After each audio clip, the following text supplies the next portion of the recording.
Good evening, ladies and gentlemen. As a reminder, the use of cameras and recording devices of any kind is not permitted in the theater. Please take a moment to turn off your cell phones and other electronic devices, and to locate the exits in the theater in the unlikely event of an emergency. Thank you, and enjoy the performance.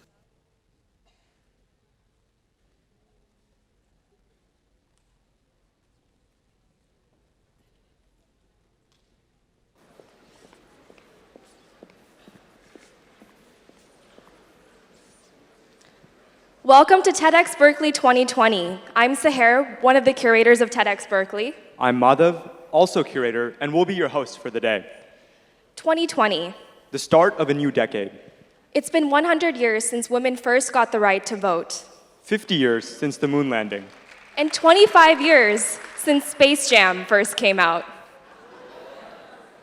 Where will we be 25, 50, and 100 years in the future? What do we want the future to look like? And how can we act now to make that future a reality? Thank you so much for joining us today at TEDxBerkeley 2020 to answer these questions and more. The theme for TEDxBerkeley 2020 is Moonshot, small steps to giant leaps. The phrase moonshot has its origins in the audacious mission to put humans on the moon, a feat that many thought was impossible. In his famous speech announcing the start of the American moonshot in 1962, President John F. Kennedy remarked that we choose to go to the moon and do those other things, not because they're easy, but because they're hard. Many doubted that America would be able to achieve such a lofty goal in such a short time frame, but through bold innovations and sheer tenacity in the face of obstacles, we achieved the impossible. Flash forward 50 years. We live in such an incredible time of new possibilities in realms that were previously unimaginable. Before we get started with today's event, we wanted to share a little bit about how we came up with our theme. We tossed around a couple ideas as a team for many hours last year, and some of them were really cheesy, like 2020 vision. In hindsight, these really did not convey what we wanted to have this event be about. We settled on Moonshot when we realized that we wanted to embrace the sense of wonder and enthusiasm for discovery that come with the start of a new decade. Today's issues aren't just limited to technological progress, and instead cut across all aspects of society. We need moonshots to solve humanity's most pressing problems, from climate change to human rights violations.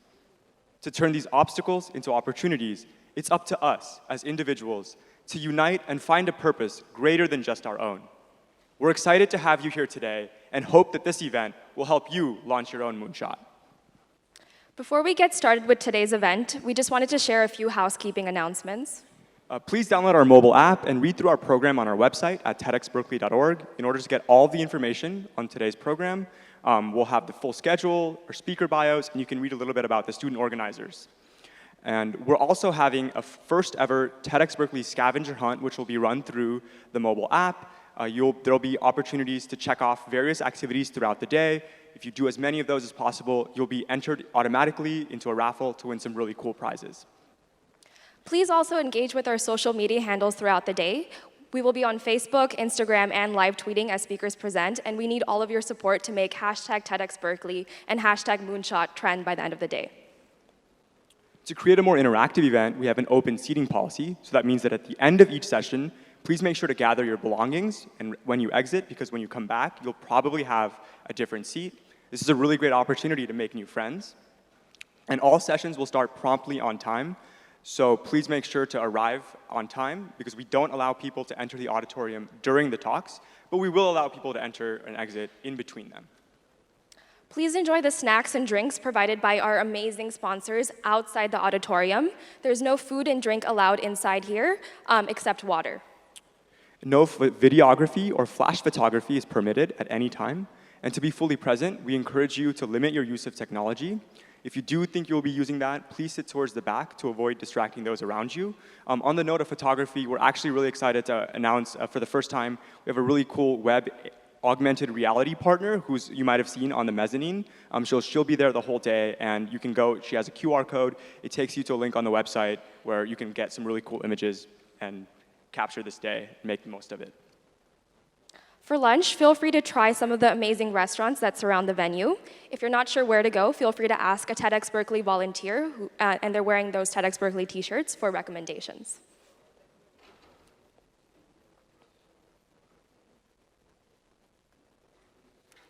Session 1. Today's first session is called Countdown. TEDxBerkeley is designed to be experienced in its entirety. There are 3 sessions, no 2 of which are alike. Every journey, every voyage, every innovation begins with a planning stage to really map out the course of the voyage. Today, we invite you now to join us on this exploratory phase as we delve into uncharted frontiers.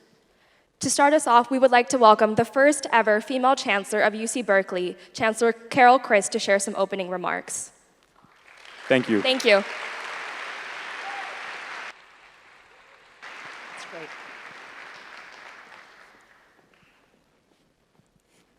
Good morning. Welcome. Thank you for coming.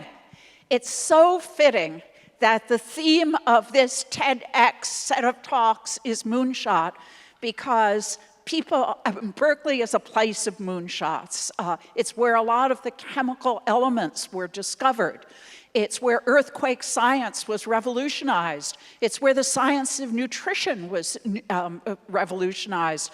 It's the place where the CRISPR-Cas9 was discovered and where gene editing is being pioneered.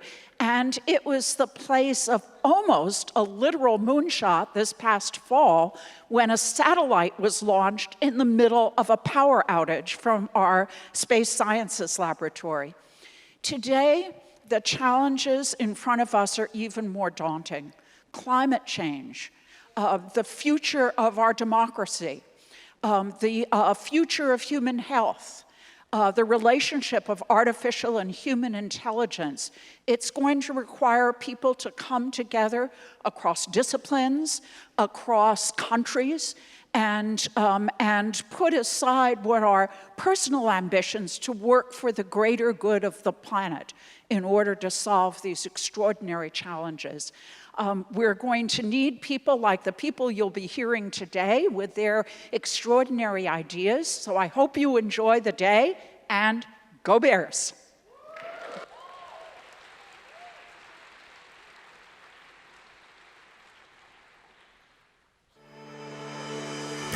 From Kenya to Colombia, from Iraq to Korea, in slums, in schools, in prisons, and in theaters, every day people gather at TEDx events around the world to hear the best ideas bubbling up in their communities. Today, you are part of a global conversation about our shared future.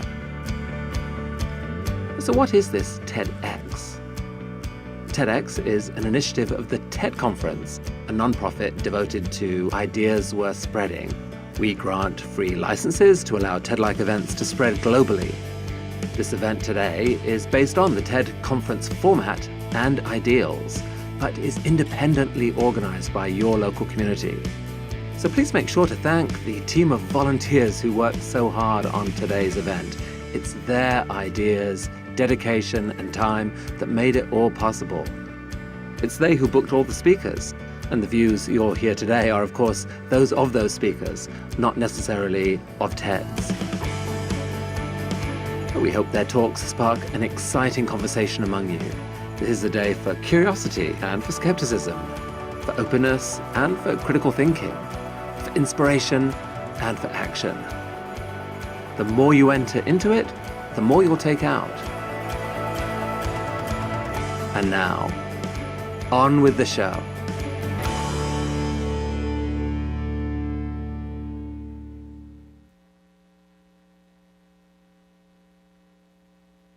Eons ago, the demon Mahisha performed tapas to become the most invincible being in all 3 worlds. In order to stop further propagation of evil, Brahma grants him the boon that neither god, man, nor animal could defeat him. Upon receiving this boon, Mahishasura's arrogance grows, causing the gods to descend in order to subdue him. Indra and the other gods attempt to fight him using natural elements, but their pursuits are in vain and immense chaos ensues. Humiliated and dejected by defeat, the gods pray for salvation. Devi answers their prayers and reassures them that she will protect them from Mahishasura.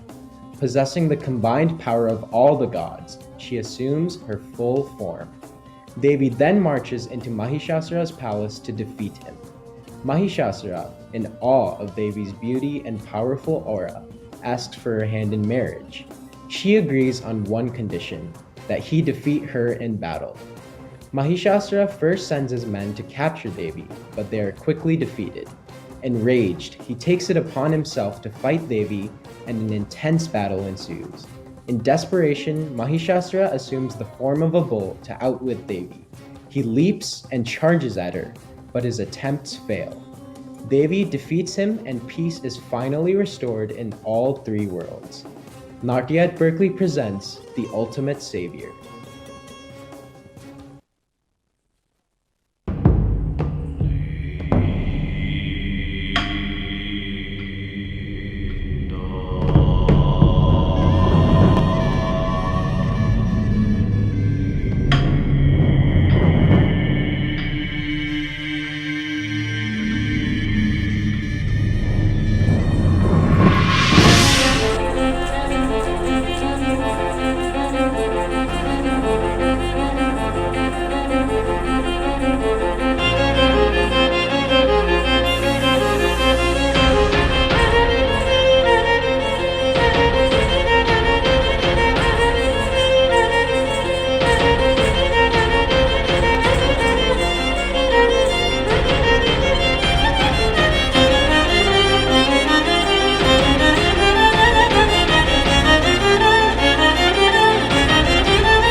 नमो नमः ॐ हैं ह्रीं श्रीं श्रीमात्रे शिवप्रियायै नमो नमः ॐ हैं ह्रीं श्रीं श्रीमात्रे शिवप्रियायै नमो नमः ॐ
Let's give it up one more time for Natya at Berkeley.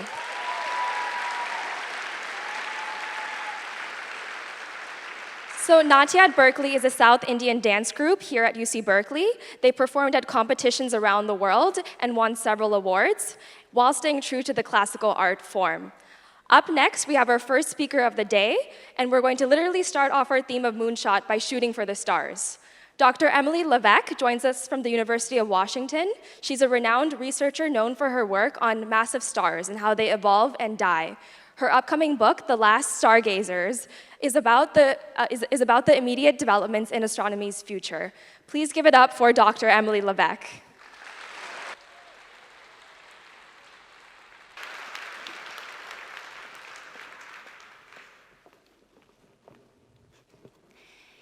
In 1987, a Chilean engineer named Oscar Duhalde became the only living person on the planet to discover a rare astronomical event with the naked eye.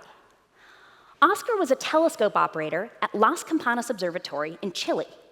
He worked with the astronomers who came to the observatory for their research, running the telescopes and processing the data that they took. On the night of February 24th, Oscar stepped outside for a break and looked up at the night sky, and he saw this. This is the Large Magellanic Cloud.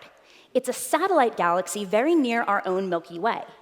But on that February night, Oscar noticed that something was different about this galaxy. It didn't quite look like this. It looked like this. Did you see it? A small point of light had appeared in one corner of this galaxy. So to explain how amazing it is that Oscar noticed this, we need to zoom out a bit and look at what the southern sky in Chile looks like. The Large Magellanic Cloud is right in the middle of that image, but despite its name, it's really small.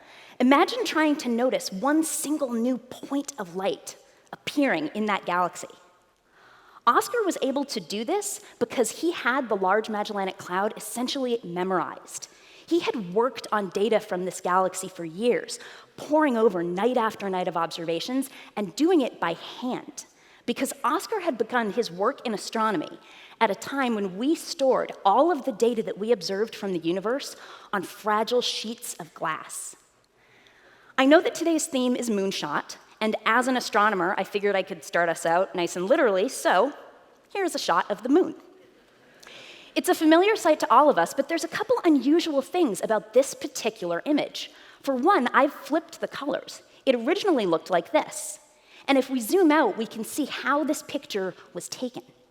This is a photograph of the moon taken in 1894 on a glass photographic plate. This was the technology that astronomers had available for decades to store the observations that we took of the night sky. I've actually brought an example of a glass plate to show you. So this looks like a real secure way to store our data. These photographic plates were incredibly difficult to work with. One side of them was treated with a chemical emulsion that would darken when it was exposed to light.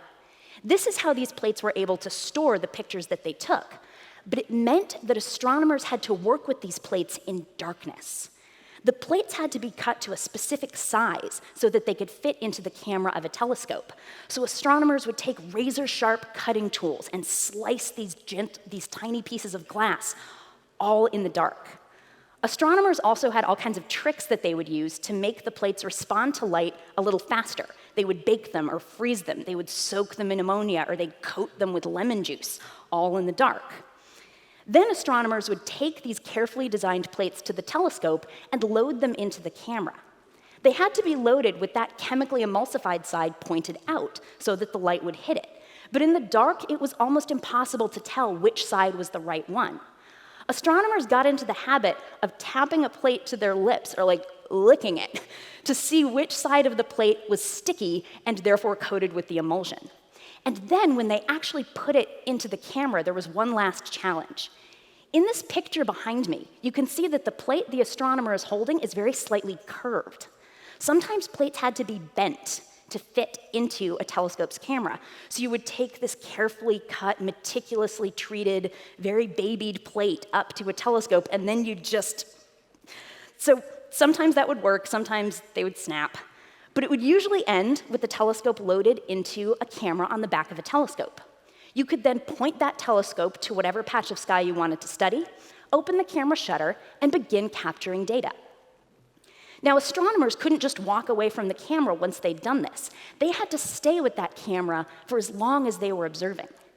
This meant that astronomers would get into elevators attached to the side of the telescope domes, They would ride the elevator high into the building and then climb into the top of the telescope and stay there all night, shivering in the cold, transferring plates in and out of the camera, opening and closing the shutter, and pointing the telescope to whatever piece of sky they wanted to study. These astronomers worked with operators who would stay on the ground, and they would do things like turn the dome itself and make sure the rest of the telescope was running. It was a system that usually worked pretty well, but once in a while things would go wrong. There was an astronomer observing a very complicated plate at this observatory, the Lick Observatory here in California. He was sitting at the top of that yellow structure that you see in the dome on the lower right, and he'd been exposing one glass plate to the sky for hours, crouched down and cold and keeping the telescope perfectly pointed so he could take this precious picture of the universe. His operator wandered into the dome at one point just to check on him and see how things were going. And as the operator stepped through the door of the dome, he brushed against the wall and flipped the light switch in the dome. So the lights came blazing on and flooding into the telescope and ruining the plate. And there was then this howl from the top of the telescope. The astronomer started yelling and cursing and saying, "What have you done? You've destroyed so much hard work. I'm going to get down from this telescope and kill you." So he then starts moving the telescope about this fast toward the elevator so that he can climb down and make good on his threats. Now, as he's approaching the elevator then suddenly starts spinning away from him. Because remember, the astronomer can control the telescope, but the operator can control the dome. And the operator is looking up going, "He seems really mad. I might not want to let him down until he's less murdery." So the end is this absurd slow-motion game of chase with the lights on and the dome just spinning around and around. It must have looked completely ridiculous. When I tell people about using photographic plates to study the universe, it does sound ridiculous. It's a little absurd to take what seems like a primitive tool for studying the universe and say, well, we're gonna dunk this in lemon juice, lick it, stick it in a telescope, shiver next to it for a few hours, and solve the mysteries of the cosmos. In reality, though, that's exactly what we did. I showed you this picture before of an astronomer perched at the top of a telescope. What I didn't tell you is who this astronomer is. This is Edwin Hubble. And Hubble used photographic plates to completely change our entire understanding of how big the universe is and how it works. This is a plate that Hubble took back in 1923 of an object known at the time as the Andromeda Nebula. You can see in the upper right of that image that Hubble has labeled a star with this bright red word, VAR. He's even put an exclamation point next to it. VAR here stands for variable. Hubble had found a variable star in the Andromeda Nebula. Its brightness changed, getting brighter and dimmer as a function of time. Hubble knew that if he studied how that star changed with time, he could measure the distance to the Andromeda Nebula. And when he did, the results were astonishing. He discovered that this was not, in fact, a nebula. This was the Andromeda Galaxy, an entire separate galaxy 2.5 million light years beyond our own Milky Way. This was the first evidence of other galaxies existing in the universe beyond our own, and it totally changed our understanding of how big the universe was and what it contained. So now we can look at what telescopes can do today. This is a modern-day picture of the Andromeda Galaxy, and it looks just like the telescope photos that we all love to enjoy and look at. It's colorful and detailed and beautiful. We now store data like this digitally, and we take it using telescopes like these. So this is me standing underneath a telescope with a mirror that's 26 feet across. Bigger telescope mirrors let us take sharper and clearer images, and they also make it easier for us to gather light from faint and far away objects. So a bigger telescope literally gives us a farther reach into the universe, looking at things that we couldn't have seen before. We're also no longer strapped to the telescope when we do our observations. This is me during my very first observing trip at a telescope in Arizona. I'm opening the dome of the telescope, but I'm not on top of the telescope to do it. I'm sitting in a room off to the side of the dome, nice and warm and on the ground, and running the telescope from afar. Afar can get pretty extreme. Sometimes we don't even need to go to telescopes anymore. This is a telescope in New Mexico that I use for my research all the time, but I can run it with my laptop. I can sit on my couch in Seattle and send commands from my laptop telling the telescope where to point, when to open and close the shutter, what pictures I want it to take of the universe. all from many states away.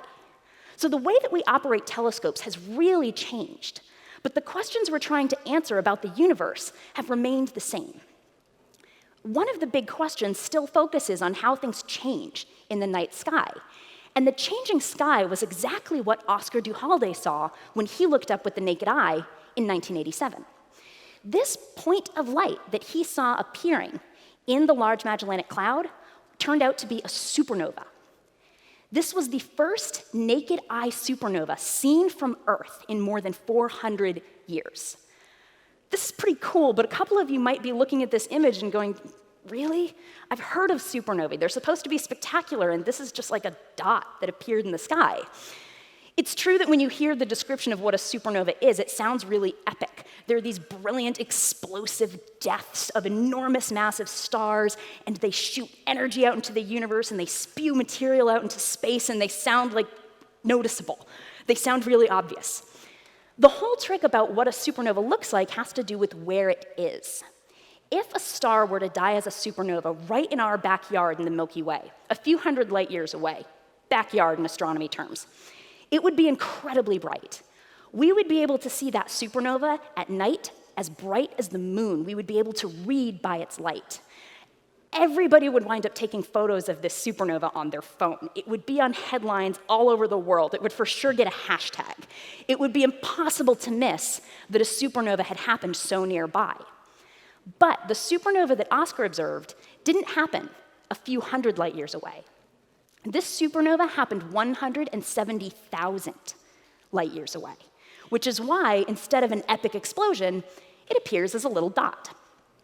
This was still unbelievably exciting. It was still visible with the naked eye, and the most spectacular supernova that we've seen since the invention of the telescope. But it gives you a better sense of what most supernovae look like. We still discover and study supernovae all the time today, but we do it in distant galaxies using powerful telescopes.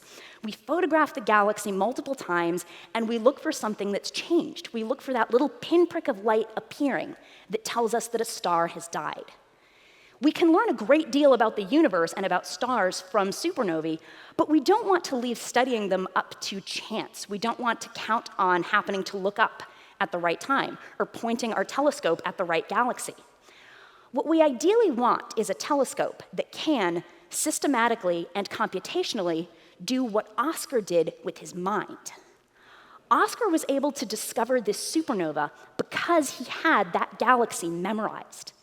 With digital data, we can effectively memorize every piece of the sky that we look at, compare old and new observations, and look for anything that's changed. This is the Vera Rubin Observatory in Chile. Now, when I visited it back in March, it was still under construction. But this telescope will begin observations next year. And when it does, it will carry out a simple but spectacular observing program. This telescope will photograph the entire southern sky every few days, over and over, following a preset pattern for 10 years. Computers and algorithms affiliated with the observatory will then compare every pair of images taken of the same patch of sky, looking for anything that's gotten brighter or dimmer, like a variable star, or looking for anything that's appeared, like a supernova. Right now, we discover about 1,000 supernovae every year. The Rubin Observatory will be capable of discovering 1,000 supernovae every night. It's going to dramatically change the face of astronomy and of how we study things that change in the sky. And it will do all of this largely without much human intervention at all. It will follow that preset pattern and computationally find anything that's changed or appeared. This might sound a little sad at first, this idea that we're removing people from stargazing. But in reality, our role as astronomers isn't disappearing, it's just moving.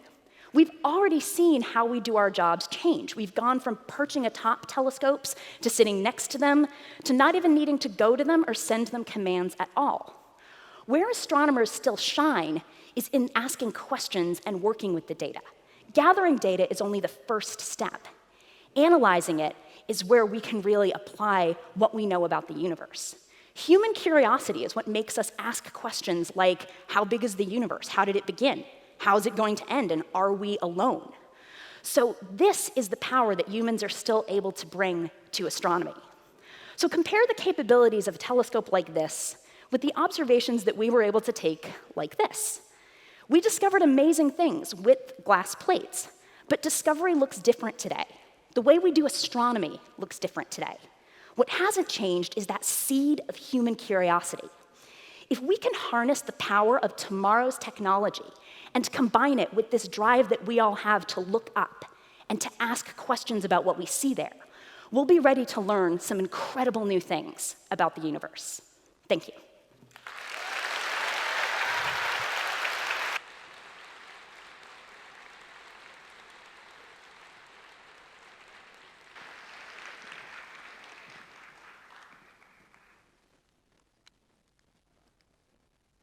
Sorry about that. Thank you so much to Emily for that amazing talk.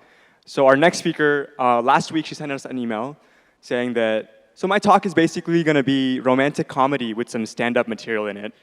And when she said that, I didn't really know what to expect. And then I met her and I was like, oh, like that makes sense. She's got an incredibly eclectic background as an adventurer, an artist, and a tireless advocate for wildlife conservation. She's worked on dozens of art exhibits, films, sculptures, and campaigns, and she actually has 2 permanent art exhibits on Times Square, including one with National Geographic. So she's got an incredible range of experiences there. Please welcome the fantastic Asher J.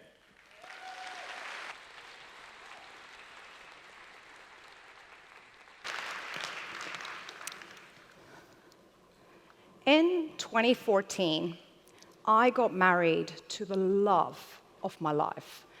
It was a simple ceremony. I wore hand-crocheted white lace, and he showed up en natural. I took him on that day, for better, for worse, for lusher and lesser, in evolution and extinction, to love and nourish until death made us one. He took me in awareness and ignorance, as presence and in personhood, as part of and apart from, to feed and support until I decayed into his embrace. My husband and I have been through good times and bad, endured ghosting and oversharing, separation and therapy, but somehow we solved for a healthy state of union that was balanced. However, I'm getting ahead of my story.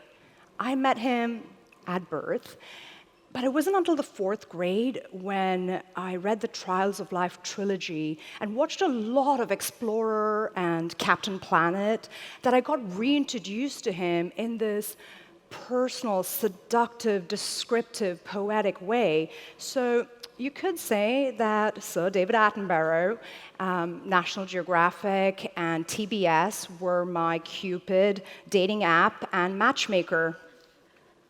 My love and I brought a lot of personal baggage when entering the relationship, as is to be expected.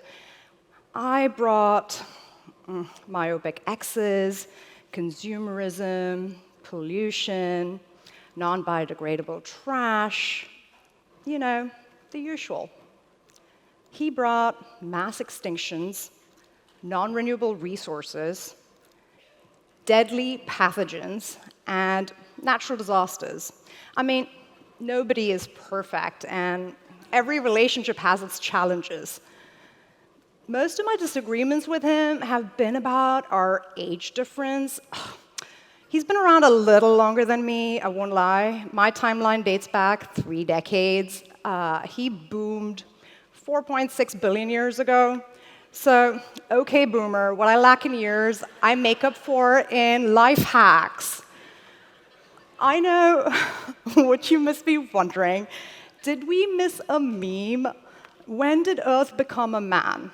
What happened to Goddess Gaia, Mother Earth? Please, there is no way the Earth is feminine. Stay with me. You must be thinking the Earth is a womb, a cradle, a nurturing, fertile myrtle. But no, the Earth's true origin story was all about flatulence, violence, and inner turbulence. I mean, there were like explosions, acid, dust, open tar pits, geological lava lamps all over the place. I mean, if that doesn't spell man cave, what does? So clearly, the Earth was far too unstable, self-absorbed, and self-destructive to be a woman. I must confess that the Earth makes me feel like we are responsible for all of his erratic behaviors and extreme outbursts. And now what, he tries to pass off these conditions and symptoms on me, on us, like it's new to him. Typical male entitlement. He thinks everything revolves around him, as if.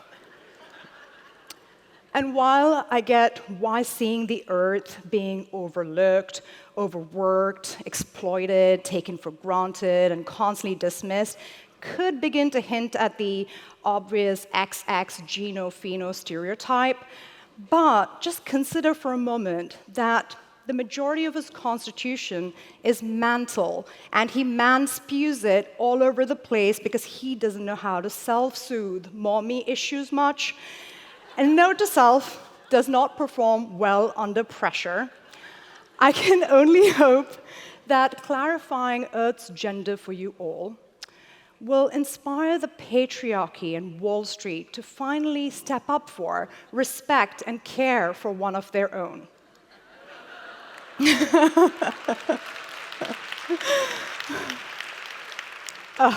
So Earth has gotten a bit fussy. He blames me for my decisions, which apparently impact his physical health. Like, my frequent flyer status gives him acid reflux.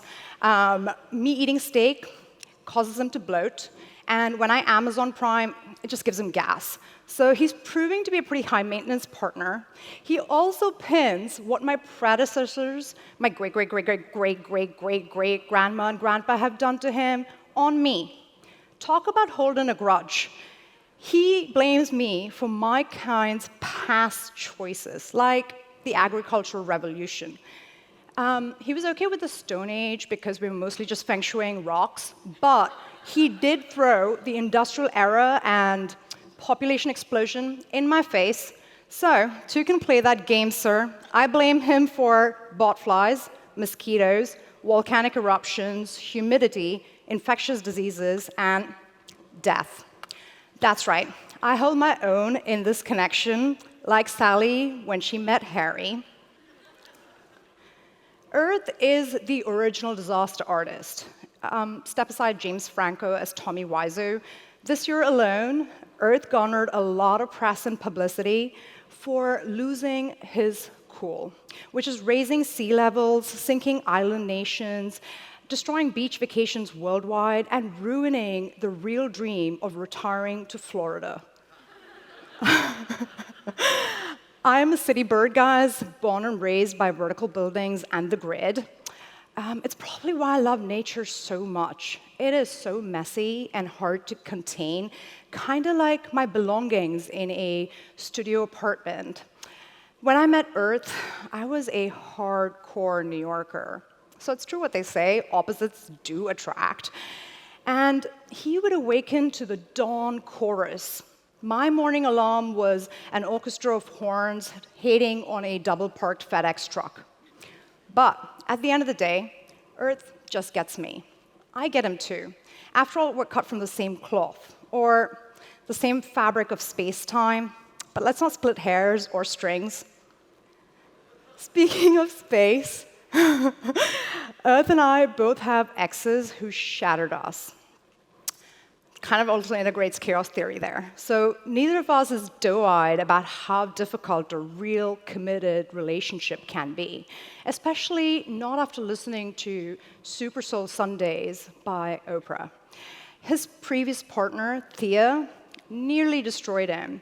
They had to separate and keep at a distance from one another. I then learned that she changed her name to the Moon, and now she's his personal stalker, constantly orbiting him, changing up his tidal zones.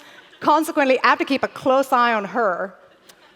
But Earth gets possessive of me too. However, I can't blame him. He's justified. Guys, don't judge me, but I did look up Mars, okay? And I was wondering if he could be cultivated. unfortunately, I got caught red-handed. When I decided to commit to Earth, all my friends warned me. They were like, girl, he's got way too many red flags. Climate change, biodiversity loss, ocean acidification, plastic pollution. But I was so keen on being his savior in his darkest hour. Role play much? I wanted to be the International Monetary Fund to his developing nation self. And that is how you get into a lopsided, unhealthy relationship dynamic. So, Earth thinks we humans have been embracing climate change the way we do hot yoga. While initially it feels like we're undergoing both menopause and chemo at once, over time we warm up to it. Especially with the right Spotify playlist, we adapt to any temperature setting. But that is just not the case for his wild family. They need Earth to be a little more stable than an IKEA table that was put together by a hot glue gun. After all, they plan their rations and migrations around him being as predictable as seasonal depression. Earth has developed this bizarre nervous tic called the butterfly effect. Way to source responsibility, hon. I rent an SUV in Hawaii, and what, he burns down Australia? To what, teach me cause and consequence? Or maybe to get me to cough up for a Tesla? I mean, he's got good taste. I just don't know if I can afford to do right by him all the time. Also, a bit of a dramatic campaign to run in a relationship. What, I don't vote wisely with my wallet and he'll just set himself on fire? His temper tantrums have gotten out of hand, particularly with the Category 4 hurricanes and tropical cyclones we've been bracing for off late. Storms clearly fueled by methane, carbon dioxide, an unchecked ego, and testosterone. Earth has a short fuse. 2 degrees is all we get. And even that is to our detriment.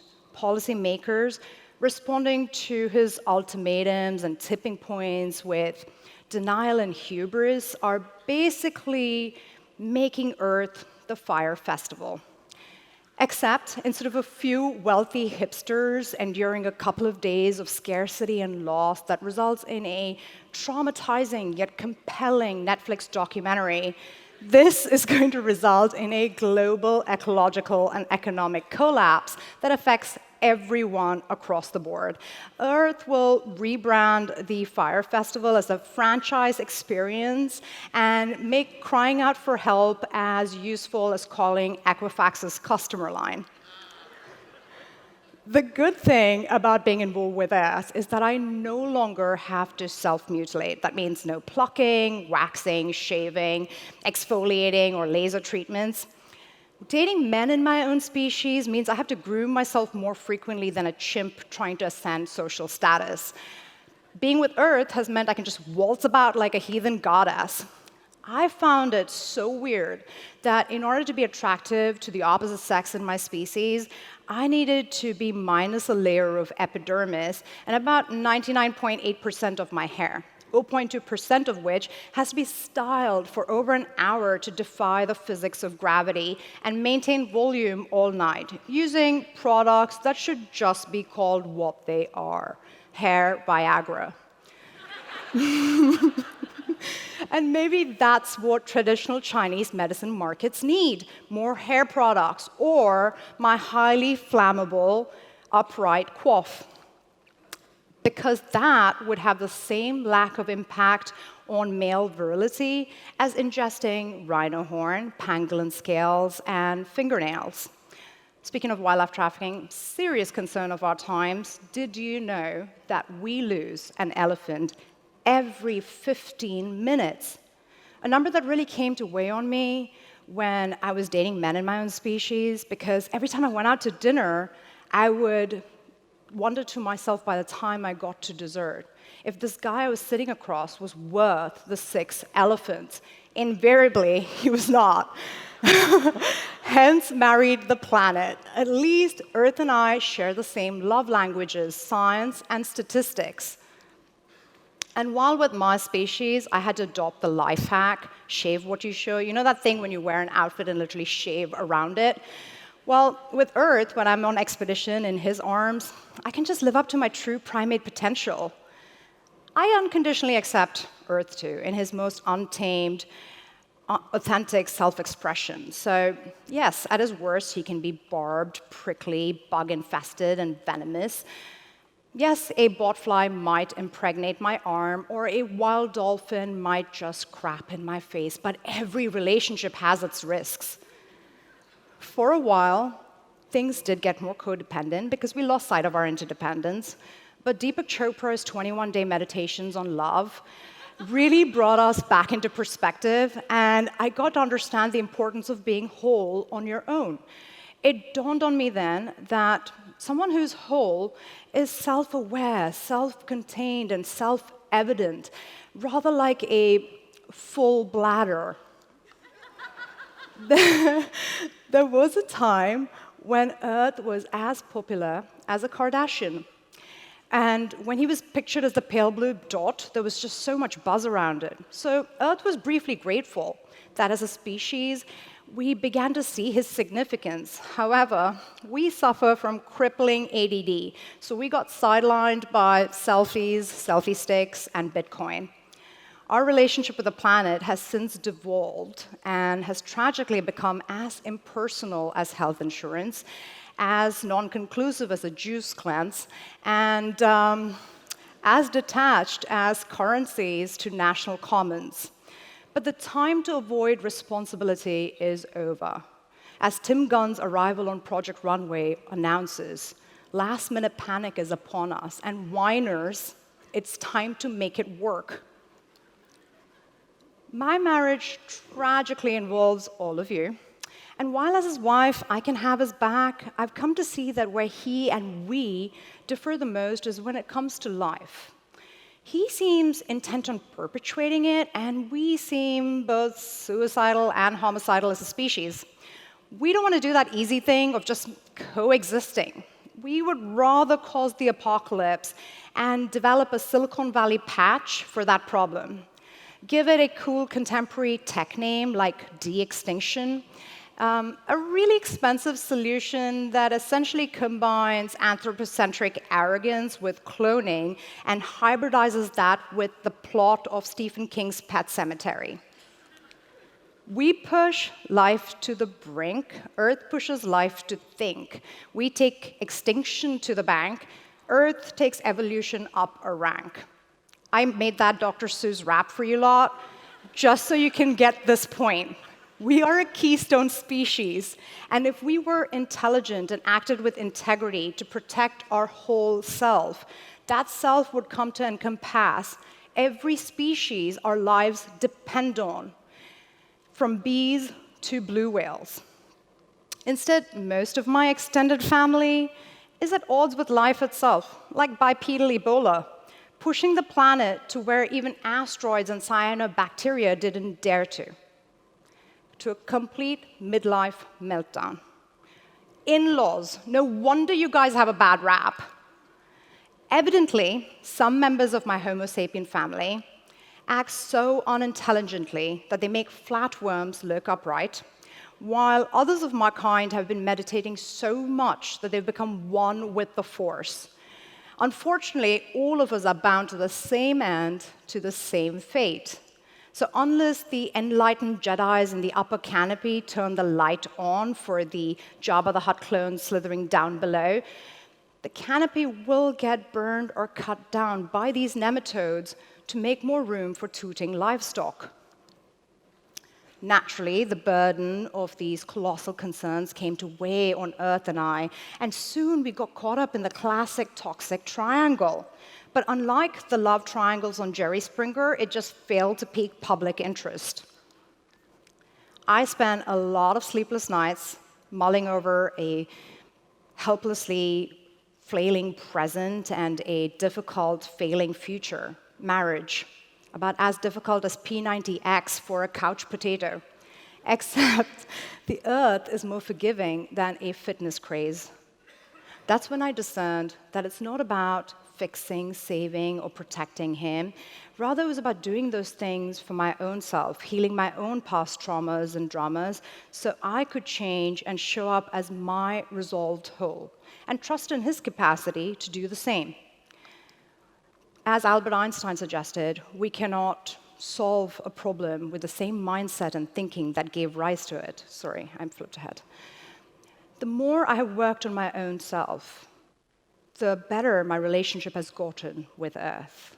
I now recognize that Earth is complex, rich in character, chiseled, layered, self-sufficient, capable of balance, and surviving with or without anyone, even me, his partner. Earth is George Clooney. But his fate and future is not just up to me, his missus. We must each take it upon ourselves to do better. We must stop fighting for our way of life and start fighting for life itself. The time has come to rise above being a part of the whole to being whole within. Although you've seen no evidence of this, try to embody a functional federal government. Lastly, I should mention, Earth and I would like to have our vows renewed in 18 years for our first non-precious metal anniversary. And I personally would like to definitely not enter the dating loop again. So would you each evolve your engagement so I can save my marriage? I get he's my husband, but no matter how you cut this pie, he's your home slice. Thank you.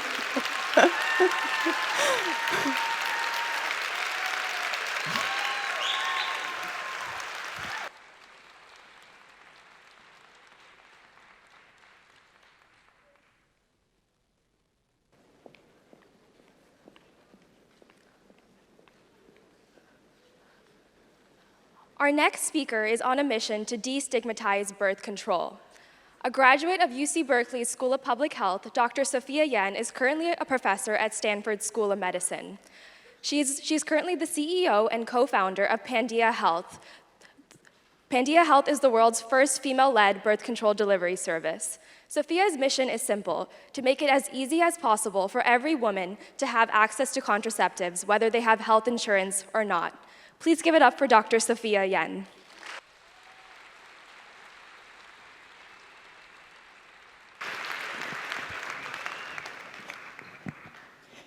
Hi, thank you all for coming today, and I just wanted to point out I'm one of the few CEOs you're going to see with a condom bag, a uterus necklace, and a beaver ring, so go Bears. So I'm here today with the moonshot idea of making periods optional. Imagine all of you with uteri and those of you that are allies with those of us with uteri, if women only had 6 to 16 periods in their lives. How amazing would that be? I came across this idea in 2006 when I was trying to get pregnant. I had been on the birth control pill for ages, and my periods had been very, very, very light. When you're on the birth control pill, patch your ring, it's very, very, very light.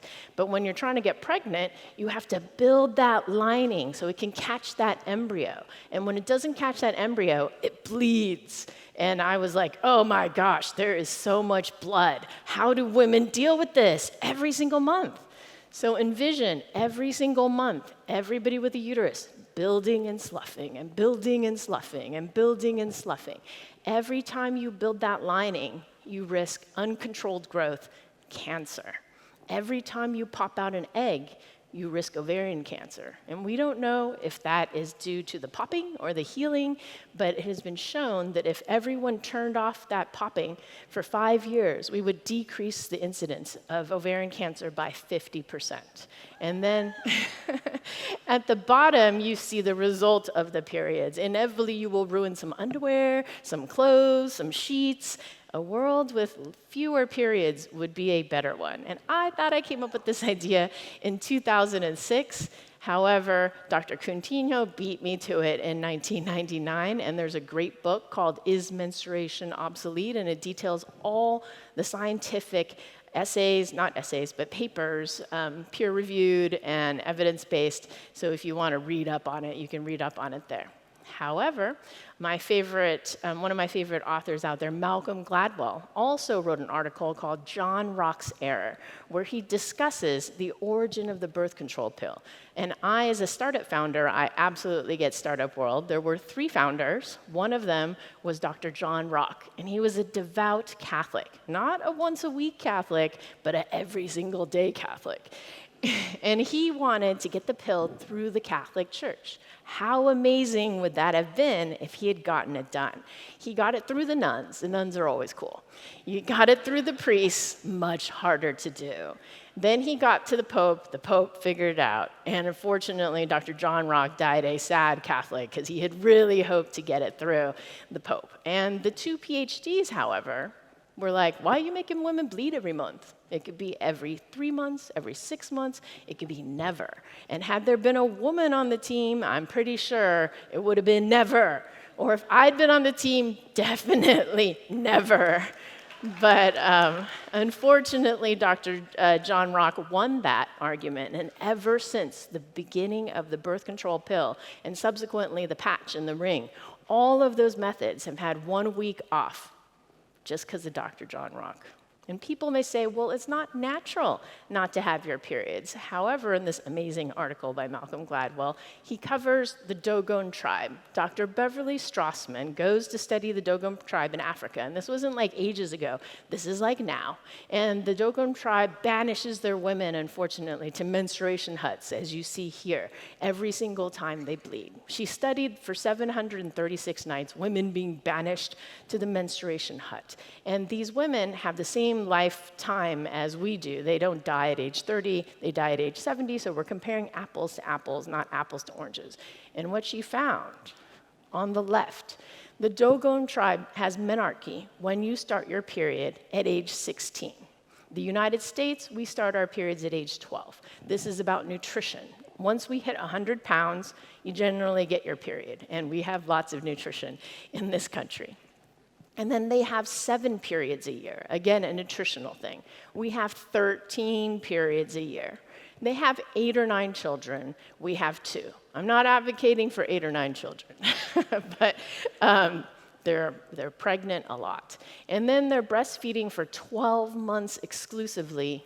We only breastfeed for 0, 3, or 6 months. They have 110 periods in their lives. We have 350 to 400 periods in our lives. They have no ovarian or endometrial cancer.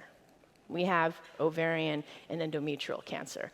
So as my UCSF medical professor told me, OB-GYN, the natural state of the female animal is pregnant or exclusively breastfeeding. How many periods do you have when you're pregnant? 0. And so this incessant menstruation that we are now having, because we're delaying having our children until age 26 on average, or for those of us who had to go through more school or took us a while to find our significant other, 36, 20 plus years of building and sloughing and blood all over everything for no good reason. And just to illustrate, up and down, up and down, up and down. And same thing with your hormones, because you've got to get the hormones to get it up, and then the hormones as it goes down. So incessant menstruation is a relatively new phenomenon. And there's no need to build and shed and risk blood everywhere and public humiliation. Imagine giving a talk and if you aren't trying to get pregnant. So none of this if you're not trying to do this. So this is me with my little ones. I had to throw in a family photo. Health conditions that can be better with hormones. So there's a lot of myths about birth control out there. It makes your acne better. And then arthritis, interestingly enough, depression, if you're up and down, be much better to be smooth. Diabetes and seizures, very important to keep your hormones rock solid stable, but if you're up and down, that's going to exacerbate your diabetes and your seizure drug levels. And then period-related, sad uterus. You don't want painful periods, heavy periods, PMS. If you get rid of P, then you don't have the menstrual syndrome. So if you don't have menses, then you don't have that problem. And then anemia. So I like to illustrate for all those without uteri in the room, just imagine that once a month we take a knife and we go, and we let you bleed. And so if you have anemia, you already have low blood, low hemoglobin. We don't want to waste our extra blood. And it's very interesting. I'm an adolescent medicine specialist. In adolescence, women's hemoglobin goes down and men's go up. And then, as we mentioned before, fewer ovarian, endometrial, and interestingly enough, colorectal cancer. So a lot of women experience, I call it sympathetic diarrhea during your period, because your uterus is sad, and then your colon around your uterus is also sad. And so that can increase turnover in that system, thereby increasing your risk of cancer. Other obvious infectious disease. If you got blood everywhere, it's more likely you're going to spread HIV or hepatitis B or C. And then if you're developmentally delayed, imagine if you have the mind of a 5-year-old and all of a sudden blood's coming out of you. You're like, am I dying? Or do I smear this around and paint some beautiful landscape with it? And then military personnel. So if I'm trying to run away and there's a pack of dogs coming after me, but I'm leaving a trail of blood, it's going to be a lot easier to find me. Quality of life. So imagine me, Sophia Yen, at MIT pre-med, in the middle of my biochem final. So do I run to the bathroom or do I finish my final? Correct answer, pre-meds, finish the final. And as I look to my left and as I look to my right, two dudes. And I'm like, ah! And I finished my final, and then I ran to the bathroom, and I still crushed it. But I'm here today. And so I have 2 daughters, and I want them to go crush the world. I don't want them to be in the middle of an exam and all of a sudden, you know. And so just for you all out there, 2 years after a young woman or a young person with a uterus gets her period, then you can turn off the periods right now. Future, maybe we'll have better technology, but if we throw the estrogen on too early, then you lose some height. And I have 2 short little Asian daughters, and I want them to get as much height as possible. So 2 years after you get your period, we can turn that sucker off. And the #1 cause of missed school and work, not in some third world country, yes, in third world country, but also the United States, is your period. Painful, heavy periods. And when I was at Children's Oakland, but also just in clinic in general, women would miss 2 days out of every month of school. And you're like, oh, 2 days, not so much. That's 10% of her education. So imagine your education is a foundation, a brick wall, and I'm punching 10%, 10%, 10%, 10%, 10% here. And then we put pressure on this system. It's going to collapse. So I don't want anybody with a uterus missing out 10%, 10%, 10%, 10%, 10%. If you know anyone missing work or school, and I've actually given this talk to CEOs, and like 3 of them will come up to me afterwards out of a room of 30 and be like, oh, my periods are horrible, and I was like, don't you have insurance? Shouldn't you go see your doctor? So if you are missing school or work, please see your doctor. And then just over-the-counter remedy you can use until then, 600 milligrams of ibuprofen with food. If you don't take it with food, you're going to come back to me with an ulcer, for up to 3 times a day for 5 days. You don't have to take it for the 5 days. If it works in the first 2 or 3 days, don't do more than you have to. And take it at the beginning, before the pain in the blood grows. You want to cut it down before it grows. It will decrease the blood by 30%. So that's my clinical pearl to you all today. And then academic competitiveness. We as physicians, we check for anemia, but we don't check for iron deficiency until you get anemia. But there was a research study where they checked everybody for iron deficiency and not anemia. And they showed with the same IQ, those with iron deficiency had lower math scores. When you put back the iron, their math scores improved. So you can imagine if women are being bloodlet 1 week out of 4, we're losing blood, we're losing hemoglobin, we're losing the extra oxygen to do those fast permutations that you may need to do in math class. And then, as I mentioned before, if you're worried about getting hit with a period, you're not going to be able to concentrate as well, but you can still crush it. And then environmental. Women use 10,000 to 13,000 tampons and pads in their lifetime. And right now there is a movement for menstrual equity or period poverty, and I absolutely support it. But if we cut down the number of periods, there would be far less need for it. So as an aside, there's a group here at Berkeley that is going to be working on a petition that wherever there's toilet paper, there should be tampons and maxi pads, because it's about dignity. Right? So the way to do this, turn off your period, you can use the birth control ring, patch pill. Those are all the same medication, and that has a much greater efficacy. If you go on any of those methods, we can predict your period every 4 weeks, or we can turn it off. And then you can also use the progestin-only one, the IUD with hormone, the implant, or the shot. Though these have a variable rate of efficacy, 30% for the IUDs, but then 70% will get lighter periods, so good. And then for the shot, 70% will lose their periods after 3 shots. So it's hard for me as a physician and healthcare providers to get it through to your head, but those with uteruses, if you aren't on any medications, you better have a period every month in the United States. Because if you don't, I gotta look for eating disorder, athlete eating not enough for the amount of exercise that they're doing, thyroid tumor in your head or something like that. But if you want to turn off your periods, we now have the technology to turn that off, and it has so many benefits. So let's make #periods optional, and your uterus is much cuter and happier without periods.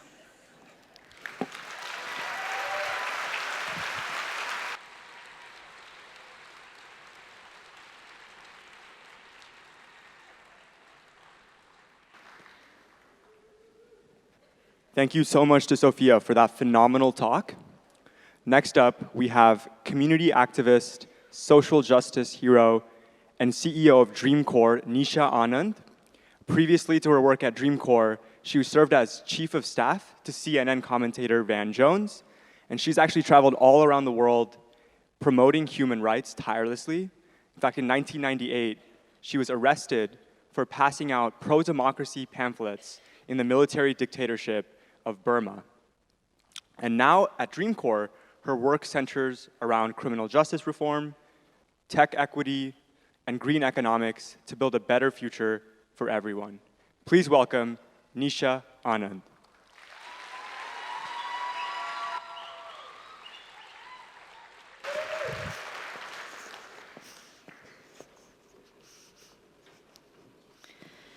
In 1994, the Violent Crime Control and Law Enforcement Act passed. You probably know it as the Crime Bill.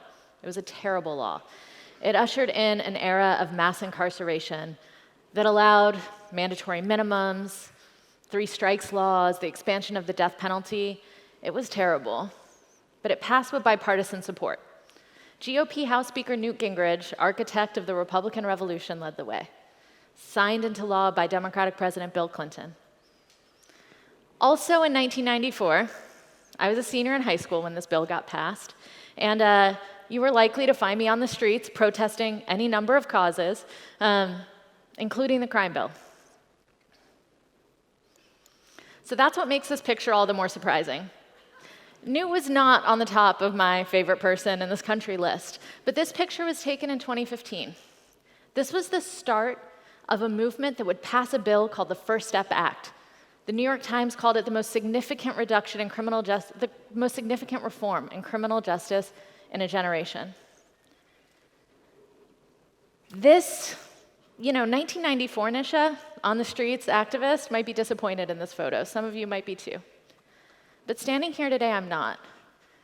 This is what I'm here to talk to you about today. This is radical common ground. And I'm not talking about the kind of common ground where, we can talk about how much we love springtime or puppies are super cute. And it's not, compromise common ground. This is common ground that's hard. It hurts. It's the type of common ground where you will be ridiculed and judged. But it's the type of common ground that can secure human freedom. It can save lives. And it's the type of common ground I was born to find. It's in my DNA. My dad was born during the partition in India. After the Indian independence movement, the country was really divided between people who wanted to keep the country together and those who wanted different independent nations. And when the British left, they just decided to draw a line, the partition, and make a new country. This started the largest mass migration, forced mass migration in human history. 15 million people trapped on the wrong side of these new borders. 2 million people dead during the partition. And my dad was the youngest baby in a Hindu family on the wrong side of the border. And like families all around the border, on both sides, they went into hiding. And I was told when I was little about the story of my family in hiding. And one day, when armed men came into the house that they were hiding in, searching for families, my dad started crying. And my grandma started shaking him. And my grandfather, in that moment, he made the choice that he'd sacrifice his son in order to save the family. But luckily, in that moment, he stopped crying. My grandma, she shook him and he stopped crying. And I'm here today because he stopped crying. But I'm also here today because of that Muslim family that took us in. They also were held at gunpoint, and an armed man asked if they were hiding anyone. And they swore on the Quran that nobody was in that house. They chose in that moment when the entire country, everybody in the region, you could hate people who had different politics than you, different religion. You could kill people. That was what was happening. But they swore on their holy book. They chose the shared humanity over politics of that day, and we lived, and we survived. And I start with this story because often people tell me that my mission for Common Ground is the weak position. But I ask, how is that Muslim family's actions weak? Because of them, my dad did grow up healthy in India, and he immigrated to this country. And I was born here in the late 70s. And like most first-generation kids, I was born to build bridges. I was a bridge between the old country and the new. And just growing up, that's what I did. I was a brown girl in the black and white South in Atlanta, Georgia. I was, like, on one hand, the perfect Indian daughter, straight A's, captain of the debate team. But on the other hand, I was also this radical feminist, punk rock activist, sneaking out of the house for concerts and, getting arrested, like, all the time for causes. I was a mix of a lot of things. But they all live harmoniously in me. Building bridges is just natural. And I think all of us represent a mix of a bunch of things. I think we have that ability to find the common ground. But that's not how I was living my life at all. I moved to the Bay Area in 2001, and this was kind of a turning point for me. It was the start of the Second Iraq War. And I was organizing with a bunch of activists, of course, and we were thinking that probably we needed to expand our circle a little bit, that we weren't going to successfully stop the war if, just amongst us. So we decided we'd build bridges, expand our circle, and so the great anarchist versus communist soccer tournament of 2001 was born. That's it. That's how large my circle was allowed to expand. Building bridges with liberal Democrats? Oh, no way. That was a bridge too far. Local electeds? That was a bridge too far. And that was in 2001. I think you'll agree with me now, in 2020, it's gotten even worse. That division, that tribalism, we won't sit down at dinner with people who voted differently than us. We see a mean tweet from our best friend, a tweet that doesn't fit with our worldview, and all of a sudden they're canceled. The purity politics of the moment, gone. I sometimes wake up, I don't know what we're gonna do. And people will ask me, how do we do that? But I know about common ground. I feel like we can build those bridges. But it's not easy. I have a concept that I go back to, and it's a concept that should be familiar to everybody since the beginning of human history. It's the idea of the commons.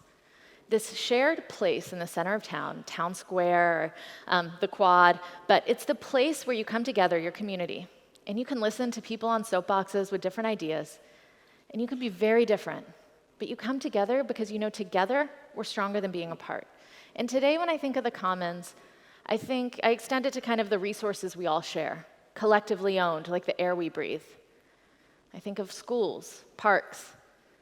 I think of the intelligence we share. We can share in libraries or the internet.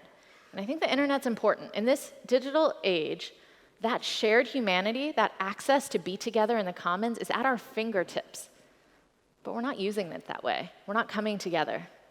To choose that path towards the commons and to be with each other, you also have to choose love. That's a hard thing. But I know you can't go to the town square filled with hate for the town. You can't lead a people you don't love. You can't lead a country you don't love. And I don't think you can change the world and say, I'm only going to change it for the people just like me, my own circle of friends, not for the people I hate, not for them. It doesn't work. It's a terrible strategy. It doesn't work. But that's what we keep doing. I see it every single day. These silos are just getting stronger. And, you know, your corner of the internet, like Instagram or Twitter, we're just in an echo chamber talking to each other. So I can be really comfortable in my Berkeley Democratic Socialist Commons and talk to all of you. And my dad can be in his bootstrappy immigrant Republican Commons, and I can watch MSNBC, and he can watch Fox News. And we will not know the same things. We won't have the same, we won't live in the same world. We may never know each other or be with each other again. And I don't want to keep going down that path. And I know we can get back to a better path. I know we can find our way to the commons. And I know that because I had a front row, first-hand look at the ability to do it and do it on a large scale. And so I want to get you back to the First Step Act and criminal justice reform. I interviewed for a job with Van Jones about 7 years ago. And he's been a mentor and my boss, and he's actually an inspiration behind a lot of this in this speech. And he told me that we were going to pass bipartisan criminal justice reform. And I laughed because I thought that was an oxymoron. I was in the streets, go figure, at the Republican National Convention in 2000 in Philadelphia, and we were protesting the criminal justice system. And there were no Republicans on the streets with me at that protest. I remembered the crime bill. I lived through the tough on crime era. I didn't see it. But he saw it and he walked me through it. He saw me and people like him on the left, who it's always been an issue of dignity and justice, that this system has been racist since the start and discriminating against poor people and people of color. And it's an issue of justice and dignity. So there we were. But he also saw something different from our colleagues on the right. The fiscal conservatives, they had an economic incentive to do it. They saw a system that cost the taxpayers a whole lot of money and was getting terrible results, and it wasn't making the communities any safer. The libertarian right, who believe in less government, saw an expansion of government control, an expansion of the police state. Mass incarceration is like antithetical to who they are. And the religious right, second chances, redemption. These are values that they hold dear. In the criminal justice system, you can't see those anywhere. And so there was common ground to be had. And that's what we set out to do. And under the leadership of the formerly incarcerated folks who've been leading this forever, we built this bipartisan coalition to pass criminal justice reform. 87 senators voted in favor of the First Step Act. And yeah, President Trump signed it. And because we were able to do that, because we were able to kind of look at that shared humanity, get over our distaste for working across the aisle, 20,000 people have been impacted in just the last year. 7,000 home who would not have been home. 17,000 years of human freedom restored just in the last year. Yeah.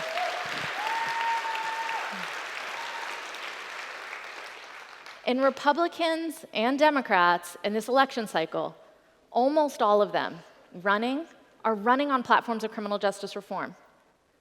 They are trying to bring this bigger, stronger, bolder, and more reforms everywhere they are.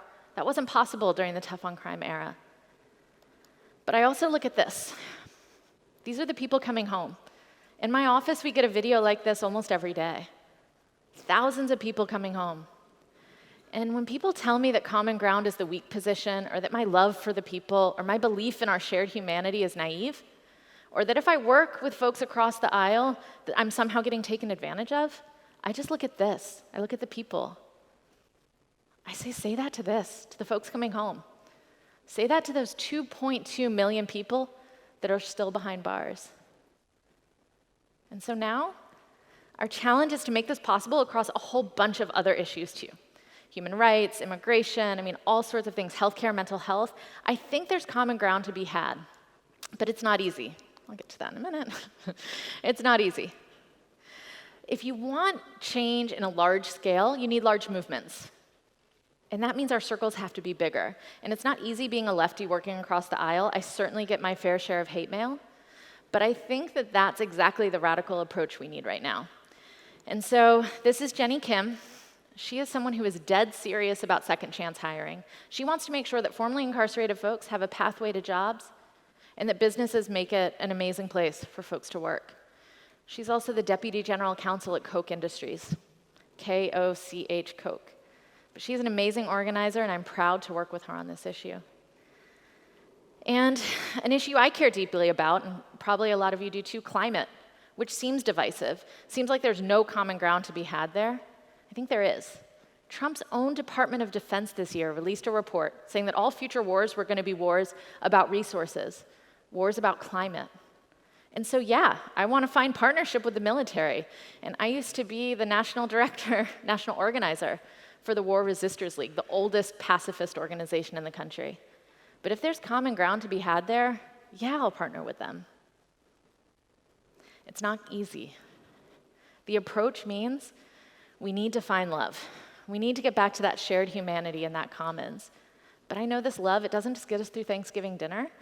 It's the kind of love that secures freedom, changes the world. But to do that, I have to step into my courage. And I want all of you to step into your courage. Just like that Muslim family stepped into their courage for my Hindu family all those years ago. And I think we can do it. But it's a little bit uncomfortable. If you are who I know you to be, someone who cares about change and progress and wants to see something change in the world, you probably want to know how, but you're also a little bit uncomfortable about me standing up here and celebrating these pictures with Newt and Coke and talking about partnerships with the military. I want you to feel those feelings. I feel them too. I don't enter into these partnerships lightly at all. My entire trajectory of who I am has made me think that it's not even possible. But I know it is. That feeling, that discomfort, that's preceded every major breakthrough in human history ever. That's that feeling that comes before Moonshot. And so I want to make you even a little more uncomfortable.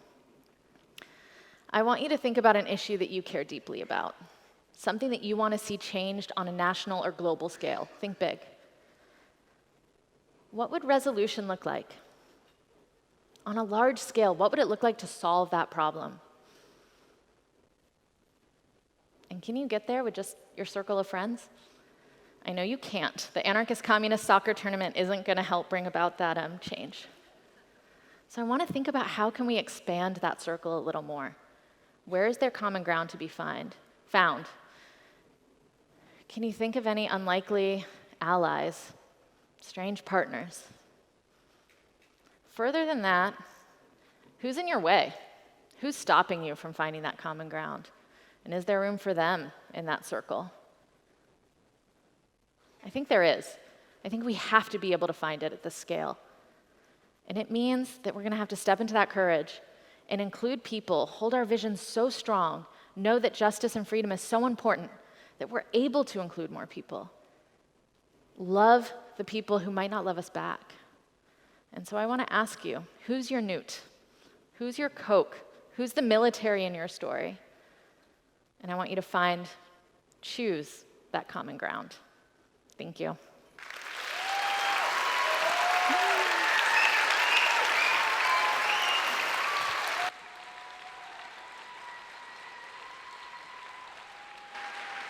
Thank you, Nisha, for that amazing talk.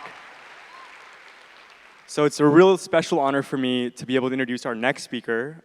His main stage TED Talk on deciphering the Indus Valley Civilization script was the first one I ever watched over 10 years ago. And today, you all are lucky enough to hear about his research, which is actually really taking the fiction out of science fiction He's one of the directors of the Center for Neurotechnology at the University of Washington, and his work centers around artificial intelligence, brain-computer interfaces, and computational neuroscience.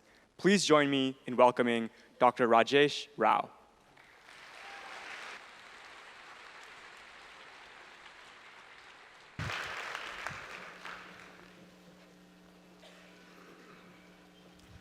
Let's consider together what might happen when a brain, mine or yours, is connected directly to a computer. Let's take 3 specific examples. So imagine enhancing our human abilities with a brain-controlled robotic suit. Well, Hollywood's already done this for us. Hollywood entertained us with Iron Man. But what about a practical application of this? Can we, for example, build a brain-controlled robotic arm for a person who's paralyzed? As a second example, how about learning a new skill by downloading it directly to our brains? Well, as you guessed it, Hollywood's got that covered again. In the movie Matrix, Neo learns Kung Fu by doing exactly that. But what about doing something similar to restore movement in a stroke patient by, for example, repairing damaged connections in the brain? And finally, how about conveying thoughts telepathically and influencing other minds? Well, as you guessed it, that's exactly what Professor X does in the X-Men movies. But can we do this today? Well, I'm not in Hollywood, but I'm passionate about practical applications of connecting brains and computers. At the Center for Neurotechnology, which I direct at the University of Washington, we're building devices we call brain coprocessors. So what are these devices? These are computers that use artificial intelligence, or AI, to interact directly with the brain to help people. Our goal is to restore lost function in people with neurological conditions such as stroke, spinal cord injury, and Parkinson's disease. Now, in order to build a coprocessor, you need technologies to read and write the brain. So what does that mean? It means you need technologies that can record brain activity as well as send information back to the brain by stimulation. At the center, we're looking at 3 different ways of doing that. So the first one is called EEG, or electroencephalography. It's a big word. But what it means is you're recording from the scalp. So you're recording tiny electrical fluctuations indicative of your brain activity from the scalp. This is a completely non-invasive technique. Another technique we're using is called ECOG, or electrocorticography, and this involves recording or stimulating the brain surface under the skull. And finally, we're also looking at microelectrode recording. So these involve placing wires, tiny microwires, inside the brain so that you can record from actual individual neurons inside the brain or stimulate individual neurons inside the brain. So what do these look like? So let's look at EEG. So what does your brain look like when we record EEG from your scalp? So those of you who are paying a lot of attention to what I'm saying and are very alert right now, your brain waves might look something like this. Now, there's some of you who've probably relaxed a bit. You're leaning back in your chairs, maybe a little bit zoning out. Your brain waves look something like this, potentially. And finally, I really, really hope there's no one in the audience who has a brain state that looks like this. So now, if you want to go deeper and get a more nuanced picture of the brain, you need to actually go deeper into the brain and use microelectrodes to record from individual neurons. So this particular picture here shows you the recordings from 150 actual neurons in the brain. And you can ask, what can we do with these kinds of recordings? So we can use these kinds of recordings by combining it with AI to allow a paralyzed person to control a robotic arm for the first time. So in this case, the AI trains the computer to learn what the human wants to do. So in this video from the University of Pittsburgh, a woman with paralysis was able to learn to control a robotic arm directly using her brain signals. And for the first time, she was able to feed herself a piece of chocolate after many years. Piece of chocolate.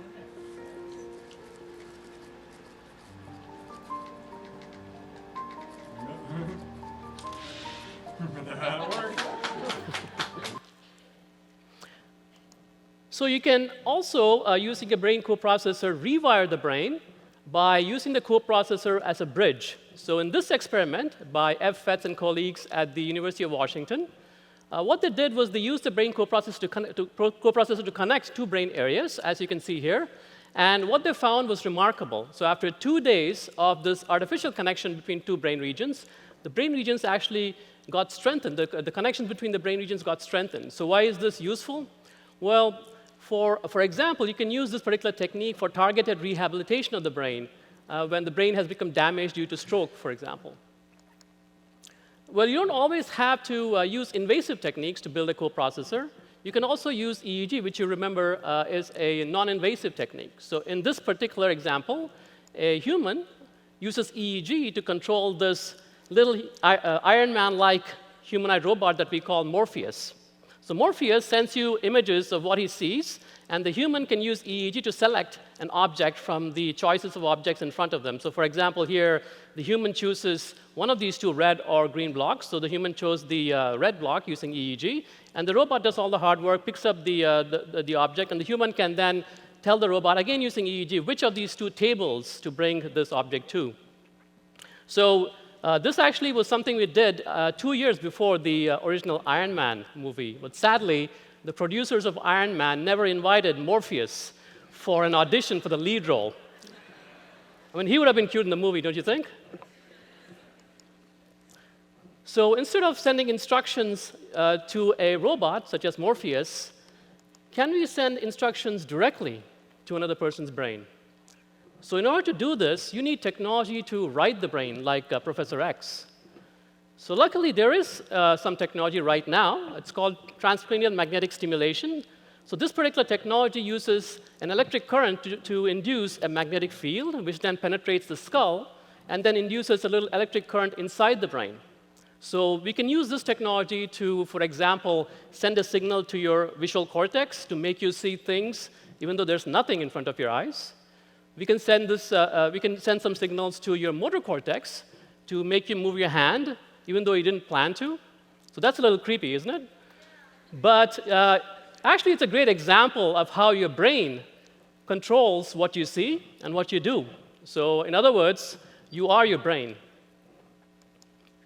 So we used this particular technology to show for the first time that two brains can communicate with each other. So we combined TMS, magnetic stimulation, with EEG. So on the left, you can see me doing my best impression of Professor X as a sender of brain messages. On the right is my collaborator, Andrea Stocco, who was acting as a receiver with a magnetic stimulator near his head. And we were actually located in two different parts of the University of Washington campus. And we were playing a game which involved destroying rockets. But the interesting thing here was that I could see the game, but could not control it. And he could not see the game, but he had a keyboard. So we had to collaborate in order to destroy these rockets. And so I would imagine moving my hand, imagine moving my right hand, so that the computer could then extract a signal from my brain and send it to his brain, and then his hand would move on the keyboard, thereby destroying the rocket. So here is our Eureka moment, the first time that we were able to send a signal from my brain to Andy's brain. So on the left, I'm working hard, imagining moving my right hand. And on the right-hand side, you can see Andy moving his hand, but actually it's because I'm sending the message from my brain, to his motor cortex. And you can see just a little bit of movement that's sufficient to destroy the rocket. So more recently, we've demonstrated that we can actually connect not just two brains, but three brains together in what we call a brain net. So in this case, again, the three players here had constraints imposed on them so that they had to work together in concert in order to solve the simple Tetris task that's shown on the right-hand side. So this, in fact, could be considered as perhaps the first social network of connected brains.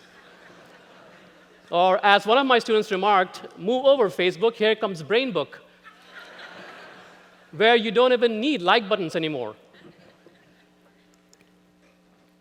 So we're working to build a more general-purpose AI coprocessor for the brain. This is to solve more complex tasks. And the interesting thing here is that this particular coprocessor uses something called artificial neural networks, which are currently responsible for a lot of the advances in AI. And they're also inspired by the brain. And for the first time here, what we have are artificial neural networks directly interacting with biological neural networks. And this opens up the possibility for a lot of different applications. So here are just some of those applications. We've already talked about some of the medical applications, such as restoration of lost function after injury or stroke, et cetera. But let's look at another example. So how about education and learning? So imagine a brain coprocessor that helps you learn calculus or organic chemistry, and it's able to detect when you mastered all the material. So you know what that means, right? No need for exams or finals. Of course, all these applications bring up a whole bunch of ethical and moral issues ranging from health and safety to security and privacy. And there are also important social justice issues. So for example, who gets access to augmentation with these coprocessors? Is it just going to be the wealthy, or are coprocessors going to be subsidized just like public education is subsidized today? At the Center for Neurotechnology, we take neuroethics very seriously. We have neuroethicists embedded in our engineering teams to guide the design process, as well as propose best practices to address some of these thorny issues. So just stepping back a little bit, humans have been augmenting themselves by inventing tools ranging from the wheel and writing to, more recently, airplanes, computers, and now the smartphone. So the question you can ask is the brain coprocessor just another augmentative tool? More importantly, are they going to be ultimately beneficial to humanity? So this reminds me of the legend of the Egyptian pharaoh Thamus and the Egyptian god Thoth, who is credited with inventing writing. So Thamus actually complains to Thoth, and he says that the invention of writing by the neglect of memory will actually produce forgetfulness in humans. So he concludes that writing is actually a bad invention. It's actually not really beneficial to humanity. I actually disagree with Thamus. So writing actually freed up the brain from rote memorization to allow much more creative endeavors. So similarly, I think that brain coprocessors can also be tremendously beneficial to humanity. So it's going to be it's a new technology for sure, but just think about the number of people we could help. And not only that, but I think that brain coprocessors might take human creativity to new levels by augmenting or adding on to what a single brain can do. We could harness the power of multiple brains and potentially solve some of the hardest problems facing humanity in novel and unprecedented ways. So I'm therefore very eager and optimistic about our future. A bright future beckons. Thank you.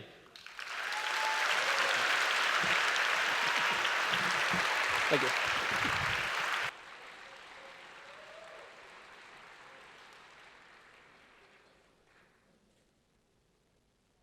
One more time for Rajesh Rao.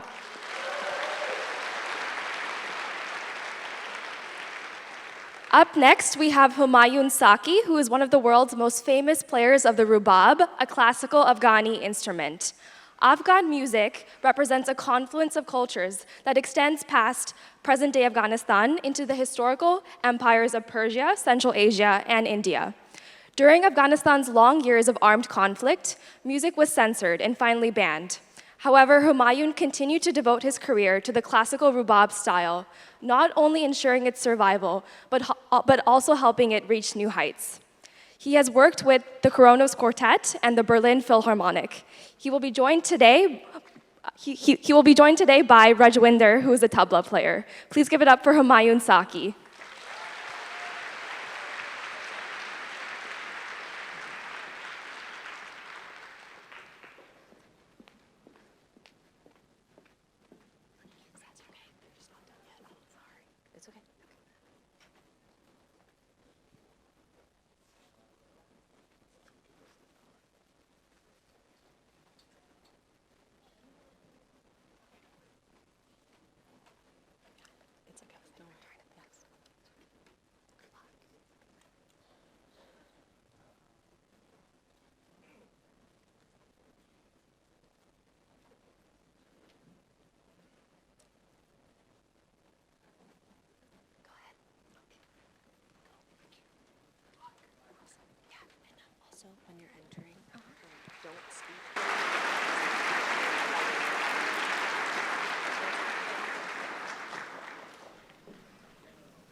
Thank you so much to all of our wonderful speakers and performers in the first session. Just a couple of announcements before lunch. We will be closing the doors, so everybody does need to exit the auditorium. As you walk out, please feel free to help yourself to some snacks and drinks provided by our in-kind sponsors on the second floor mezzanine. So you can just take up the stairs up as you exit. There's also in the lobby 2 interactive exhibits. We'll have digital artist Michelle Meeker doing some live painting. And we'll also have a photo booth for you to take pictures. And make sure you download the app. You'll be able to participate in the scavenger hunt and be entered to win some really cool prizes in our raffle. Right now we have over 200 people participating in that. So if you want to add yourself to that, now's the chance to do so. For lunch, feel free to check out the Musical Offering Cafe on Bancroft Avenue. Or if you're looking for another place or any recommendations, you can ask our phenomenal TEDxBerkeley volunteers. We will be starting again promptly at 1. We'll see you all then for session 2, Breaking Orbit. Thank you.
Okay, great. So you guys are going to control it from the booth, correct? Control what? The volume. mic? The Yes, mic. Okay. Absolutely. Yeah. Okay, great. There's no switch on it. That's fine. No switch, I've got it. You're just using that to talk between pieces? That is correct. Okay. Okay. And you've got the slides queued up. Any questions about this?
Hello, TEDxBerkeley. How are you all doing?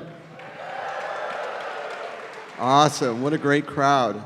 It's a pleasure to be here. My name is Gary Muzinski. My last name means music on skis in Polish. And in honor of Moonshot, I brought my flying saucer with me. I'd like to introduce our cellist. If you give her a round of applause, Sue Ellen Primost. And this is our dear friend, Christine, who is momentarily the carrier of the cello.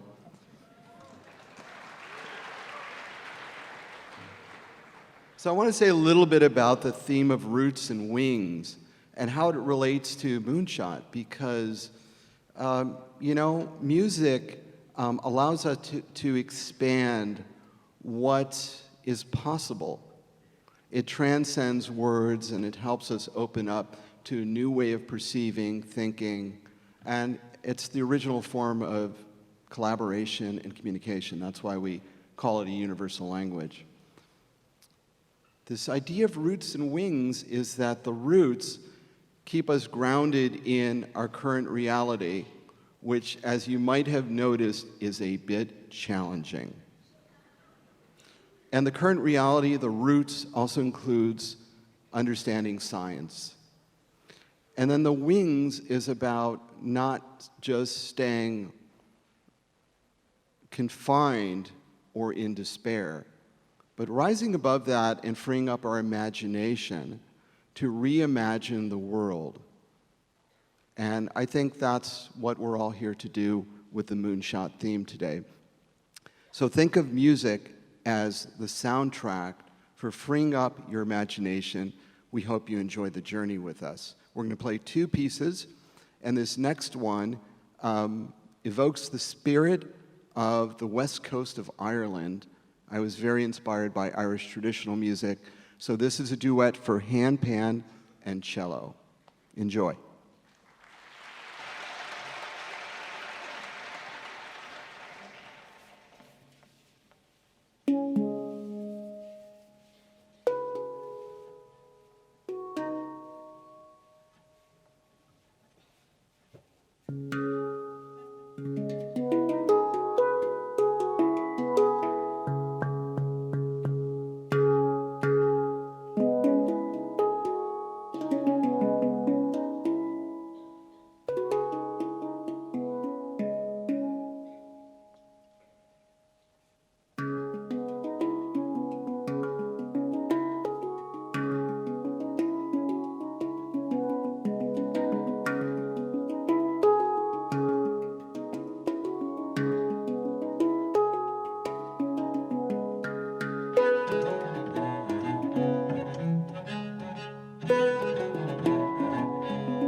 Thank you so much. Wonderful. This final piece we're doing is in honor of the Afro-Brazilian goddess of the sea, Iemanjá. And specifically, it's a prayer for the oceans and, more broadly, the state of the planet. So we hope you feel the sense of swinging the waves in this piece. And I'll be playing the berimbau, a traditional instrument originally from Central Africa and most commonly associated with Brazil these days and Salvador Bahia. But first, I'd like to call to the stage our wonderful pianist, Frank Martin.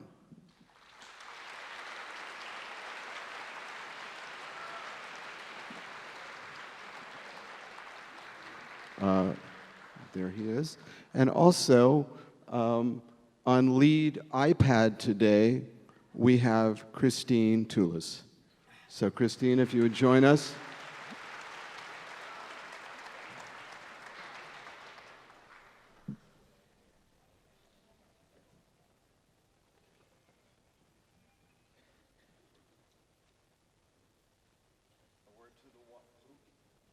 Word to the wise, do not try to get through TSA with this instrument.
Hope everyone had an amazing lunch.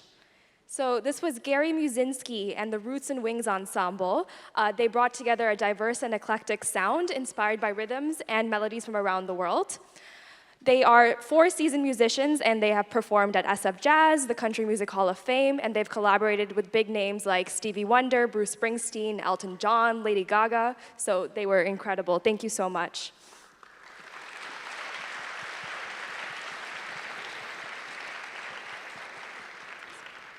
Session 2's theme, Breaking Orbit, is centered on the moment when escape velocity is achieved and an object breaks free of gravity. Every moonshot involves breaking out of traditional paradigms. Getting out of your comfort zone and embracing the possibility of failure is what allows innovation to truly blossom. After all, there's no force like gravity to hold you down.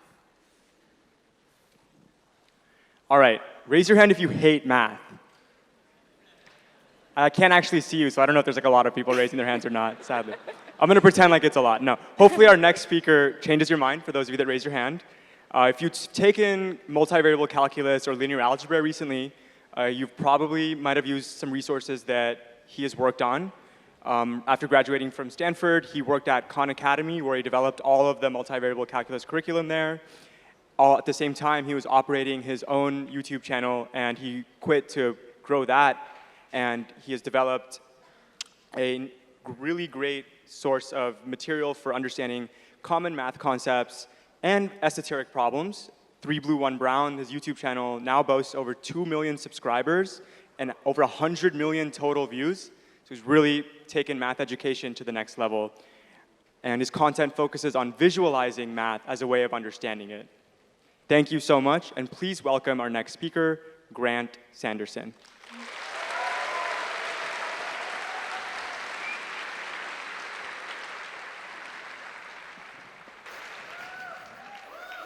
Thank you for that very kind introduction. I love you too, man. It almost seems like I don't need to say this. The audience is very warm, but I want to ask, what makes people engage with math? I mean, we all seem very intent that our children should learn math, right? That we should learn math, that it somehow puts us in a better position to understand science and technology, and when you have someone sitting there in a classroom, it's not a given that they're engaged. Now, I work on a YouTube channel, right? And on YouTube, this question is put to an unusual level of, let's just say, an extreme stress test, right? Because if you're bored with what you're watching, or you're debating whether or not to watch something, there are billions of hours of content sitting there waiting for you. Some of the most entertaining things humanity has ever created are sitting there just one click away. So if you're trying to teach math on YouTube and someone's not engaged, they're not sticking around. So what I want to do is answer this question through a YouTuber's lens in a way that's hopefully helpful to more traditional teaching contexts. And I was asked to talk about some of what I do, so I figured that what we would do here is take a look at some of the content that I've made that, by the extremely coarse metric of view count, is in a sense more engaging than others. And part of the reason I choose to do this is the 4 specific videos at the top paint a very interesting picture to answer our question. So sitting at number 4 was a video about Fourier transforms. Now it's a beautiful piece of math, absolutely wonderful. The whole idea is about understanding functions in terms of pure frequencies. So when you hear a musical note played, something like the A440 that's used to tune an orchestra, what the air pressure over time would look like if you were to graph it is something maybe like this yellow graph. You know, it's a pure sine wave. It wiggles at a nice steady rate. Pitches that are higher or lower also wiggle according to pure sine waves, but maybe faster or slower. Now, when you play them all together to get a chord, what happens is that at each point in time, the strength of each of those individual notes is getting added together. But because they're at different frequencies, you end up with this very complicated-looking graph. In this case, I've only added together 4 different frequencies, but the one at the top, it's notably more complicated. It's definitely not a clean sine wave. And the question that Fourier transforms try to answer is, how do you do this in reverse? How do you start with a signal that something like your microphone would pick up, and reverse engineer what the pure frequencies that went into it are? Now, it's not just relevant for sound engineering. If you ask any electrical engineer or someone who works with quantum mechanics or all kinds of physics, it turns out that being able to break up functions as pure frequencies is kind of a problem-solving superpower. But if you are bought into the idea that this is a very neat thing to learn, it's a wonderful, beautiful piece of math, and you go to look it up, what you would find is something that looks like this, which is very intimidating, right? I mean, First of all, there's an integral there, so you at least need to know calculus. That's just a bare minimum. But if you look closer, you see to this e to the pi I stuff, so we're doing calculus with complex numbers. I mean, the very first line of the Wikipedia page is sort of screaming at you, you need to be at a certain elite level before you're going to be able to understand this. But if you look past the symbols and the formalisms, it turns out there's a very nice way to understand what the Fourier transform is actually doing. This isn't sugarcoating it. It's showing what it's actually doing, but in a very visual way. And this is what I tried to make a video about. I'll just give you the very high level here. The idea is to take this graph that might be a mixture of different frequencies and sort of wind it around a circle. And to really talk through the details of what's going on in this animation and how it pulls out the exact frequencies, it takes maybe 10, 15 minutes. It's not too bad, but it's a complicated image. But the idea is that even if you don't have a deep technical background, you can come to a substantive understanding of what the Fourier transform is doing before you see the calculus and the complex numbers. And at that point, once you bring in the formalisms, it has a way of articulating an idea that's already in your mind, explaining the usefulness of those calculus and complex number terms. So that's Fourier transforms. Now, if we jump up to number 2, I did a video on neural networks. And I think I hardly need to tell anyone in this audience just how useful neural networks have proved to be in the last couple decades. But if you really drill in on what specifically is going on when we reference machines learning, giving them training examples, in what sense is it learning in this context how to recognize handwritten digits, there is a ton of wonderful math to be had in there. And again, it's highly visualizable. It's something where you can show what's happening before you bring in the formalisms of matrix operations and nonlinearities between them and gradient descent and all of that delicious stuff. You can get to the substance before you get to the intimidating formalism. So what makes people engage with math? I personally am a big fan of visualizations. I think animation can play a big role.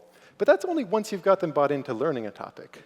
If we think about these two, Fourier transforms and neural networks, I think a big part of what draws people in is that they answer a question that often goes woefully unaddressed for most people in their math classes.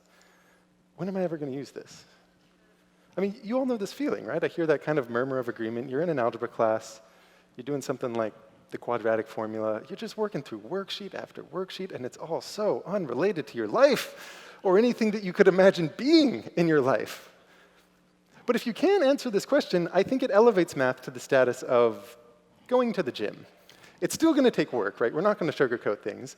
But you know what you're getting for that work. And instead of being something that's kind of nerdy, exclusively for the realm of school, it's something that you can feel proud of doing, where after you do it, you feel good, you feel powerful, and you feel smug, too. You kind of want to boast to your friends. So what makes people engage with math? Relevance, you know, connect it to the world, preferably connect it to the audience's world. But that's almost too obvious. I think you all know that that's the answer. I would like to argue it's actually not the complete answer, though. I think there's an ingredient that people don't really talk about when they set curriculums, when they decide what their class is going to look like. And I think it's a very important ingredient if we're thinking about this question of engagement. And what leads me to think of it is looking at some of the content that I've made that people have seemed most engaged with. So let's take a look at number 3 and 1 here, because they paint a very different story.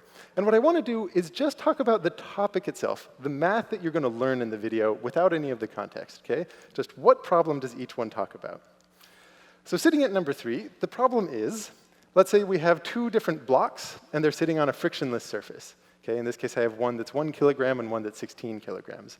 And we're going to send that right block sliding towards the left one. They're going to bounce off of each other a couple times. There's a wall to their left.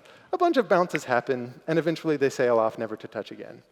And we're going to be very idealized. You know, no energy is lost to friction. No energy is lost to the collisions between them. They don't act on each other with gravity. We just want to count the collisions in this idealized situation. That's it. That is the question. That is the number 3 video. And this might seem like a joke, and I promise it's not, but here's the number 1. Here's the question that it's asking. If you take a sphere, and you choose 4 random points on the surface of that sphere, okay, so a uniform probability, all points on the sphere are equally likely, and we're going to form a tetrahedron, which is sort of a triangular pyramid shape. It's what you get to make those 4 points its vertices. The question is, what is the probability that this tetrahedron, this weird shape, contains the center of the sphere? So, you know, sometimes the 4 points are kind of on opposite sides and it contains it. Other times they're bunched up together and it doesn't. That is it. That is the question. Somehow, that's more popular than neural networks, right? And I can hear some of you scratching your heads in the audience, because if you look at the question, when am I ever going to use this? You might think that you won't use the answer to this question. I know you might think that. You'd be absolutely right. I promise, you're never going to need to know the number of times that two blocks bounce off of each other in a frictionless situation. And you are never going to need to know the probability that a tetrahedron formed by 4 random points on the surface of a sphere contains. It's a weird question. It's not a natural question. So why on earth do more people care about block collisions than Fourier transforms? And why on earth do more people care about this strange sphere question than neural networks? OK, so I said that if you can answer this question, it elevates math to the status of going to the gym. Now, let me ask, in the audience today, among you, how many of you have gone to the gym in the last 24 hours, by raise of hands? OK, so raise your hand if you've been to the gym in the last 24 hours. And it looks like maybe the room's 20% most muscular arms are all rising at once. OK, so set them down. In contrast, how many of you in this audience today, again by raise of hands, in the last 24 hours, have consumed some piece of fiction? So maybe a book, or a movie, or that Netflix series that you've been binging, some piece of fiction. It's a lot more, a lot more. Now what's funny is fiction makes no attempt to answer this question. I don't know about you, but when I was reading Harry Potter, I didn't find myself asking, when will I ever use Wingardium Leviosa? When am I going to apply the newfound knowledge I have of the rules of Quidditch, or the newfound knowledge I have of the intimate personality quirks of each individual Weasley child? No, I didn't ask that, because we understand fiction appeals for an entirely different reason. It's about emotion, it's about wonder, it's about establishing a mystery that you just need to see resolved. It's about introducing a romance that you really want to see come to fruition. It's a warm escape from a world that to a lot of us can be cold and sometimes lonely. And before you go thinking that math plays by different rules, it absolutely does not. If you look at some of the people who are most engaged with the subject, professional mathematicians, the way that they describe their subject sometimes seems almost callously removed from the idea of reality. There was this one English mathematician, G.H. Hardy, and he wrote a book in 1940 called A Mathematician's Apology, and it might be best summed up by the following quotation. We have concluded that trivial mathematics is, on the whole, useful, and that the real mathematics, on the whole, is not. So yeah, Fourier transforms, neural networks, all that trivial stuff, it might be useful, but leave it to the engineers. The pure stuff, number theory, topology, analysis. Yeah, that's the good stuff, but not useful. So why would he care?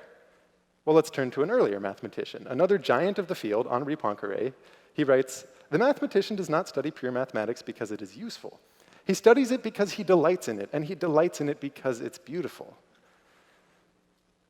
It's funny, that sounds more like how people talk about art than how they talk about science. What makes people engage with math? I think the thing not enough people talk about is what I'm just going to call story. And when I use that word, I mean appeals to emotion. I mean having comedy, having some notion of characters that you care about. I mean having a mystery you need to see resolved. Really, anything that pulls you in for the math for what it is now, not what it promises to give you later. Let's take a look at the block collisions, because context here is crucial. Yes, the question is useless, but let me show you what would pull you in. This is really a mystery novel, and like any good mystery novel, you open with a crime scene, smoking gun, a fingerprint of someone who's kind of familiar, in a way that suggests there's something deeper at play.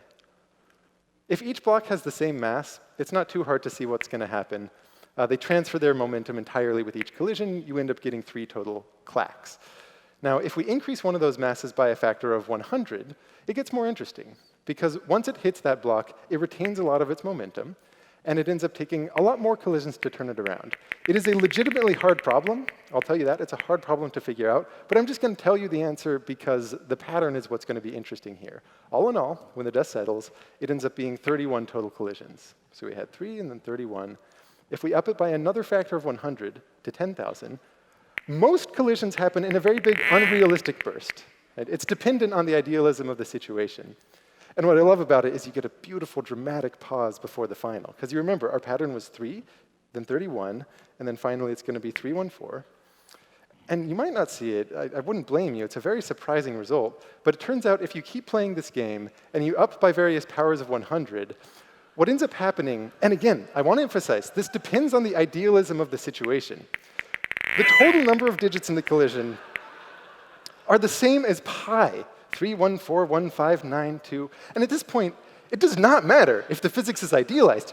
If you have a soul, you have to know why. Right?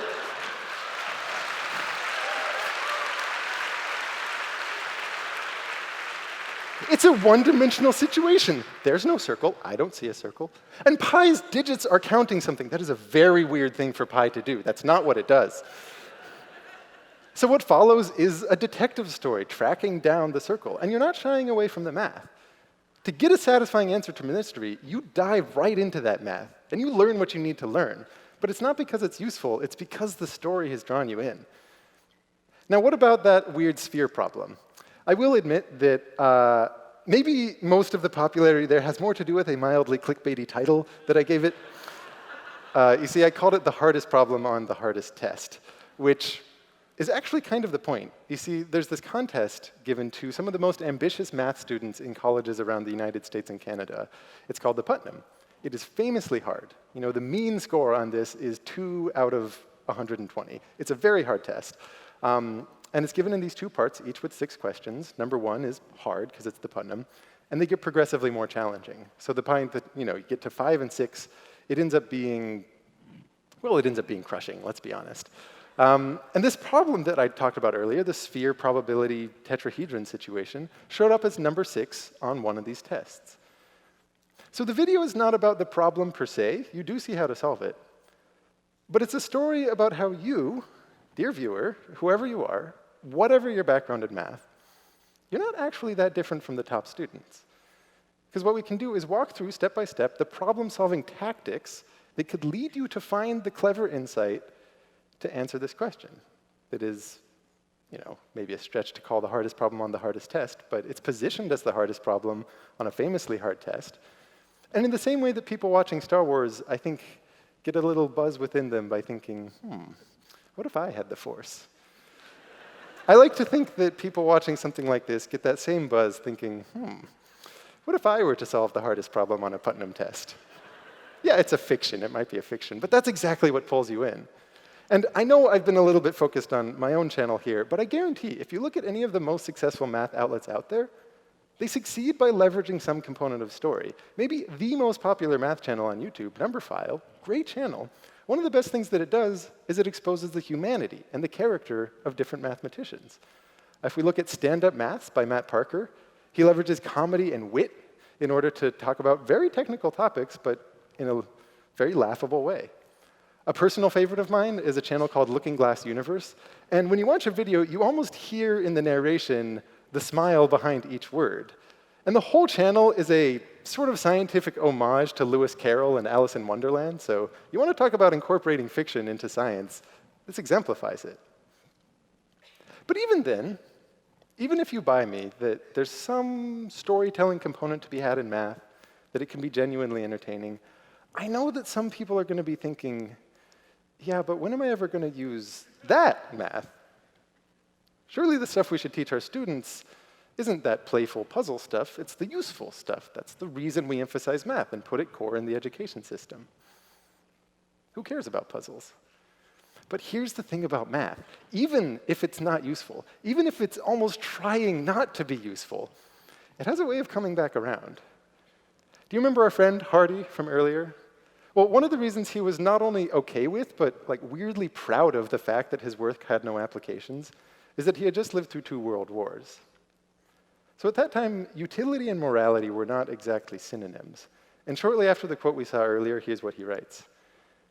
He says, "No one has discovered any warlike purpose to be served in the theory of numbers or relativity. And it seems very unlikely that anyone will do so for many years." Now, in hindsight, we can almost laugh at this because relativity is critical for most physics to include GPS-guided weaponry. And as to number theory, I'm sorry, Hardy, as pure and platonic as your primes might have seemed, that's the backbone of modern cryptography. So even when he's trying not to make it useful, it had a way of coming back around. And you know those block collisions? I would have put money on the fact that you would never need to know the solution to this problem. You would never actually need to apply the fact that you get a circle out of this. And yet, a couple months after I made it, a quantum computing researcher came up to me and pointed out a discovery he made, that the math behind that is identical to, not similar to, but identical to the math behind a very famous quantum search algorithm. So bizarrely, tracking down the circle in that detective story puts you in a better position to understand quantum computation. I wouldn't have guessed that. That's what math does. It shines a light on unexpected connections. So what makes people engage with math? Well, honestly, I think the most compelling answer is neither the usefulness nor the story, but understanding the bizarre way that they intertwine with each other. You know, the easy half here is that sometimes the best narrative is rooted in a really good application. But much more counterintuitive and just as true is that some of the most useful math that you'll ever find, or that you can teach, has its origins in someone who is just looking for a good story. Thank you very much.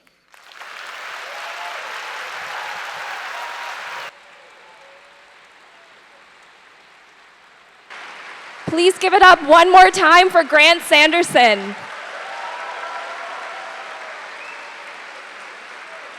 So our next speaker is the founder and president of She the People, a national network to increase the political voice and power of women of color. Yes, Amy Allison is one of the most energetic drivers of the movement to increase the participation of women of color in the electorate, as well as to support and encourage them to run for office. She inspires thousands and has created change for the new generation of voters. Please give it up for the amazing Amy Allison.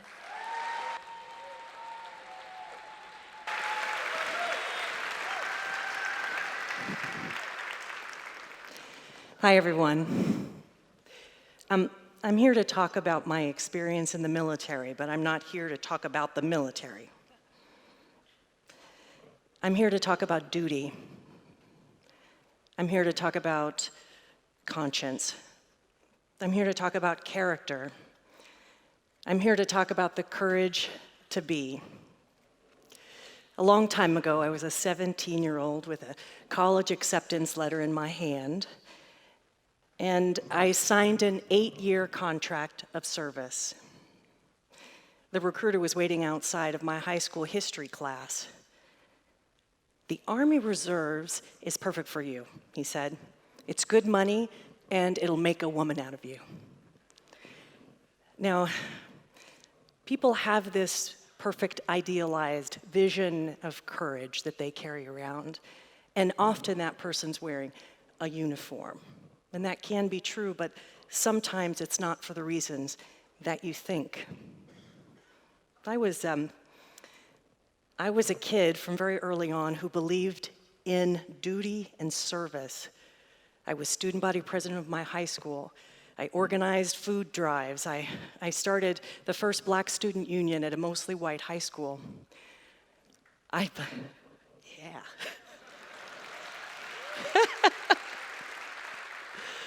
I used my hands, my time, my focus. I believed, as I learned in Sunday sermon, that I was an instrument.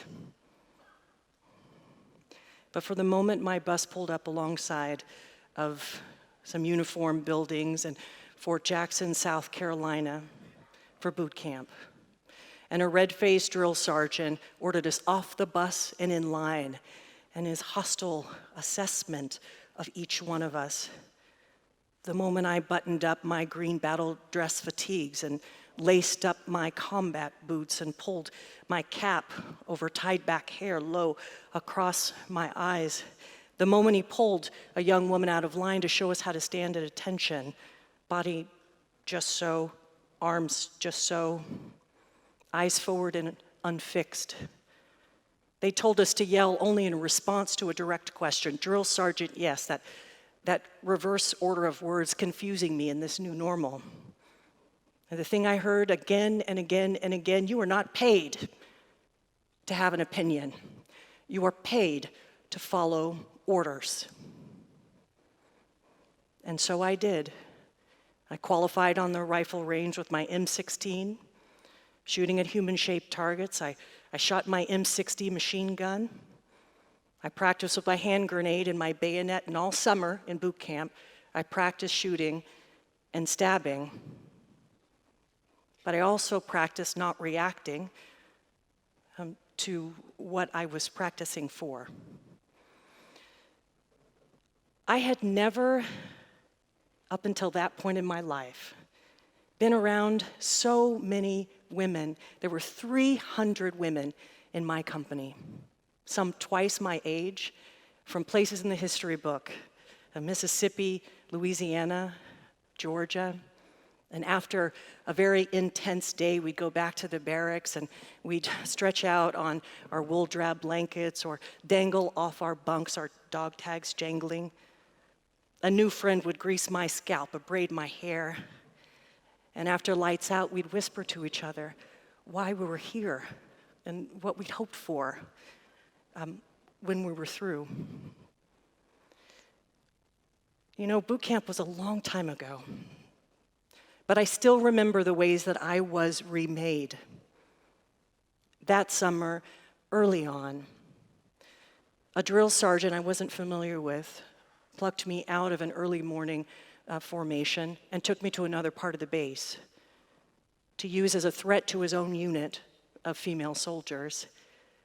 I saw myself through their eyes as I was debased by order down in push-up position, then up, then down, then up, then down again.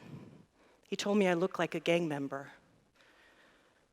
Then later that summer, a drill sergeant ordered me into her office looking for evidence against a soldier that they suspected was gay. Then later, as I was going to the commissary to buy maxi pads, I was accused by another drill sergeant of fraternizing with the male soldiers that lined the aisles. "I'll rip your head off and shit in your neck," he threatened. And then, a few weeks later, the same drill sergeant came up to me on graduation day. He looked me up and down in my dress greens and my boxy black shoes and tie, my medals, and my newly earned accelerated promotion. "You look good, girl," he said. "Meet me later." I was a combat medic. I trained in Fort Sam Houston in Texas. A combat medic's job is to return the fighting force to the field as soon as possible. I was taught a concept called triage. In the military, triage meant to prioritize care for those least injured.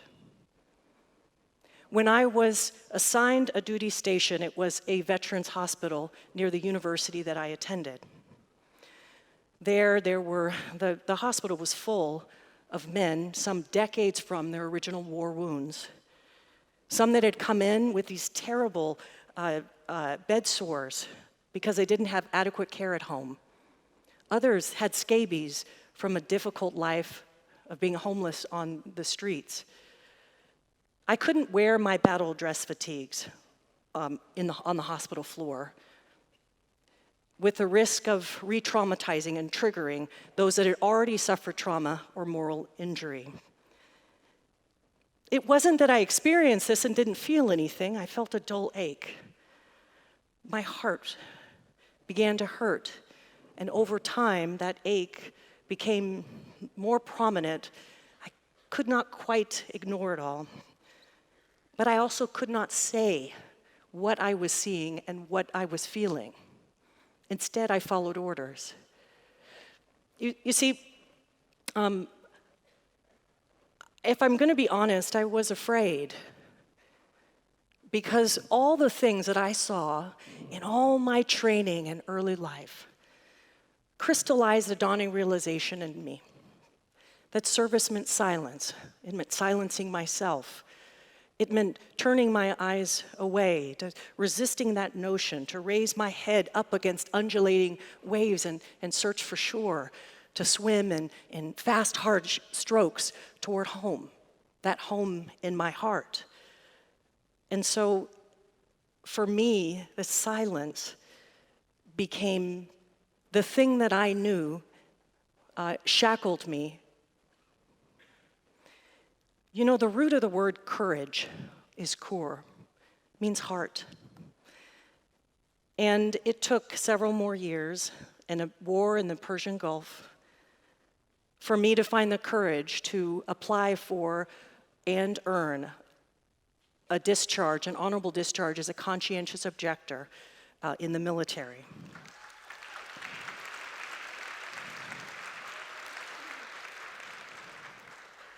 It's one of the hardest discharges. I'm probably one of the only people you'll ever meet with this legal designation of a soldier who's recognized to be against war. And it's a hard road because I not only wanted to do that, I needed to speak the truth that had been hidden in my heart for so long. In order to earn a discharge as a conscientious objector, as a member of the military, I met with a chaplain, psychiatrist, investigating officers in a hearing, and then my case took 3 years to go up the chain of command, during which I continued to wear the uniform and fulfill my duties at my unit. Most people would have given up, but for me, it was important that I continue to take a strong stand and to tell people what I had learned, even as my voice shakes, even as I felt afraid. I recognized there was a duty to myself that was bigger than the duty that I understood before, a duty to my heart. I listened to my conscience, and I acted on it. Years later, I ran into a friend who was a friend from military training, and she and I had lost touch when she moved back to the Midwest to her duty station. And when we reconnected, I told her my whole journey. I was like, I had this conflict in my heart, and here's what I did, and the whole story. And then I said, well, what have your last years been like?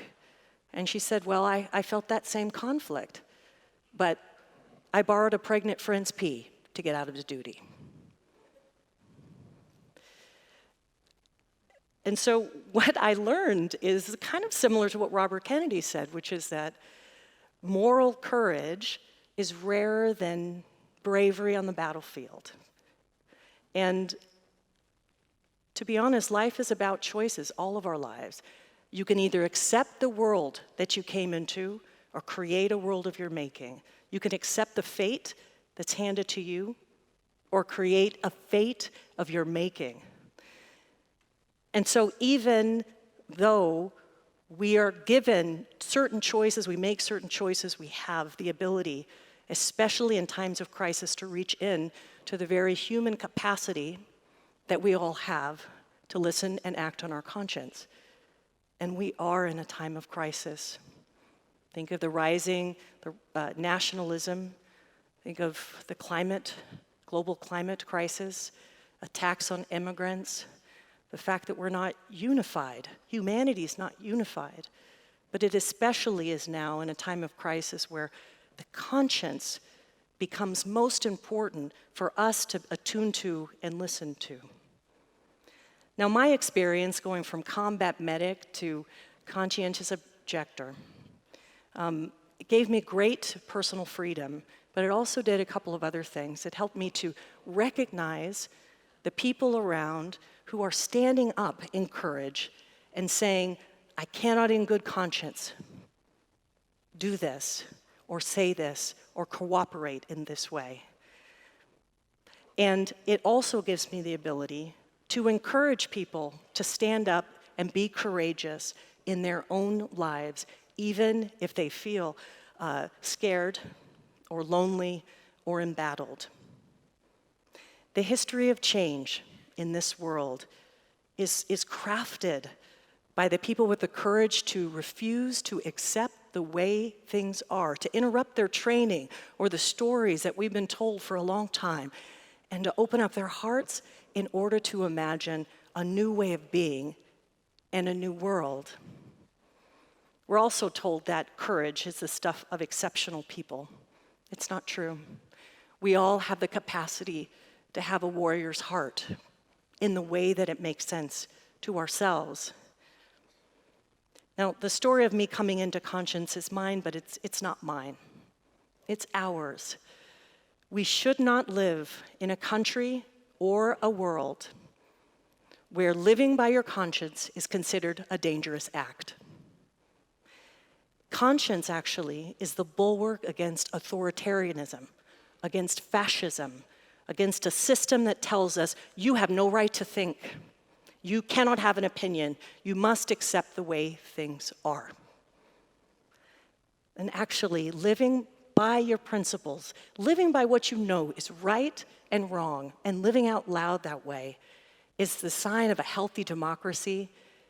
It's an indication of strong moral character, and it's a measure of personal and collective freedom.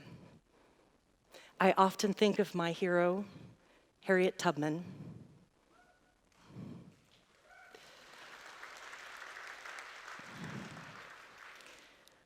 Harriet Tubman, in the face of almost insurmountable odds and the horrors of the system of slavery, not only freed herself, but she answered the call to conscience and went back again and again at great personal risk to save hundreds of people, to literally transform people from slave to free, not because it was easy, not because the law said it was okay, not because somebody gave her permission, but because she acted in accordance to her conscience and showed incredible courage that continues to inspire people to this day. Our conscience may start deep inside of a dark recess in our heart. The voice may be, over time, hard to hear, but our conscience is most powerful when lived out loud and when shared, when the truth that we know is brought to light, is spoken out loud. That we have the courage to do that. We have the courage to be. And that's the definition of freedom. Thank you.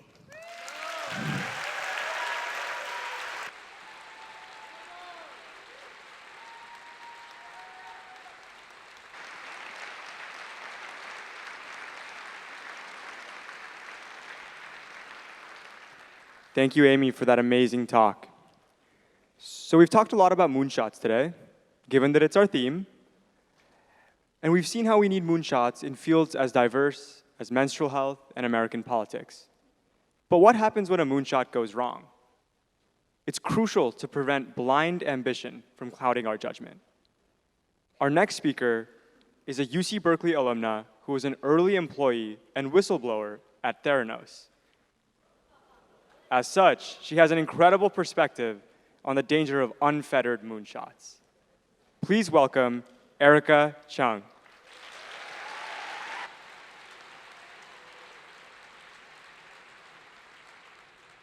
Hello, everyone. Oh, this is so exciting. Oh, man. Thank you. Thank you. So it's very interesting for me to be standing on this particular stage because actually my story begins right here on the UC Berkeley campus. So I had graduated 7 years ago from Berkeley with a dual degree in molecular and cell biology and linguistics. And I had gone to a career fair here on campus where I'd gotten an interview with a startup called Theranos. And at the time, there wasn't really that much information about the company, but the little that was there was really impressive. Essentially, what the company was doing was creating a medical device where you would be able to run your entire blood panel on a finger stick of blood. So you wouldn't have to get a big needle stuck in your arm in order to get your blood test done. So this was interesting, not only because it was less painful, but also it could potentially open the door to predictive diagnostics.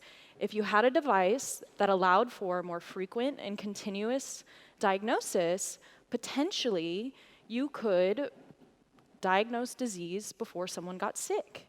And this was confirmed in an interview that the founder, Elizabeth Holmes, had said in the Wall Street Journal. You know, the reality within our healthcare system today is that when someone you care about gets really sick, by the time you found out, it's too late to do anything about it, and it's heartbreaking. And for me, this hit so close to home, and talking about moonshots, this was a moonshot that I really wanted to be a part of and I really wanted to help build. And there was another reason why I think the story of Elizabeth really appealed to me. So there was a time that someone had said to me, Erica, there are two types of people. There are those that thrive and those that survive. And you, my dear, are a survivor. Before I went to university, I had grown up in a one-bedroom trailer with my 6 family members, and when I told people I wanted to go to Berkeley, they would say, well, I want to be an astronaut, so good luck. And I stuck with it, and I worked hard, and I managed to get in. But honestly, my first year was very challenging. I was the victim of a series of crimes. I was robbed at gunpoint, I was sexually assaulted, and I was sexually assaulted a 3rd time, spurring on very severe panic attacks where I was failing my classes, and I dropped out of school. And at this moment, people had said to me, Erica, maybe you're not cut out for the sciences, maybe you should reconsider doing something else. And I had told myself, you know what? If I don't make the cut, I don't make the cut, but I cannot give up on myself, and I'm gonna go for this, and even if I'm not the best for it, I'm gonna try and make it happen. And luckily, I stuck with it, and I got the degree, and I graduated. Thank you. So when I heard Elizabeth Holmes had dropped out of Stanford at age 19 to start this company, and it was being quite successful, to me, it was a signal of, didn't matter what your background was, as long as you committed to hard work and intelligence, that was enough to make an impact in the world. And this was something for me personally that I had to believe in my life, because it was one of the few anchors that I had that got me through the day. So you can imagine when I received this letter, I was so excited. I was over the moon. This was finally my opportunity to contribute to society, to solve the problems that I had seen in the world. And really, when I thought about Theranos, I really anticipated that this would be the first and the last company that I was going to work for. But I started to notice some problems. So I started off as an entry-level associate in the lab, and we would be sitting in a lab meeting reviewing data to confirm whether the technology worked or not. And we'd get data sets like this, and someone would say to me, well, let's get rid of the outlier and see how that affects the accuracy rate. So what constitutes an outlier here? Which one is the outlier?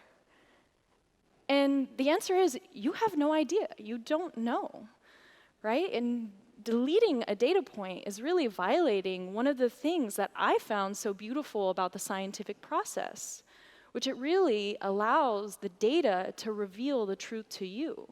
And as tempting as it might be in certain scenarios to place your story on the data to confirm your own narrative, when you do this, it has really bad future consequences. So this, to me, was almost immediately a red flag, and it kind of folded into the next experience and the next red flag that I started to see within the clinical laboratory. So a clinical laboratory is where you actively process patient samples. And so before I would run a patient sample, I would have a sample where I knew what the concentration was.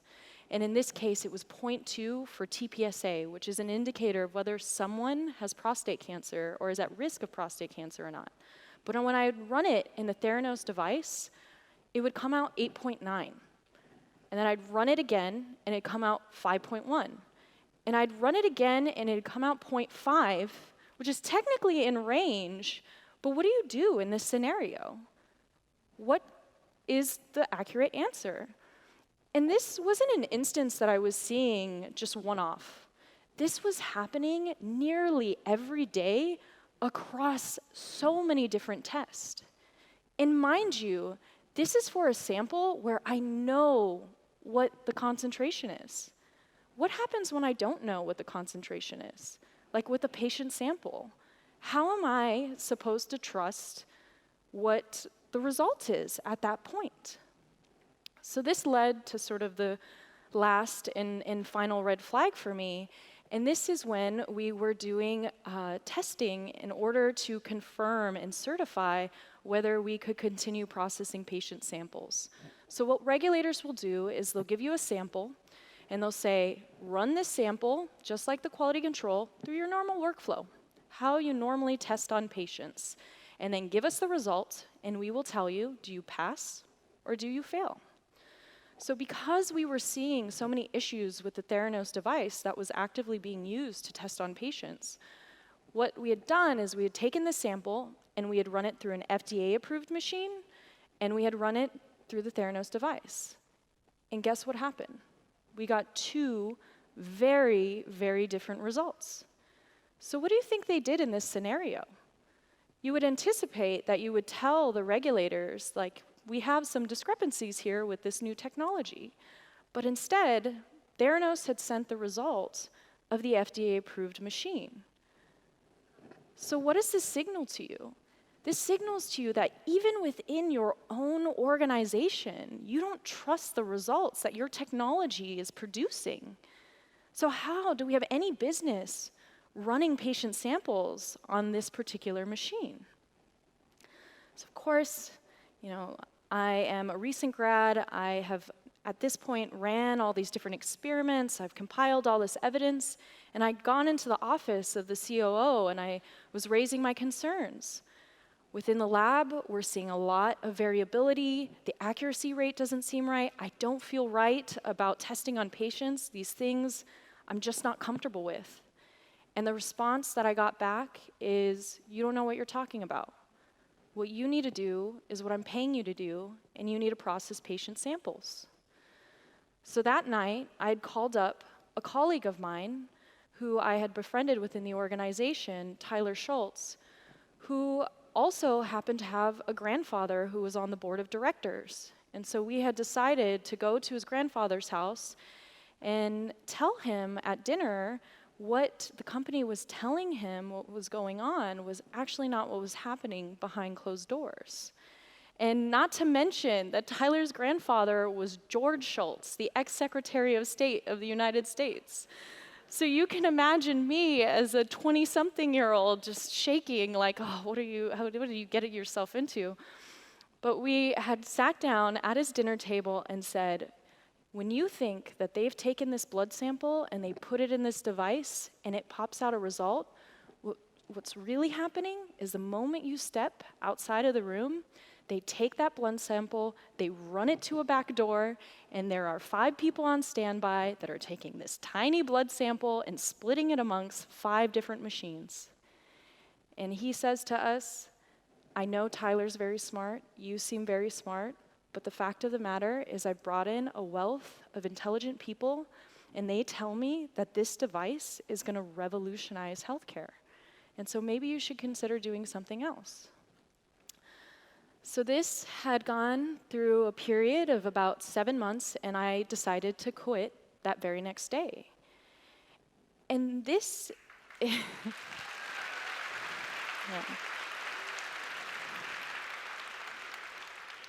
But this was a moment that I had to sit with myself and do a bit of a mental health check. I'd raised concerns in the lab. I'd raised concerns with the COO. I'd raised concerns with a board member. And meanwhile, Elizabeth is on the cover of every major magazine across America. So there's one common thread here, and that's me. Maybe I'm the problem. Maybe there's something that I'm not seeing. Maybe I'm the crazy one. And this is the part in my story where I really get lucky. I was approached by a very talented journalist, John Carreyrou from the Wall Street Journal, and he had basically said that he also had heard concerns about the company from other people in the industry and working for the company. And in that moment, it clicked in my head, Erica, you are not crazy. You're not the crazy one. In fact, there are other people out there just like you that are just as scared of coming forward but see the same problems and the same concerns that you do. So before John's expose and investigative report had come out to reveal the truth of what was going on in the company the company decided to go on a witch hunt for all sorts of former employees, myself included, to basically intimidate us from coming forward or talking to one another. And the scary thing really for me in this instance was the fact that it triggered, and I realized that they were following me once I received this letter. But it was also, in a way, a bit of a blessing, because it forced me to call a lawyer. And I was lucky enough, I called a free lawyer, but he had suggested, why don't you report to a regulatory agency? And this was something that didn't even click in my head, probably because I was so inexperienced. But once that happened, that's exactly what I did. I had decided to write a letter and a complaint letter to regulators illustrating all the deficiencies and the problems that I had seen in the laboratory. And as endearingly as my dad kind of notes this as being my like dragon slayer moment where I had risen up and sort of like fought this behemoth and it caused this domino effect, I can tell you right now, I felt anything but courageous. I was scared, I was terrified, I was anxious, I was ashamed slightly that it took me a month to write the letter. There was a glimmer of hope in there that maybe somehow no one would ever figure out that it was me. But despite all that emotion and all that volatility, I still did it. And luckily, it triggered an investigation that shone to light that there were huge deficiencies in the lab, and it stopped Theranos from processing patient samples.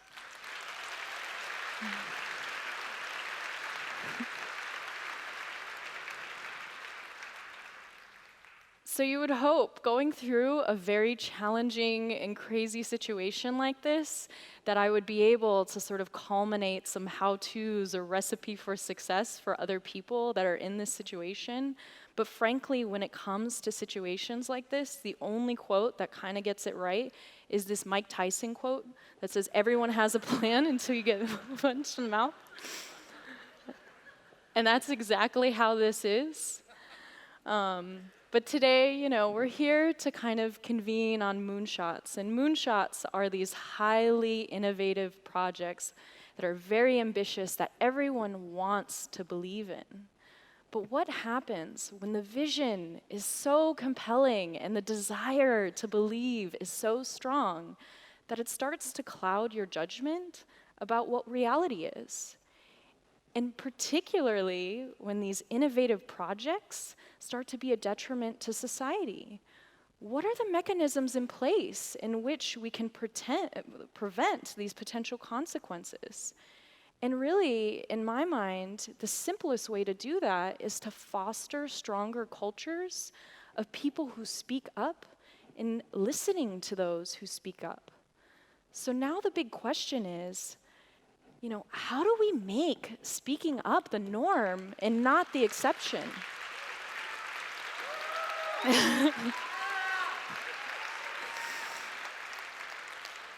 So luckily, you know, in my own experience, I realized that when it comes to speaking up, the action tends to be pretty straightforward in most cases. But the hard part is really deciding whether to act or not. So how do we frame our decisions in a way that makes it easier for us to act and produce more ethical outcomes? So UC San Diego came up with this excellent framework called the 3 C's, and it's called commitment, consciousness, and competency. And commitment is the desire to do the right thing regardless of the cost. In my case at Theranos, if I was wrong, I was going to have to pay the consequences. But if I was right, the fact that I could have been a person that knew what was going on and didn't say something, that was purgatory. Being silent was purgatory. Then there's consciousness, the awareness to act consistently and apply moral convictions to daily behavior. So for me, it was easy to do this because it was going back to the reasons why I joined the company in the first place. I wanted to leverage technology to solve big problems in healthcare. I wanted to propagate the idea that it didn't matter where you came from. If you worked hard and you were intelligent, that was enough to make the impact in the world. And this was something I was going to do day in, day out, regardless. And the third aspect is competency. And competency is the ability to collect and evaluate information and foresee potential consequences and risk. And the reason I could trust my competency was because I was acting in service of others. And I really want to latch on to this idea of acting in service of others. As much as many of our decisions are guided by money in the world, the fact of the matter is when people lie on their deathbed, I rarely expect that anyone will say, I wish I worked X more hours to generate Y more of revenue. But the types of things that people do say on their deathbed are, I wish I spent more time with the people I love. I wish I would have pursued the things that were important to me. And I wish I would have stood up for myself and for other people. So I think a simple process to help us in terms of not necessarily making the hard decisions any hard, but at least making us feel more at peace with our actions, is really taking those actions and imagining, if this happened to my children, to my parents, to my spouse, to my neighbors, to my community, if I took that, how will it be remembered? And with that, I hope as we all leave here and venture off to build our own moonshots, we don't just conceptualize them in a way as a means for people to survive, but really see them as opportunities and chances for everybody to thrive. Thank you.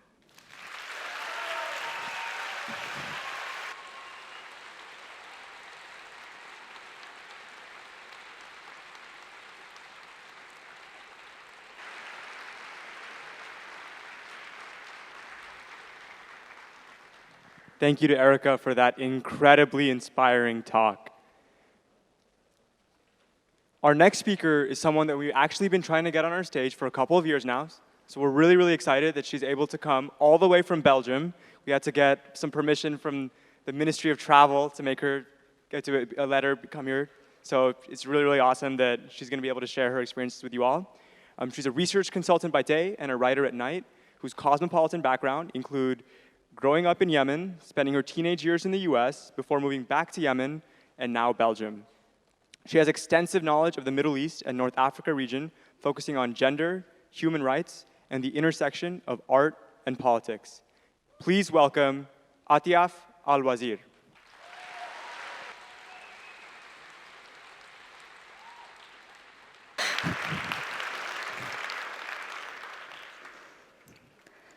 Poet Mahmoud Darwish wrote, I come from there, and I have memories. Like him, many people refer to home as there. My parents left Yemen many years ago, and they never stopped talking to us about there. Mama told us about her cat Lulu, who used to walk her to school every single day. They became even closer after Mama's 9-year-old sister was killed by a stray bullet. Baba told us about the mountains where he was born and grew up, and later about how much he missed the mountain breeze when he was jailed as a teenager for political reasons. Every time they told us stories from there, I was transported to a place filled with love, adventure, sacrifice, and longing. There is where I was born, in Sana'a, Yemen. In fact, in this very same room. This is me and my mother. I was born in 1979. I'll leave it up to you to calculate how old I am. As a child, we left Yemen, and eventually, as a teenager, we settled here in the US. But then, 18 years later, I decided to move to Yemen, and I got the amazing opportunity to live in a place I've always dreamed of living in, the old city of Sana'a. We lived in this house here on the 3rd floor, my husband and I. In January 2011, protests began, and I quickly joined the revolution, chanting, "Ash-sha'b yurid isqat al-nizam." The people want an end to the regime. For the next couple of years, I wrote about the situation in my blog and op-eds. I documented human rights violations, interviewed many women in prison, and photographed way too many young, dead bodies. It was an extremely difficult time, to say the least. But not entirely. It was actually one of the best times of my life. I connected with people on a very, very deep level. People from all different backgrounds were in the same place. People were filled with hope and love and vibrancy and so much art.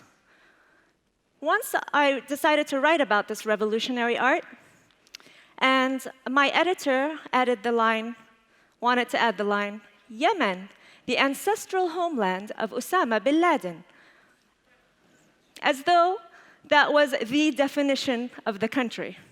Now imagine if you wrote an article about the opening of a new art gallery somewhere in New York State, and your editor added the line, New York, the birth state of Oklahoma City bomber Timothy McVeigh. That wouldn't make sense, right? What also didn't make sense to me was the complete disconnect between the Yemen I was living in, the Yemen I was experiencing, and the Yemen he thought he knew while living thousands of miles away. But he saw Yemen only through one stereotypical lens. And the problem with stereotypes, as author Shimamanda Adichie said in her TED Talk, is not that they're untrue, but they're incomplete. They make one story become the only story. I left Yemen in January 2015 when conflict began to escalate. The privilege to flee the country so quickly caused me immense shame, guilt, and I felt like a coward. I didn't say bye to people I loved. And then 2 months later, US-made bombs hit the capital of Yemen where I was born. And although during the revolution I was extremely active in the movement, this time I was frozen. I felt helpless watching the war from abroad. And the guilt really consumed me. I felt guilty when I went grocery shopping, guilty when I took a warm shower, and guilty when I visited the doctor, even though I was pregnant at the time. That's because in Yemen, people were deprived and continue to be deprived of basic services such as healthcare and electricity. Children aren't just starving like the media tells us. They're actually being deliberately starved as a weapon of war due to an internationally supported blockade. The thing is about war is that it forces us into decisions we should never have to make. While the trolley dilemma, would you derail this train to kill one person in order to save these 5, is simply an ethical debate or discussion for many of us. For some people, it's an actual reality. For some parents in Yemen, for example, they have to choose between either buying cholera medicine to save one sick child or using that money to feed an entire family. Now, in either case, someone's probably gonna die, and the parents have to make that hard choice and watch as their children die slowly in front of them. As a parent of a 4-year-old and another on its way, I can't imagine the trauma of having to make such a soul-wrenching decision. No one should be put in that place, no one. I think of these parents often. In fact, I see them in my dreams. I see them running away from bombs, hiding, trying to protect their children. And in one particularly disturbing dream, I was chopping a body into pieces and putting those pieces in plastic bags. I don't want to know what that means or says about me. But the war follows us everywhere. It even follows us in the diaspora. It follows us in our dreams. Soon enough, the images that I was seeing on television overshadowed my own memories of Yemen. And I turned into what dictators love, a politically apathetic person. And then one time, I was going through my old photos, and I came across this photograph that reminded me of a night in 2011 when I woke up at 3 a.m. from the sound of loud gunshots and artillery. The clashes lasted until noon that same day. And that afternoon was actually my cousin's wedding. I thought they would naturally postpone it, right? But they didn't. And I didn't think it was appropriate to celebrate, so I put on a dress I usually wear to funerals. My aunt had a bright yellow dress, beaded, and when she saw me, she was horrified. I didn't have my hair done, I didn't have makeup on, my dress was, inappropriate for the wedding. And she quickly rummaged through her bag, found a red lipstick and some bracelets and handed them to me. And then I walked into the tent, and the music was blasting. Ya banat al-Yaman, Zufain. So many people were dancing, and I was appalled. In my self-righteousness, I judged them. How could they dance when 84 people had just died? But then, about an hour later, I was dragged to the dance floor, and I finally understood what poet Jalaluddin Rumi said. Dance in the middle of the fighting. Dance in your blood. Dance when you're perfectly free. This memory was truly, truly a gift because it reminded me of people's extraordinary ability to cope. I decided that I would no longer look at Yemen the way I used to. I will now look at it beyond the headlines and beyond my own part in perpetuating an incomplete narrative. Hadn't I lived in Yemen? I started to write again, but this time not lending my voice to the Yemen we see on television, but the Yemen from my memories. And I started to listen to people's voices, their stories of everyday heroism. And it hit me that while they were the ones living the war, I was the one stuck in my self-pity. And the more I collected their stories, the more I shook off that self-pity and hopelessness. It's incredible to see how people cope during war, how people truly live. It's incredible to see how neighbors share the little food they have with each other, how they help each other carry water for many, many miles, how parents creatively try to distract their children from the sounds of bombs by, singing out loud or blasting music, how people try to normalize their day. They still go to work every single day, even though they haven't received their salaries in months. They still have the courage to fall in love. Some break up, others get married in halls as large as this or bigger to accommodate all the relatives. And some, like this toy shop owner, renovate their buildings, their businesses. This is in Taiz City, even in a building that looks like this, that was destroyed. Others open new businesses, like Arshif in Sana'a, the country's first contemporary art gallery. And children still go to school, even in a building like this. This is their school that was destroyed. Now, these images are from Yemen, but really, the stories can be found in many other conflict areas, whether it's in Congo, Kashmir, or Palestine. The intention behind showing these images is not to glorify misery, but rather to show the tenacious human spirit, where children get up every single morning and still go to school, even when the world tells them that they have no future. When we tell children that Yemen is one of the worst places on earth, what we are essentially telling them that they have no agency. We're telling them that they should give up, that they are worse than, less than all of us here. It's no wonder then that when immigrants from these countries are sometimes perceived as unable to contribute to society or destined to become a burden on it.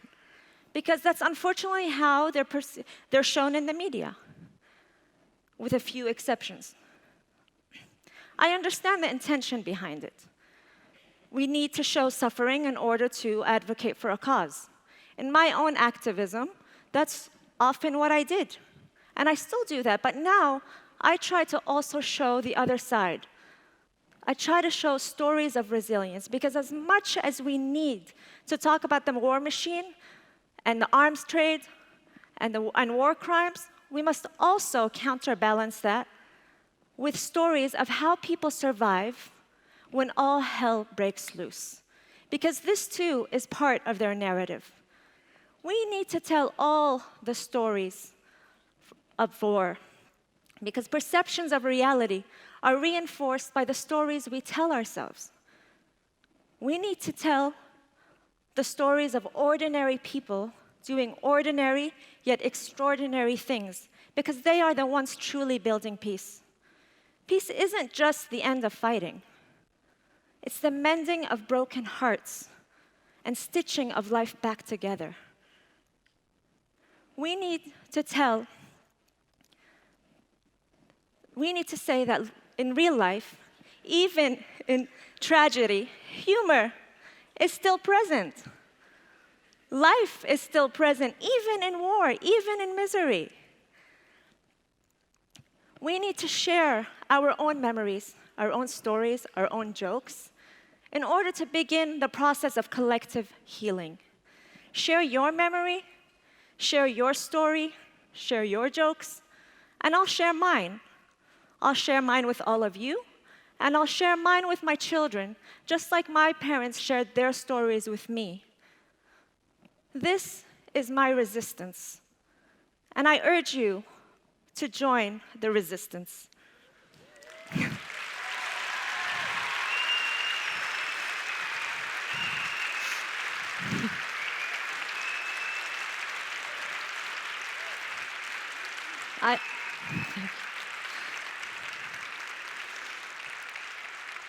I urge you to help us reverse humanity's negativity bias and our tendency to only focus on bleak events.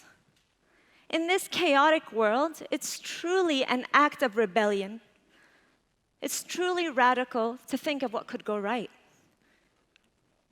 I'm not saying invent something when you write. Just stop resisting that there may be other realities on the ground. And finally, let's talk about the other sides of war in order to create a new narrative where people aren't defined by limitations, but rather endless possibilities. As author Amin Maalouf said, for it is often the way we look at other people that imprisons them within their own narrowest allegiances. And it's also the way we look at them that may set them free. Thank you very much. Thank you.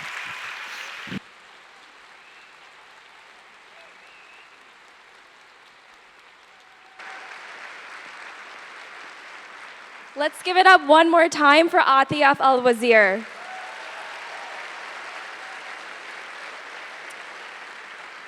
So our next speaker has had a lifelong interest in solving a very important question.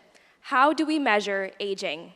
With his collaborators at UCLA, Dr. Steve Horvath has developed the first age estimation method that applies to all tissues and cells in the human body, known as the Horvath epigenetic clock.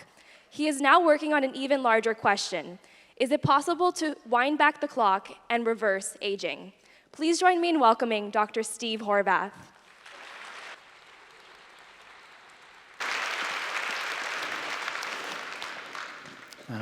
Hello. I've been interested in aging research ever since my teenage years. My high school friends and I made a pact where we promised each other that we would dedicate our careers to extending human lifespan. We called this the Gilgamesh Project, which was named after the ancient Sumerian king who looked for a secret herb that would extend his lifespan. I've always felt that human life is too short, and I was always fascinated by people who beat the odds. I present to you two former smokers. According to the Guinness Book of World Records, Jeanne Calment was the oldest woman who ever lived. She reached an age of 122. But according to a government ID, an Indonesian man reached an age of 146. Now, this age claim is disputed. These kinds of people give rise to several questions. One is, can we develop an aging test based on blood, for example, so that we can verify age claims? But also, what is the secret of these exceptionally long lives? What can we learn to extend our lives? To answer these questions, we need a very precise way of measuring aging. Aging based on a blood sample, aging based on a skin sample, kidney sample, liver sample, and so on. Ideally, we need an epigenetic clock or an aging clock that allows us to measure the age of every cell in your body. And this request leads to an idea. Since most cells in the human body contain DNA, maybe we can track chemical modifications of the DNA to measure aging. Basically, look for rust on the DNA. Now, chemical modifications of the DNA molecule are known as epigenetic modifications. One important epigenetic modification is DNA methylation. You can think of it as rust in the context of aging, but DNA methylation plays an essential, purposeful role during development. I stumbled across the first epigenetic clock by accident. A colleague gave me a methylation data set because he was interested in studying sexual orientation. And these methylation data from saliva didn't lead to any signal whatsoever for sexual orientation. But when I correlated the methylation data to age, I almost fell off my chair because the signal was so strong. And I immediately decided that I will drop everything else in my lab and will focus on using methylation data to build aging clocks. So the first epigenetic clock was based on saliva samples, and we published it in 2011. But we didn't stop there. Next, I built a clock for blood, then an epigenetic aging clock for post-mortem brain tissue, and so on. And that led to an idea. Why can't one build a single aging clock that applies to all human tissues and cells? And this work culminated in the so-called pan-tissue clock. You give me a DNA sample from any cell of the body, I can tell you your age. Now it's 2020, and we are working on an even more ambitious project. We've already built so-called universal mammalian clock that apply to all mammals, all mammalian species. You give me a DNA sample from your dog, from a mouse, from a horse, from an elephant, from a beluga whale, I can estimate the age of that animal. But let's return to the species that we most care about, humans. Epigenetic clocks have led to two profound discoveries. First, there is no clear separation between aging and development. Epigenetic clocks apply to young children and they apply to centenarians. The second insight is that people who have accelerated epigenetic aging, who are older than expected based on their aging clock, they have a slightly elevated risk of death and morbidity. And we know that because we have analyzed tens of thousands of blood samples from large epidemiological cohorts. Our latest epigenetic clocks are called phenotypic age and grim age. And as indicated by the name grim age, which stands for the Grim Reaper age, these are mortality predictors. So if you are in the top 5% of fastest agers, your mortality risk is twice that of the average person. Conversely, if your grim age is in the bottom 5%, your mortality risk is only half that of the average person. When I turned 51, I decided to measure my own grim age, but also the grim age of my identical twin brother, Marcus. And to my great surprise, we had the identical grim age up to a decimal point, which was 48.9. The fact that our ages were so similar clearly reflects that we have the same genetic background and also similar lifestyle. But what can we do to lower our mortality risk? Well, after analyzing over 10,000 blood samples, I can state with full certainty that your mother was right.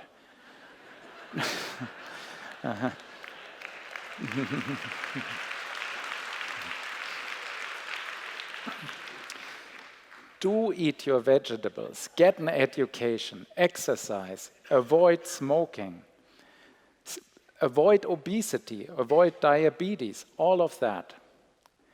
So yes, pursue a healthy lifestyle. However, unfortunately, it will not be enough for you to become 123. It's simply not strong enough. What we need to develop are aging interventions that are much more powerful. And that brings me to the next question. Can we use these epigenetic clocks in order to identify or validate anti-aging interventions? And the answer is a yes. For example, we can apply certain drugs or compounds to cells growing in a dish and just evaluate whether these drugs reversed or at least slowed the aging of the cells. So these studies have already led to various compounds. So if this was 2018, I would now finish my talk with two predictions. I would say maybe we will have an anti-aging intervention that doubles the lifespan of a mouse by 2030. And if that happens, maybe we are lucky and we will have an anti-aging intervention for humans by 2035. However, this is really a very lame prediction. Because anybody who ever developed an exciting technology or drug will say, give me 15 years. You know? The good news is that last year we published an epigenetic clock study of a small human clinical trial, a so-called phase 1 trial, but the results were stunning. Because in that study we found that age reversal was possible. The participants of that study showed an age reversal effect of 2.5 years. Thank you.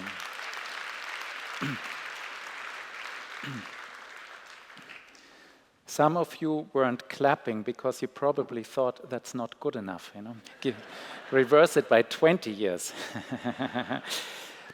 However, you need to look at it this way. An age reversal effect of 2.5 years after 12 months means that we stopped aging, at least in blood tissue. Now, we will follow up on these results. We will carry out a larger validation study. And so maybe we or somebody else will use the epigenetic clock method to find an intervention that allows people to live until age 123. However, I can easily imagine that I will at some point then get a phone call. And a person will say, you know, Steve, I just celebrated my 123rd birthday and I have a problem. I just enrolled in a new degree program and it will take me 5 more years to graduate. So in other words, this person asks us to extend the lifespan of the human species. And I have to say, this is an ungrateful request. Because when you compare the human species to other primates, we are truly blessed. The oldest gorilla who ever lived reached the age of 60. The oldest chimpanzee, the age of 59. The oldest rhesus macaque, an age of 40. So we are truly blessed as a species. But what does determine maximum lifespan or longevity across species? Well, on a superficial level, it is size, or more broadly, the ability to avoid predators. A shrew lives less than 2 years. A bowhead whale can live for over 200 years. But there are marked exceptions to the rule that size matters. For example, the naked mole rat lives for over 30 years, and Brandt's bat lives for over 40 years. Although these animals have roughly a similar size of a mouse, they live markedly longer lives. So what's their molecular secret? This question has occupied me for the last 3 years. And of course, you can imagine, it's methylation. So we generated methylation data from 10,000 tissues, from over 145 different mammalian species. And I'm presenting to you a plot where I show how longevity in the species depends on the rate of change of methylation. And you don't need to be a statistician to recognize there's a very strong negative relationship. So these studies and others clearly demonstrate that methylation explains at least 50% of the differences in lifespan across species. I hope I managed to show you that epigenetics is a very exciting new frontier in anti-aging research. It is, of course, my greatest dream that epigenetic clocks will be used to identify and to validate anti-aging interventions that benefit humans. But taking a bird's-eye view of the entire research field, I'm really happy to say that thousands, if not over 10,000 people, biomedical researchers, are working on various aspects of slowing aging. And if only one of them succeeds, it will change the world for the better. To the older people in the audience, I want to say, be brave, hang in there. Exciting interventions are in the pipeline. Thank you very much. Thank you.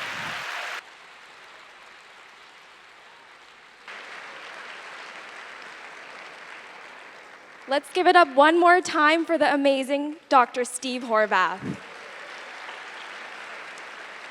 So we're going to switch it up a little bit. Up next, we have a world-famous magician who has received millions of views and won numerous international competitions. Rabbi Yang is a student here at UC Berkeley who has been astonishing audiences for the past 15 years. He currently teaches a class here at UC Berkeley for students about magic, and he is well known for fooling the master magicians Penn and Teller on their TV show Penn and Teller Fool Us. So please join me in welcoming the amazing, the stupendous Rabbi Yang.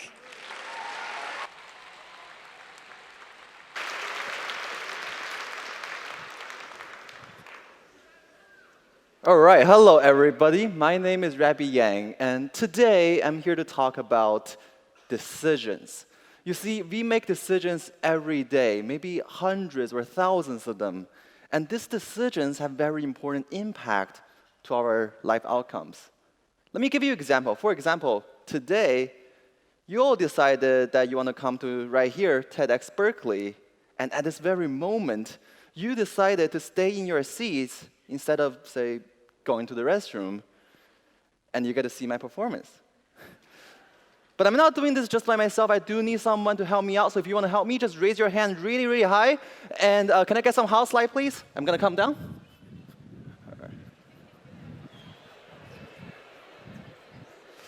All right. Raise them high, raise them high. Let me see.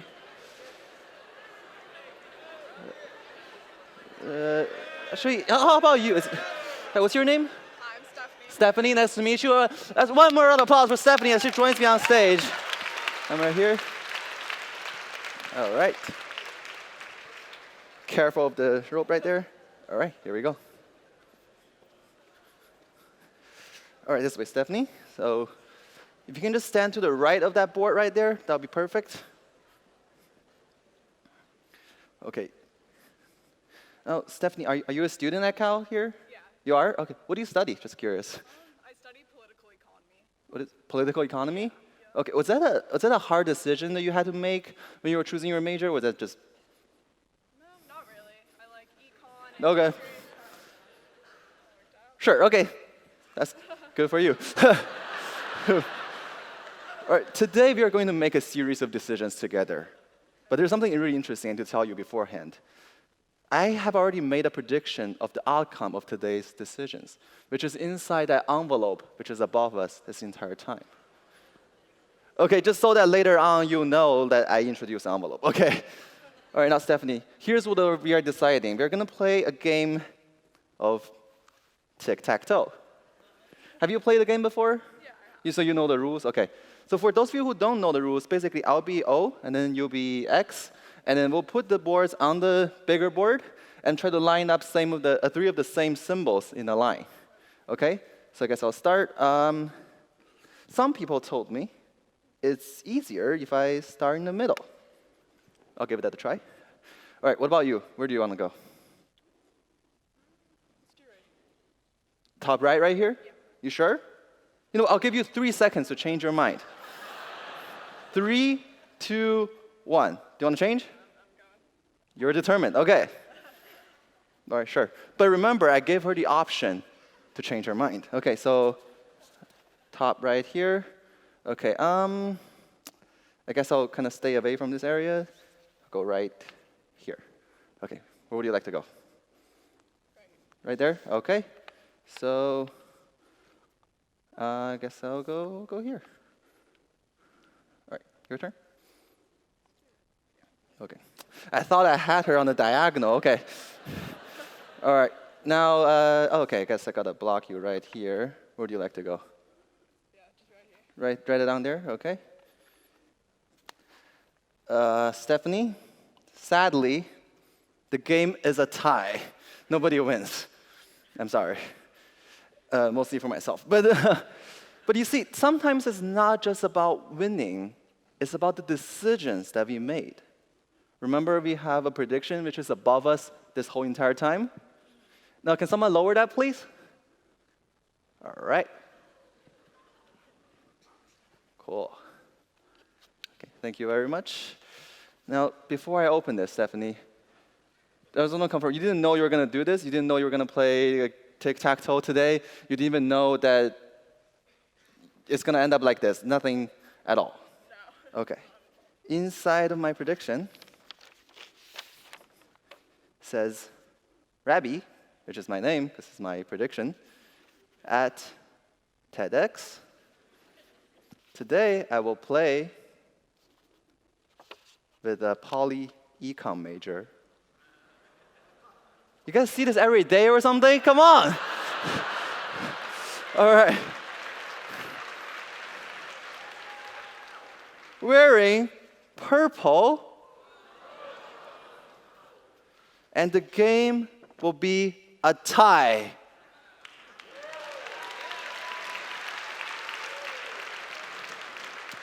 And good game, Stephanie!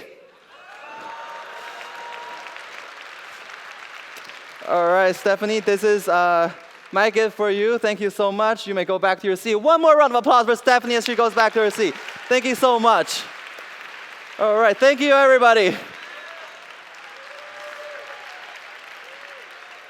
But wait, there's one more thing. You see, I said today is about decisions. And every decision we've made today, I would say they're small steps. And they're not just any small steps, because behind these boards, I actually put pictures behind them. And because we made our decisions exactly the way we did, we took our small steps the way we did, it takes us to the giant leap.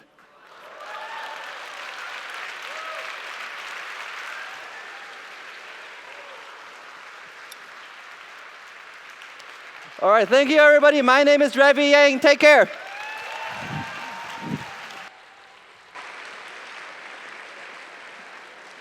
Let's give it up one more time for the stupendous Ravi Yang. So we're actually going to give you guys a break. We're going to take a short intermission now. Just please return to the auditorium by 3:30. And this is your last chance to participate in our interactive raffle. Just download our mobile app, and you can win over one of 30 prizes. So please do that, and we're going to announce the winners later in the day. Thank you. And be back here at 3:30 sharp.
Berkeley, what's that?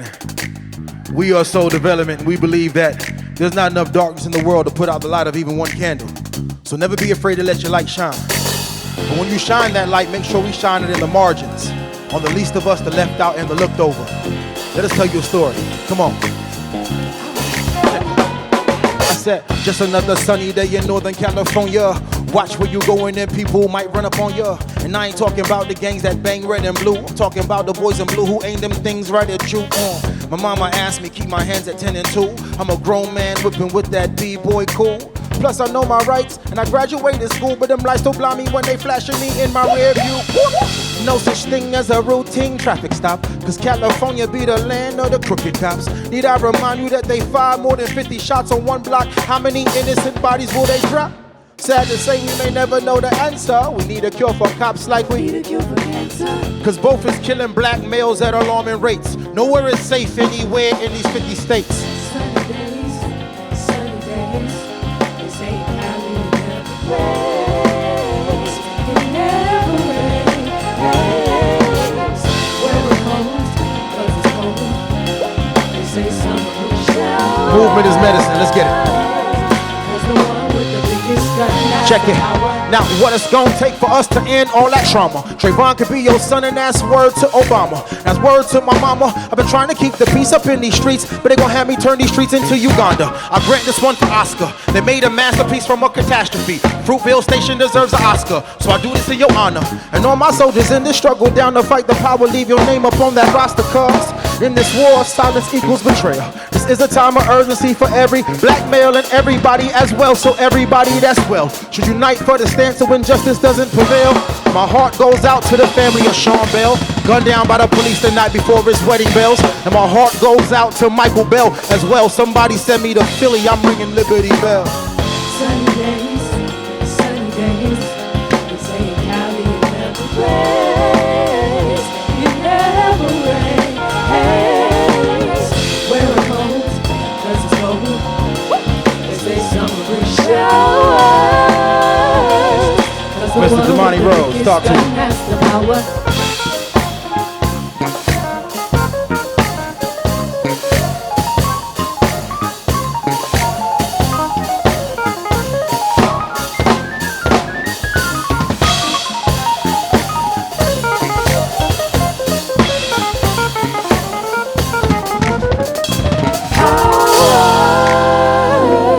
Cause the one with the biggest gun has the power.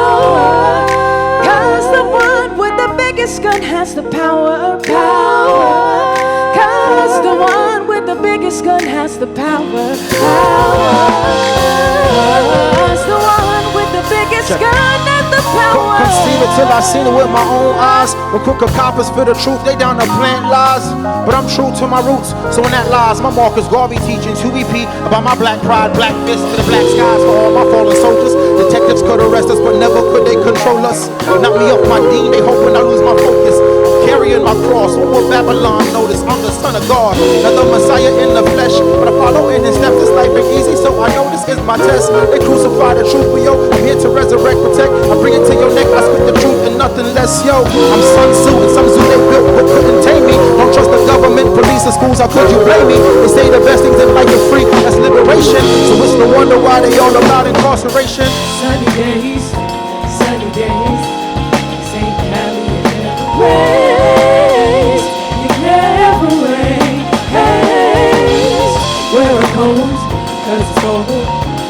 They say summer will shower. Cause the one with the biggest gun has the power.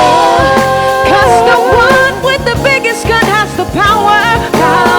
Cause the one with the biggest gun has the power.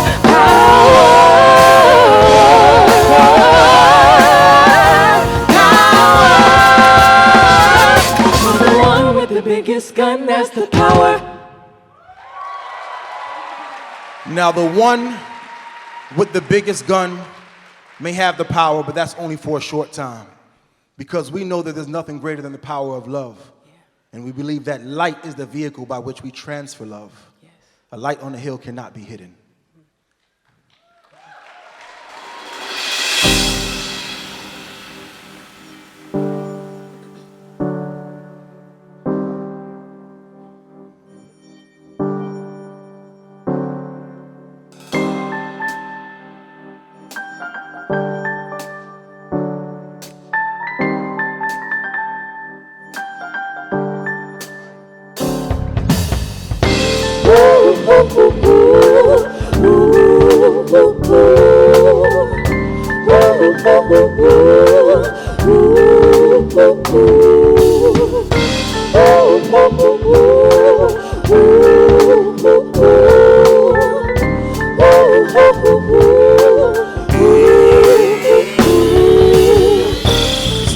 feel the darkness all around me. I feel like my inner light is just drowning, but I give thanks to Jah that His light has found me.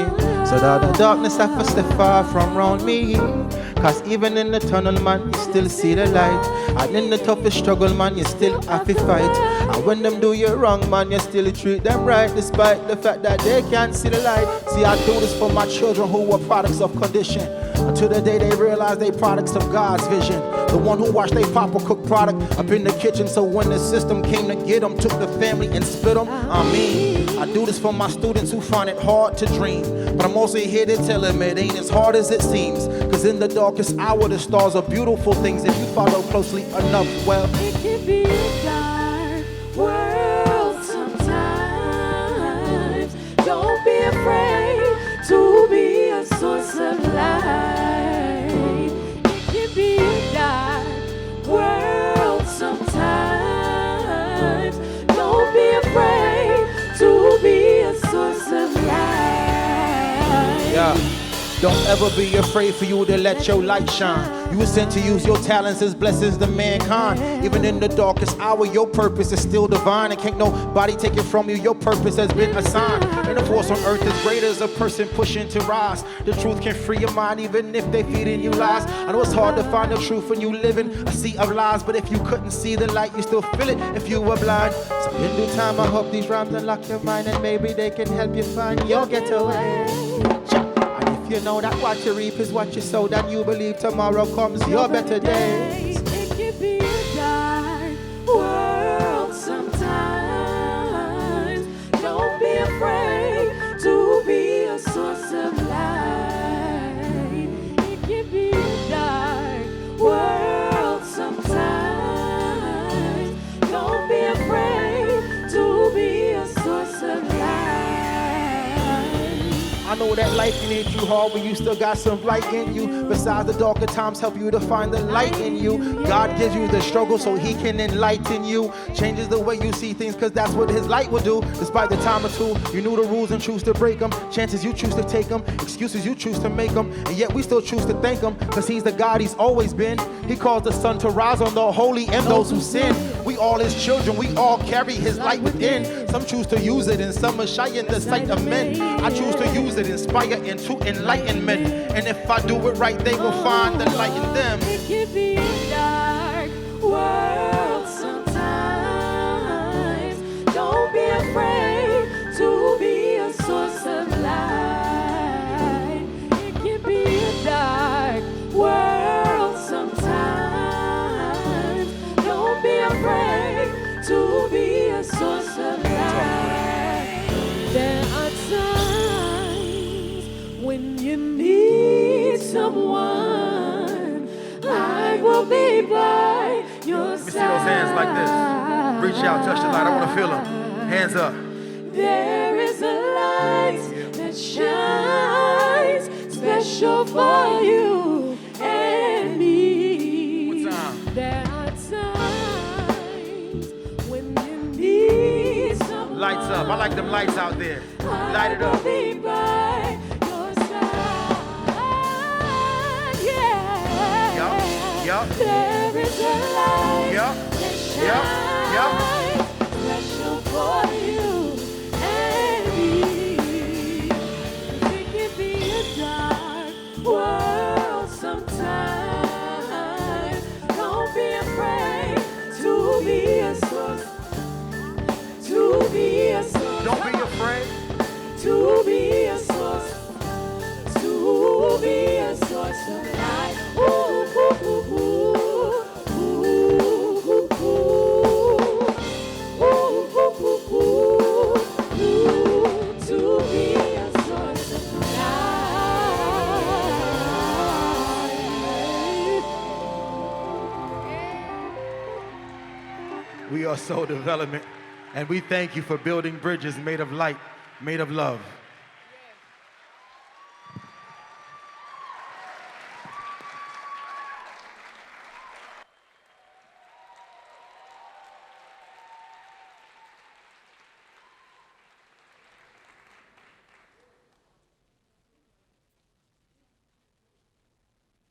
Please give it up one more time for the amazing soul development.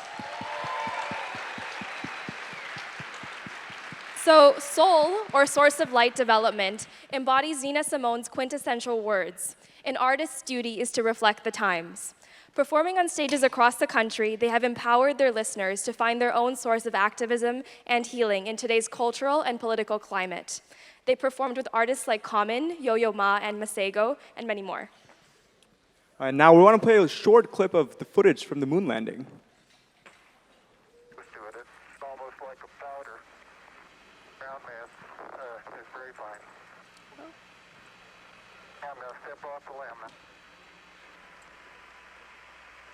That's one small step for man,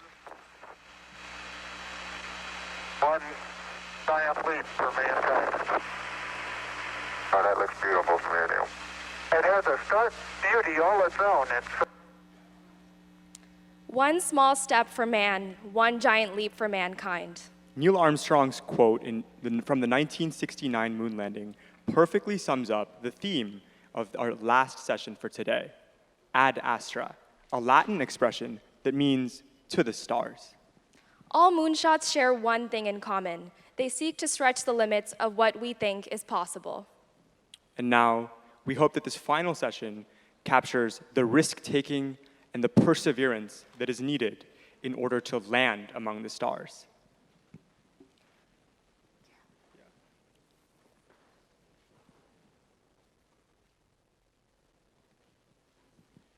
Our next speaker today is Carolyn Porco, and if you're interested in science and pop culture, especially when it comes to space, then you've probably come across something that she has worked on. From her time on the NASA mission Voyager, she was an instrumental role in capturing the pale blue dot image, which captured an image of Earth from over 4 billion miles away. She later worked on the Cassini mission, for which she was the imaging lead. And she's even made her mark on Hollywood. She served as a character consultant for the 1999 movie Contact, and also for the latest Star Trek reboot, which was released in 2009. She's also an esteemed academic. She serves as a visiting scholar here at UC Berkeley, and in 2011 was named Distinguished Alumnus of the Year at her alma mater, Caltech. Please join me in welcoming Carolyn Porco.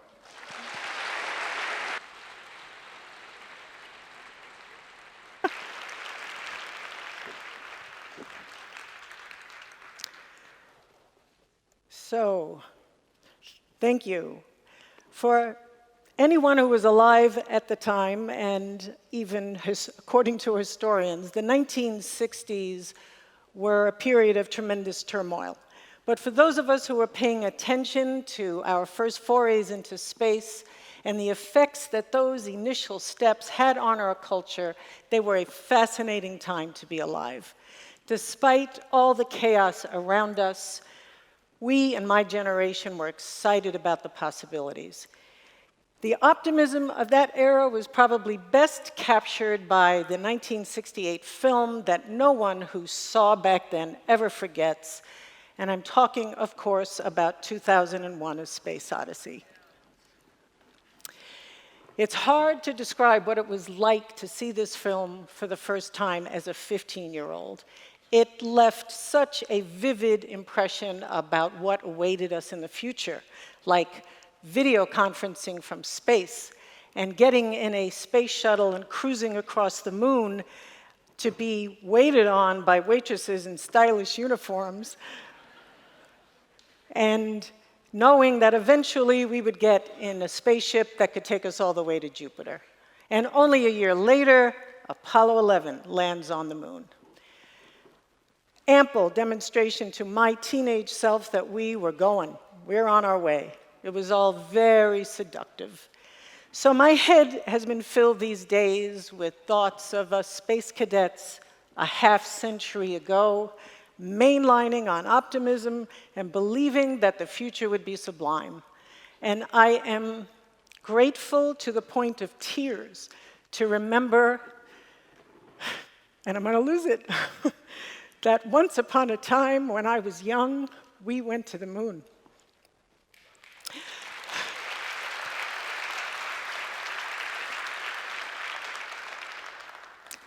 But my head is also filled these days with the realization that the vision of the future that was created by 2001 was an illusion. And over a very long distance now, I recognize that underlying the mesmerizing imagery of technologies that were vastly superior to what we had on the eve of Apollo 11, and part of the seduction was my tacit assumption that if we had our act together so well that we could live in space and undertake interplanetary travel, then life on Earth must be perfect. And of course, that was not the case. Yes, life improved vastly for our species in that time. People, and a great many more than ever before, are living longer, healthier, happier lives. And we now eat grapes in the middle of the winter from Chile. But all of that has come at a cost to our natural support systems. And as you undoubtedly know, our environment and our biosphere are being steadily and rapidly eroded. How did we get to this point? Well, by many roads. I'm just going to talk about two of them. The first, in adopting new technologies, we do not pause to evaluate the long-term consequences. We rush into development, and we don't do what is called systems engineering, which is a comprehensive, in-depth, end-to-end design and analysis of a complex system of many interacting components over its entire life cycle. We do this all the time in the space program, but it's never done when considering how new technologies are going to affect our planet, our civic life, our physical and psychological health, and so on. And the second road was basically our economic model. Our economic model doesn't even allow for that. Our economic model is based on relentless, endless growth and turns a blind eye towards the exploitation of resources and the inevitable creation of waste. So,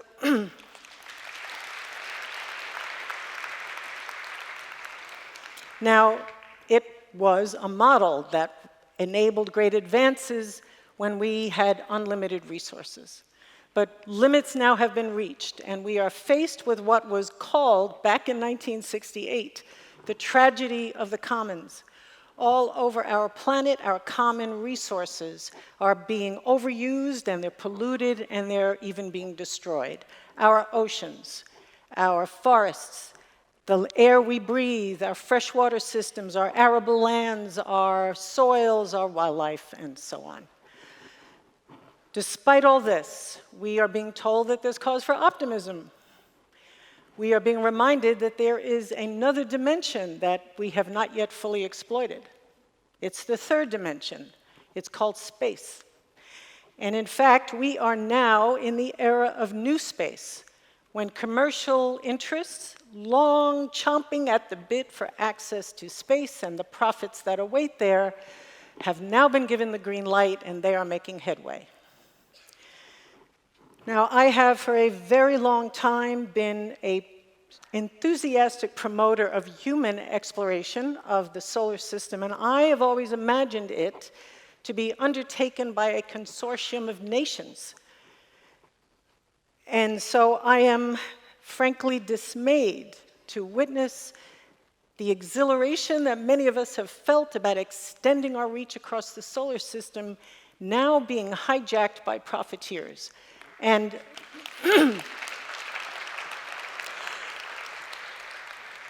and I see in this the very same forces that have been ruinous to our planet down here are about to be enacted all over again above our heads. Now, to be fair, we are seeing some spectacular things from the people of New Space, like not one, but two rocket boosters landing back on Earth at the same time. And of course, who could forget Starman in his red Tesla Roadster with the Earth in the background?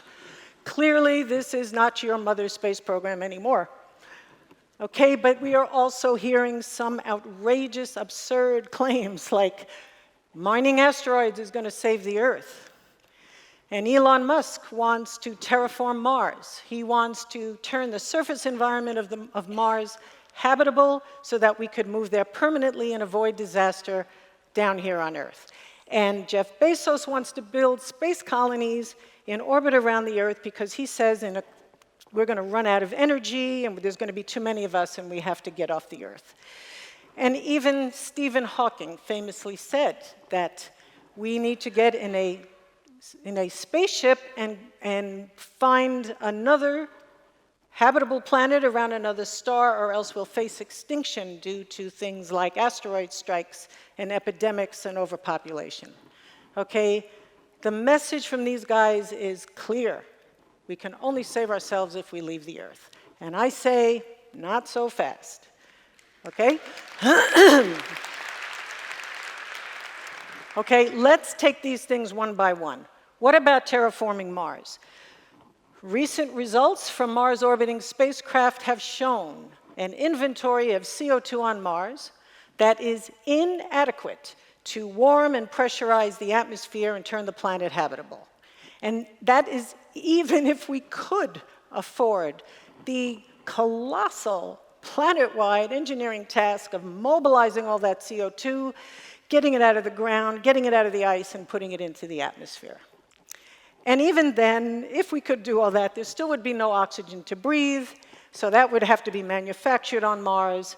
Oh, and by the way, the surface gravity on Mars is only 38% that of the Earth. Which brings me to reality. Okay? Real life space travel is not Star Trek. And believe me, it hurts me to say that. But it's true. We have come to learn that the human body does not like reduced gravity for long periods of time, nor does it like being irradiated by cosmic radiation.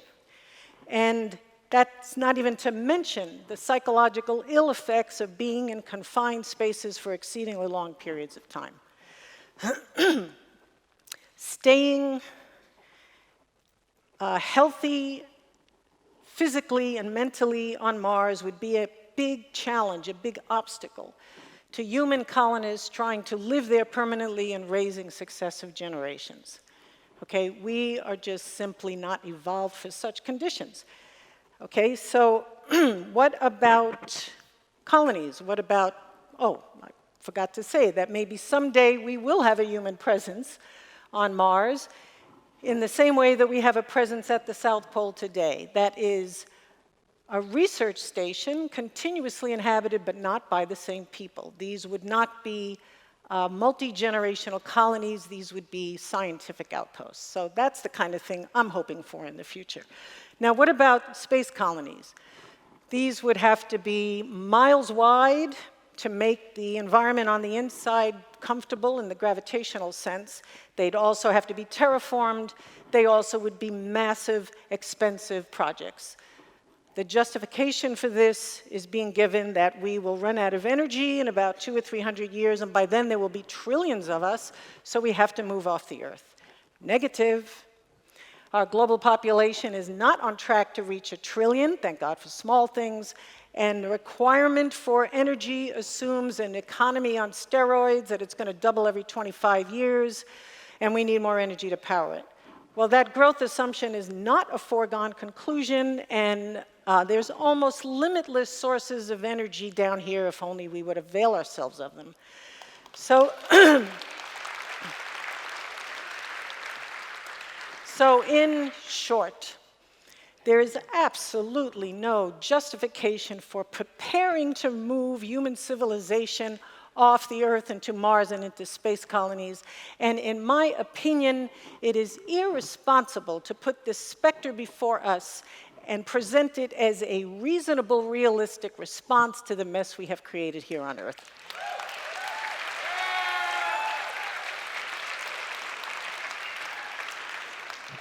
Okay, what about the other wild and crazy idea, getting in an interstellar spaceship and traveling to another star and colonizing another Earth-like planet?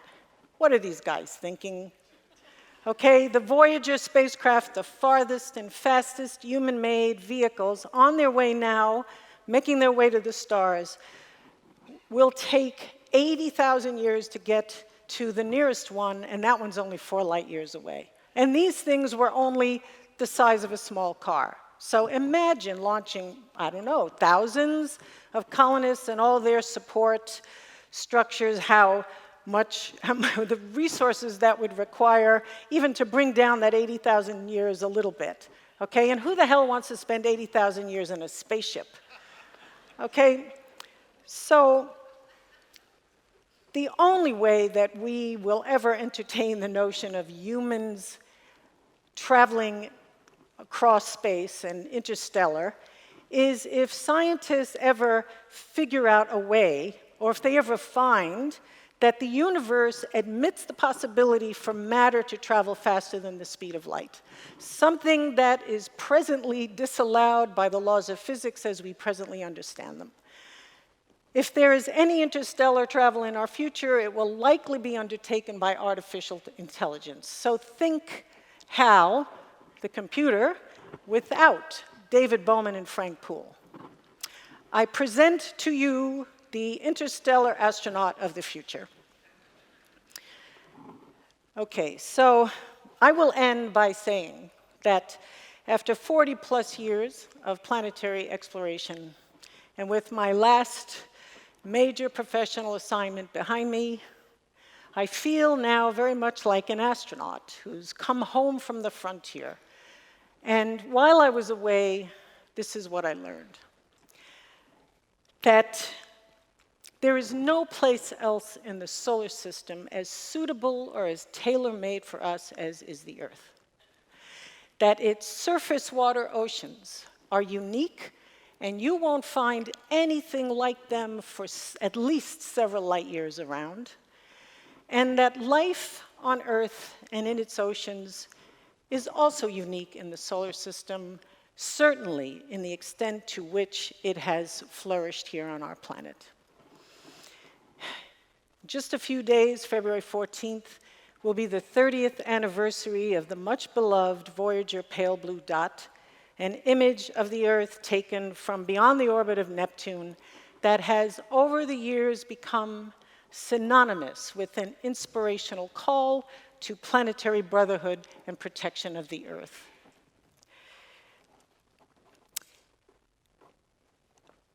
I was involved, as you heard, in the taking of this image, and so it was only natural that when, a few months after this picture was taken, I learned that I would be the leader of the imaging team on the Cassini mission to Saturn.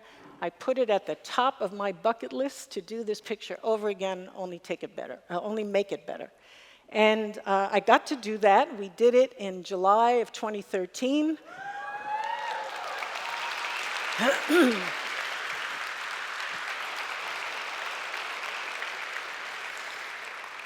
I called it The Day the Earth Smiled. It has a long story behind it.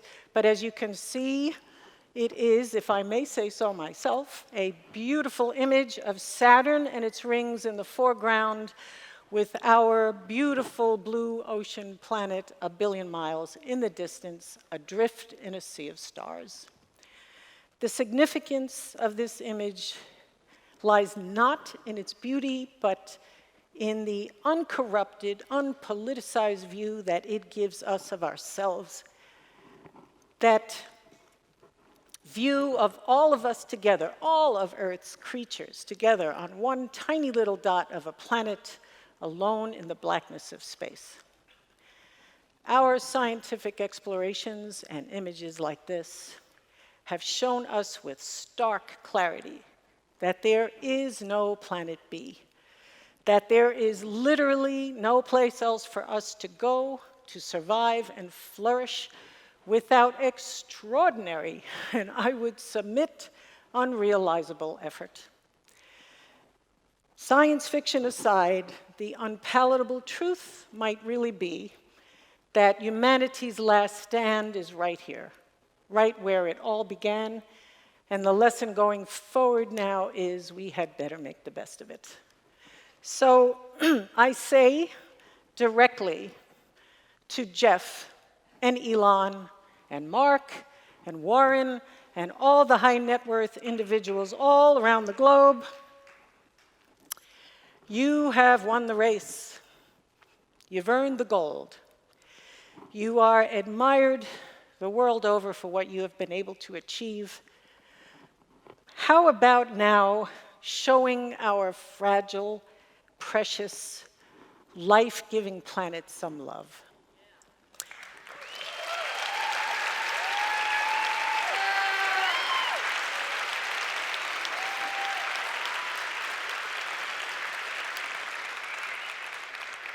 And I mean an unconditional love, a love that does not seek profit or gain, a mother's love.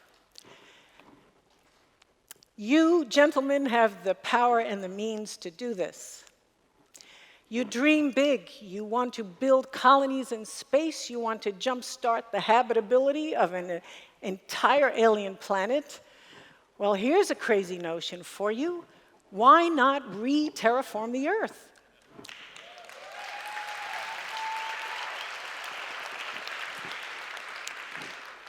Everybody in this room who has a PhD at one point in time had to take a qualifying exam. This could be your qualifying exam. Instead of abandoning our planet, why don't you join forces and challenge the obviously brilliant people who work in your organizations to figure out the solutions to some of our problems down here? For example, figure out how to safely utilize nuclear energy because it's nearly limitless, how to remove greenhouse gases from the atmosphere, how to remove plastics from the oceans, and how to get the peoples of the world to rise above nationalism and tribalism and work together on this, because all of this is what it's going to take. And if you succeed, that would be a moonshot with your names written all over it. You would forevermore be remembered as the visionary individuals who led the way in pulling us back from disaster. You would be forevermore remembered as the engineers of what just could be humanity's finest hour. I say to you, make it so, and please remember, love the Earth. Thank you. Thank you.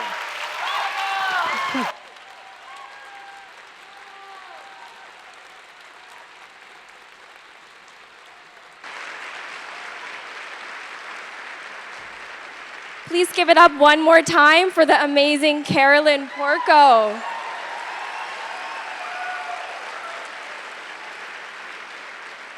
So our next speaker is a mother, a proud Latina woman, and a passionate defender of Mother Earth, Indigenous rights, and climate justice.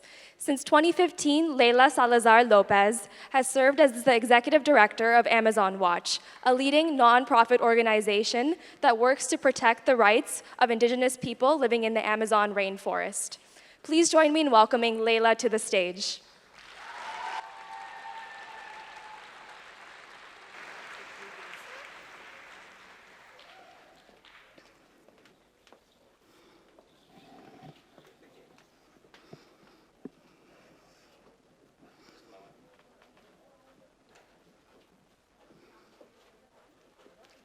Is this on?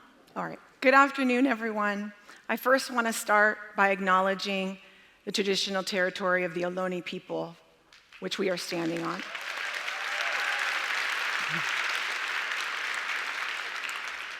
And I want to give thanks to my friends and family and ancestors and all who have supported me to get to this stage today. Thank you.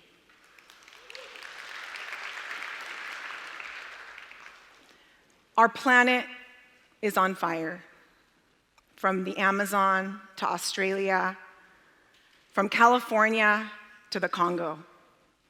We are facing a planetary emergency that requires immediate and urgent action. We all watched in horror this summer when we saw the Amazon ablaze. This is what it looks like.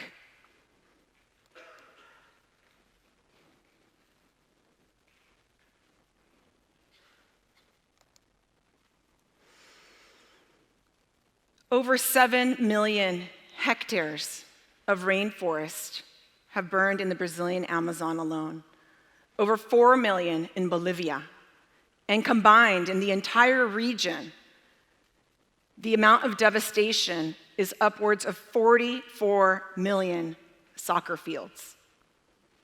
This is devastating, and it's not an accident. While the wildfires in Australia are devastating, the fires in the Amazon are not wildfires. They are intentionally being set by criminal arson, by racist and political rhetoric, by the president of Brazil, Jair Bolsonaro.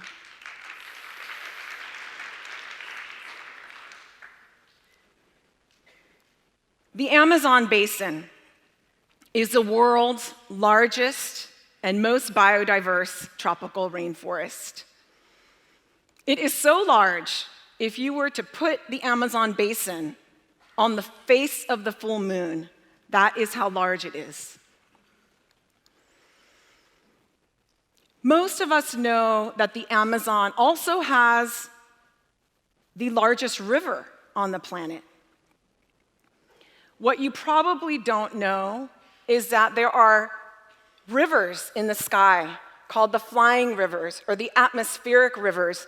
These rivers are 3 times larger than the actual Amazon River. And they are the heart pump of our global weather system. All of the water vapor that's lifted up by billions of trees throughout the Amazon create these flying rivers that irrigate the Amazon, and as far south as Argentina, and as far north as California. The weather system that is created by these flying rivers reaches the Rockies, reaches the Sierras, and when they're taken off course by deforestation and degradation, these flying rivers cause drought,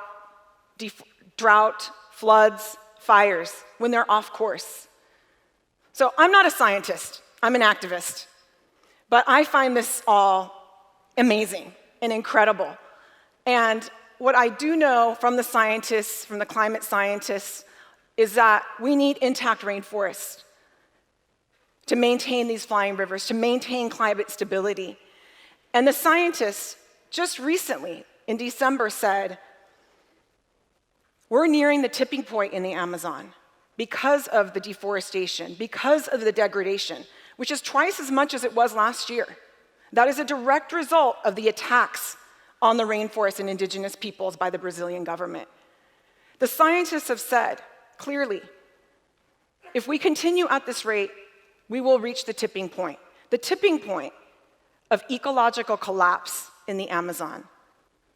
What does that really mean? That means that the Amazon, the moisture in the Amazon will dry up and turn into a tropical savanna.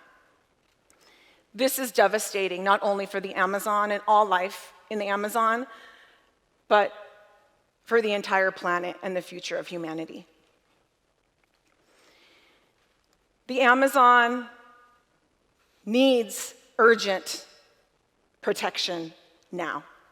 What we need is a global treaty, a global agreement by world governments to protect and defend the rainforest now.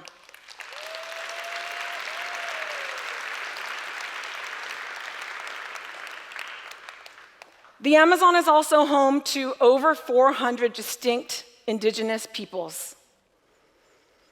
They protect the rainforest. They've been doing this for thousands of years. They are the best protectors of the Amazon. And they have called upon us to stand with them, to resist this destruction and show our solidarity.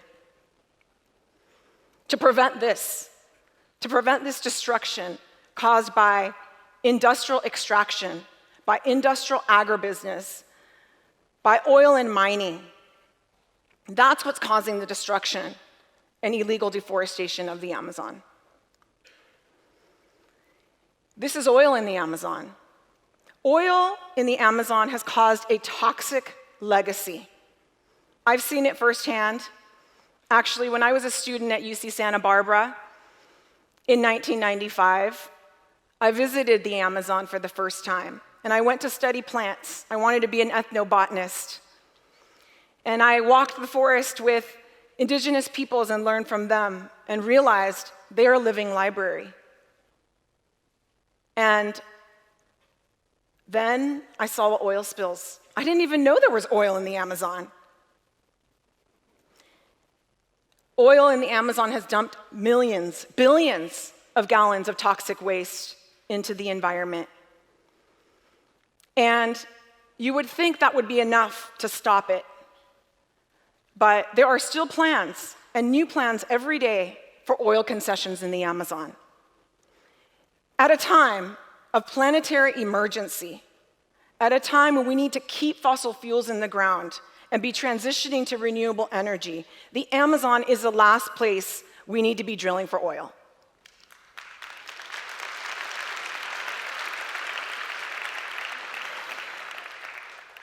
But indigenous people, frontline communities, and allies are rising up in resistance to this destruction.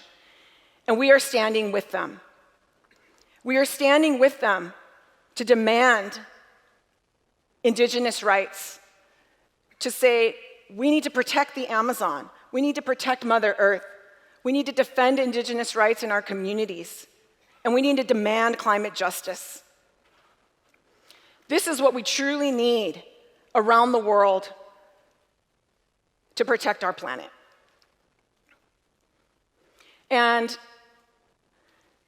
if you're like me, when you saw the burning fires in the Amazon and in Australia, I was devastated. I cried for days. But I had to get up and lead my organization and stand up for our allies on the ground. And while it's devastating and daunting, it's also hopeful, because these fires have ignited a new movement. They have ignited the fire inside of all of us to take action. They have ignited the youth. They've ignited women. They have ignited indigenous people to defend their lands. And this was all happening before. And this is what we've been trying to say for over 20 years. But now the world has seen these pictures. The world has seen the fires and are taking action. And it is enlightening and it's hopeful to see movements of people all around the planet who are saying, we want to act now for the Amazon. What can we do? Whether it be youth, whether it be activists taking direct action, whether it be supporters and funders, whether it be celebrities, everyone is uniting to take action to defend the Amazon rainforest. And we know who's responsible. It's governments, it's corporations, it's financiers. And they have names and they have addresses, and we know where they are, and we engage with them, and we pressure them, and we protest them. Companies like Costco and Walmart, they're carrying JBS meat, the meat that is directly related to destroying the Amazon. They're JP Morgan Chase, they're Santander. These are the banks that are funding the Amazon destruction. And they're asset managers like BlackRock, the biggest asset manager in the world that is funding climate destruction and fossil fuel. And a couple years ago, people would say, you're not going to make a dent in BlackRock. They're way too big. Well, just a few weeks ago, they announced sweeping policies to fundamentally change the way that they invest in climate.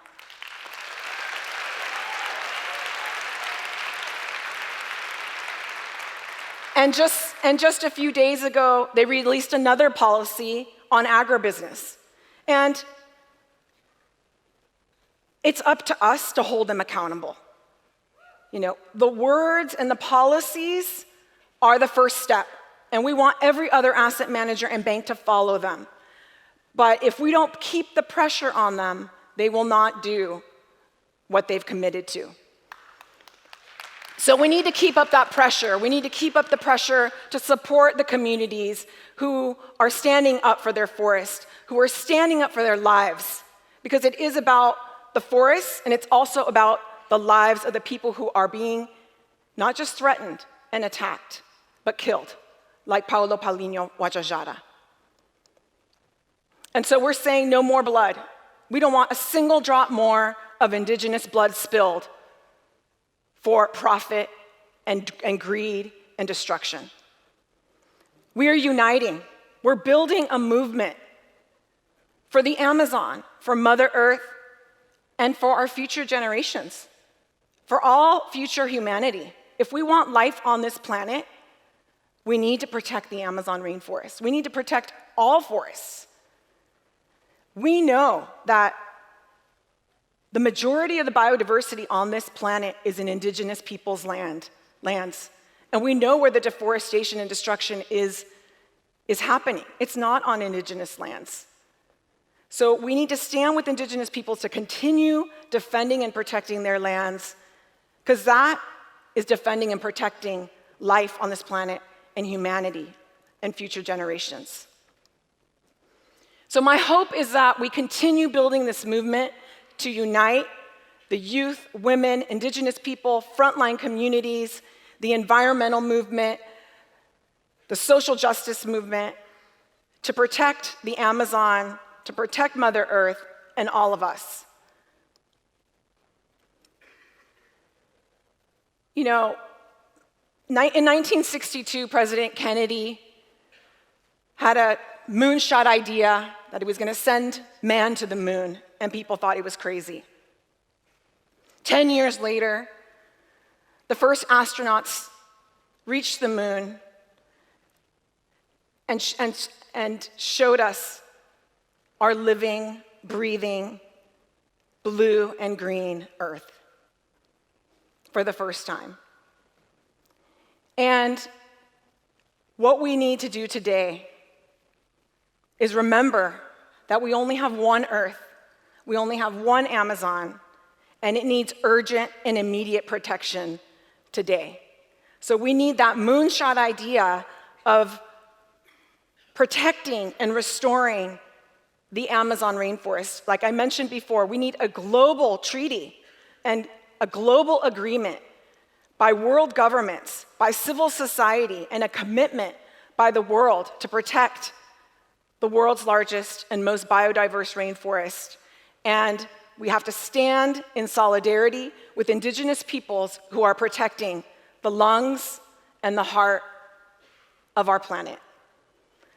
So I'm calling upon all of you to join us. Will you join us? Thank you.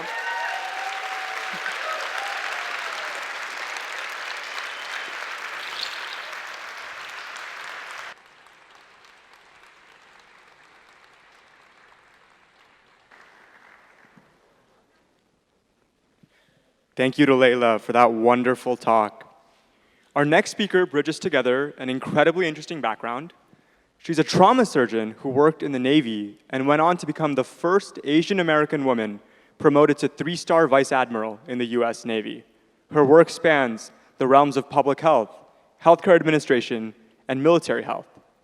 As the former chief executive officer and director of the Defense Health Agency, a $50 billion a year health enterprise, Vice Admiral and Dr. Bono led a joint integrated combat support agency to provide healthcare services to nearly 10 million members of the military and their families. Please join me in giving a warm welcome to Dr. Raquel Bono.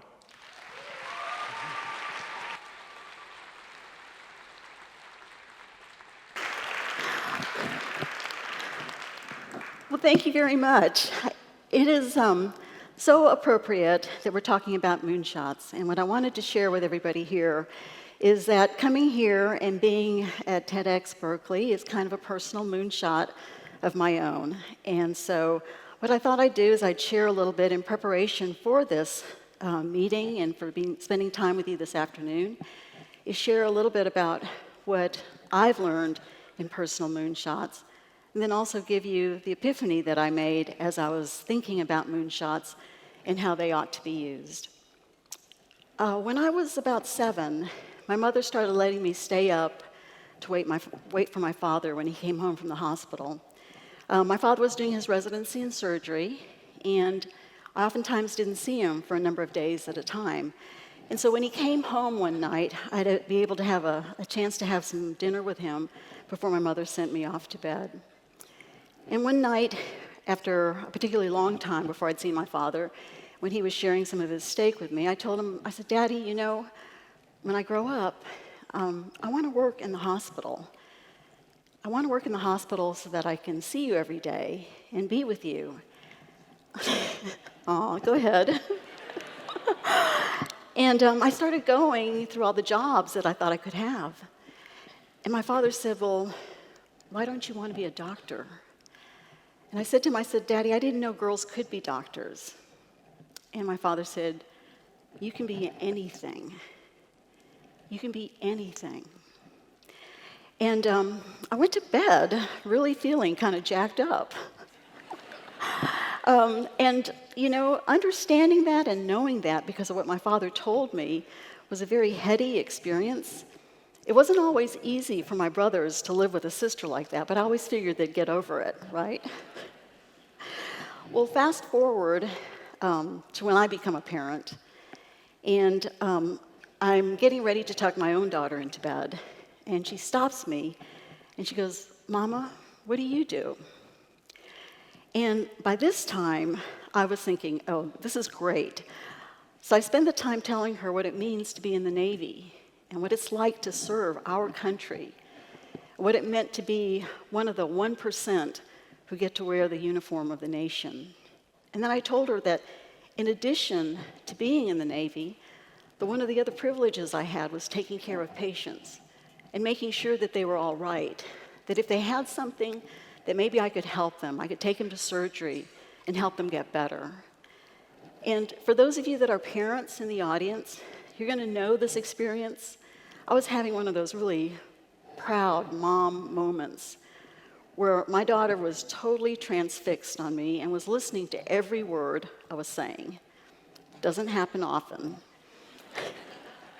But while she was listening to me, and as I finished telling her what I did, I remember her looking at me with these huge eyes and these long lashes, and she just stayed with me the entire time that I'm telling her this. And when I finally came to an end, she said, "Mama, can boys be doctors too?"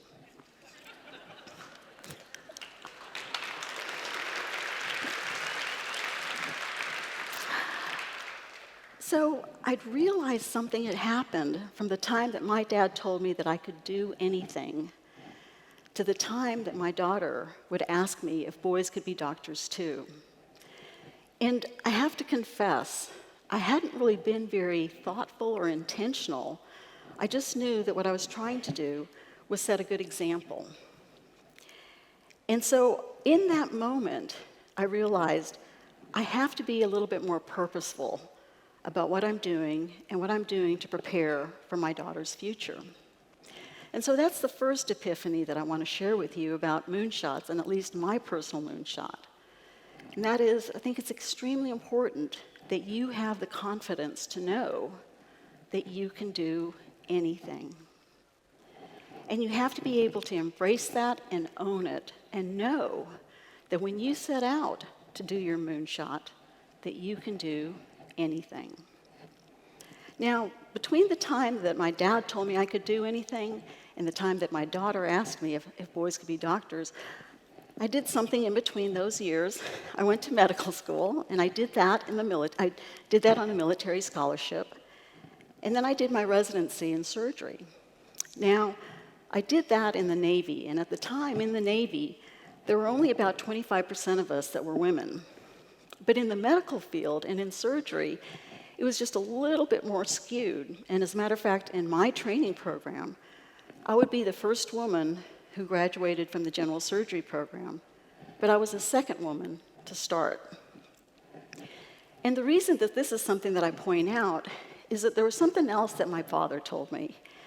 And I think that as I listen and I remember to some of the things that he told me about this journey I was taking, was that he reminded me that you don't have to give up who you are in order to become what you want.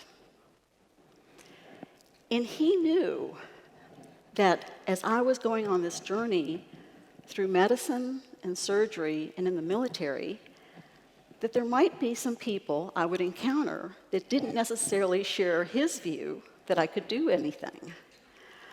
And as a matter of fact, I would probably be in many situations where I would look around and probably recognize that there weren't very many people that looked like me. So it was really important that my father, who actually ended up being the very first feminist that I met, who helped instill in me that I could be, and that I could be whatever anything I wanted, and that I didn't need to give up who I was or who I am to become what I wanted to be. And so that's the second epiphany that I've had about moonshots. And that is, you have to have the courage to be who you are and not feel that you have to take on the characteristics that don't belong to you in order to fit in a journey that is going to be daunting to begin with.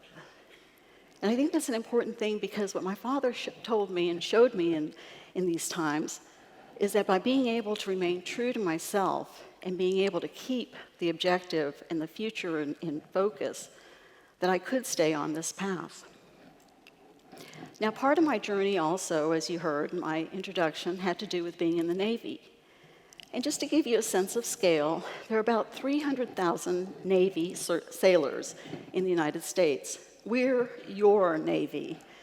We go to distant places to defend the open waters and to defend our country. But of that 300,000, only 300 of us are privileged enough to become admirals.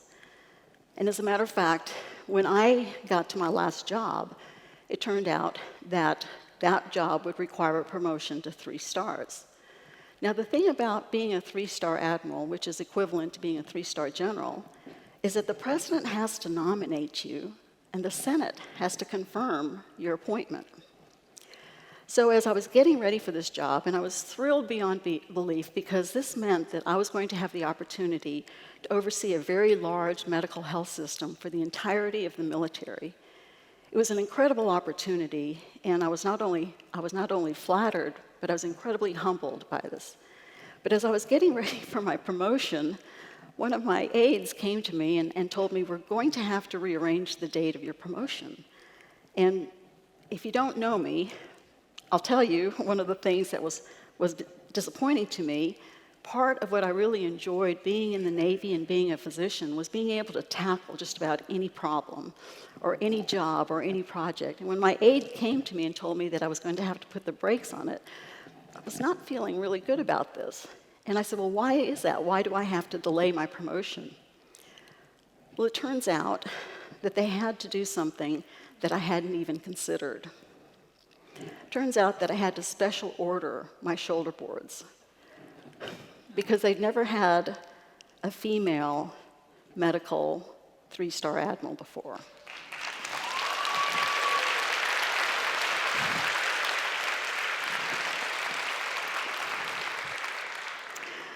So I thought there's got to be another way around this.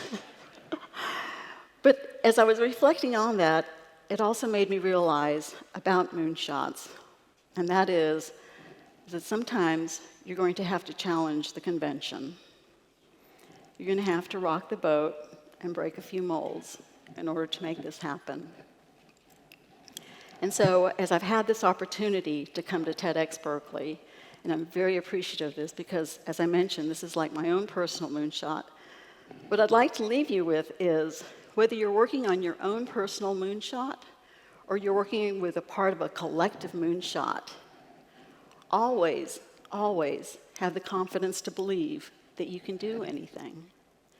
And have the courage to be true to yourself and not give up who you are in order to become what you need to become or what you want to become. And finally, make sure that you're ready to challenge the conventions so that you can continue to rock a few boats, that you can break a mold, and in some cases, break a few ceilings in order to make it happen. But I think more importantly about any moonshot is understanding why we're doing the moonshot in the first place. And for me, a moonshot means that I'm making it a lot easier for those that are coming behind me. And that whatever moonshots I'm able to accomplish will make those that follow me make it easier for their opportunities to pursue their own moonshots. Thank you very much.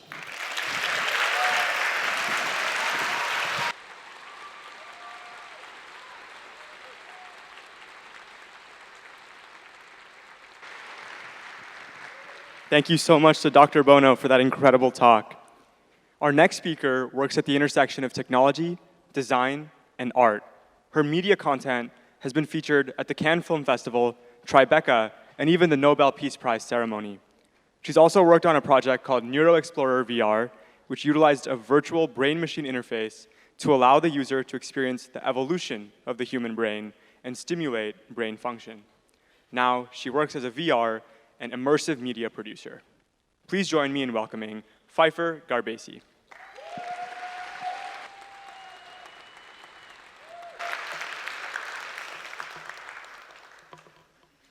Hello. First, we're going to do a quick 360 selfie in 8K. Thank you guys so much for humoring me in that. All right, so today, I'm going to be talking about something a little bit broader than my immediate field of virtual and augmented reality production, to discuss the creation of virtual worlds. Imagine digital spaces where real people are interacting, perhaps playing or learning, and certainly shaping who they are, both consciously and unconsciously. Turns out, more than 1 billion of us are already living our lives here. These virtual worlds are getting more and more immersive. We can interact with them via screens, augmented or virtual reality, and soon, even brain-computer interfaces, each more impactful than the last on its user's psychology. Many of you are already carrying around portals to virtual worlds in your pockets right now. While we have normalized many of its effects, the screen is a powerful medium. Triggers like endless scrolling and notifications have been finely tuned to adjust our behavior. Don't underestimate the virtual worlds you are already participating in. With the power of embodied cognition, or the understanding of where your body is in space, VR is the only medium that can provide us with a first-person experience that is not our own. Take, for example, Richie's plank experience, in which VR participants enter a simulation of walking out on a plank at the top of a skyscraper. Because VR experiences are stored in the brain as real memories, not, I saw the top of the building, but I was standing on the plank, experiences like this have cured people of their fear of heights in real life through multiple controlled exposures. This is just one example of the power of VR. Next up are read-write brain-computer interfaces, quite literally ways to link up your brain directly with a computer. I believe they represent the final evolution of VR by eliminating all middlemen. No headset, not even your eyes, just the computer and your brain, the place in which your reality is constructed. Today, people can use brain-computer interfaces to control robotic limbs, select items in a video game, and soon are even beginning to translate thoughts into text. I foresee the BCI of tomorrow allowing us to live stream our consciousness.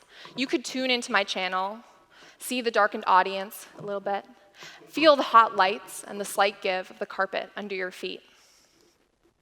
But before we dive into design, let's ground ourselves by revisiting a question that has been asked throughout time, but is asked again with a new urgency in this time of exponential technology, to remind ourselves of who we are designing for. That question is, what makes us human? Is it our opposable thumbs? Is it the ability to make fire or create a complex language? I'd like to suggest that the thing that has defined us is our ability to create representations of our own imaginations to shape the world around us. In the Anthropocene, we can see this quite clearly, having terraformed the land to provide food, or salt in this case, filled the sky with satellites to connect us, and even modified our DNA and that of other organisms.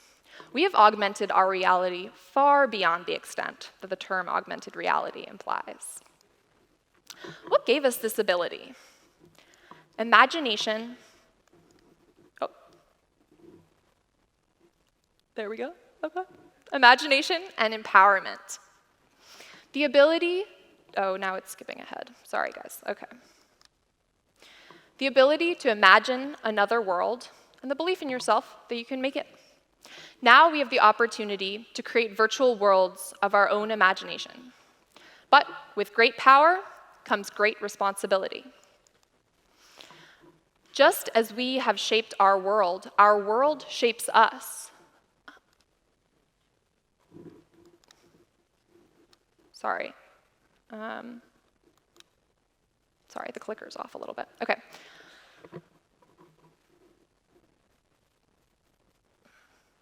Hey, guys. It's like...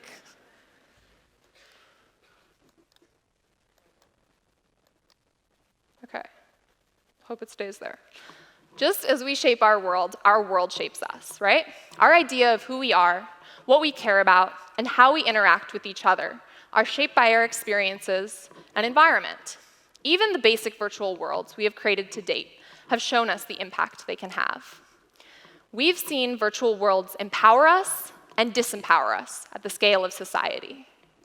For that reason, I suggest this framework to help guide us as we create these virtual worlds: digital democracy, data ownership, and design for wellness. Digital democracy, a virtual world for the people, by the people. Let's create an ecosystem that is dictated mainly by its users instead of a centralized organization. With digital democracy, the citizens of the virtual world could make decisions as to how the world functions, the accessibility of the interface, and how and if data is used, among other things. Users could vote or designate a rescindable vote on issues that shape the virtual world. Your data is you, and that is only becoming more literal as we embody avatars in these spaces. The data gathered from VR usership is hyper-personal. From head tracking to interactivity and body movement, today's headsets can already gather far more data than traditional computer interfaces. VR rigs are already in development that incorporate BCI input, galvanic skin response, and facial cameras. Of course, we cannot begin to imagine the increased need for data security with brain-computer interfaces. On top of digital democracy, a blockchain-based identity protection system could be implemented.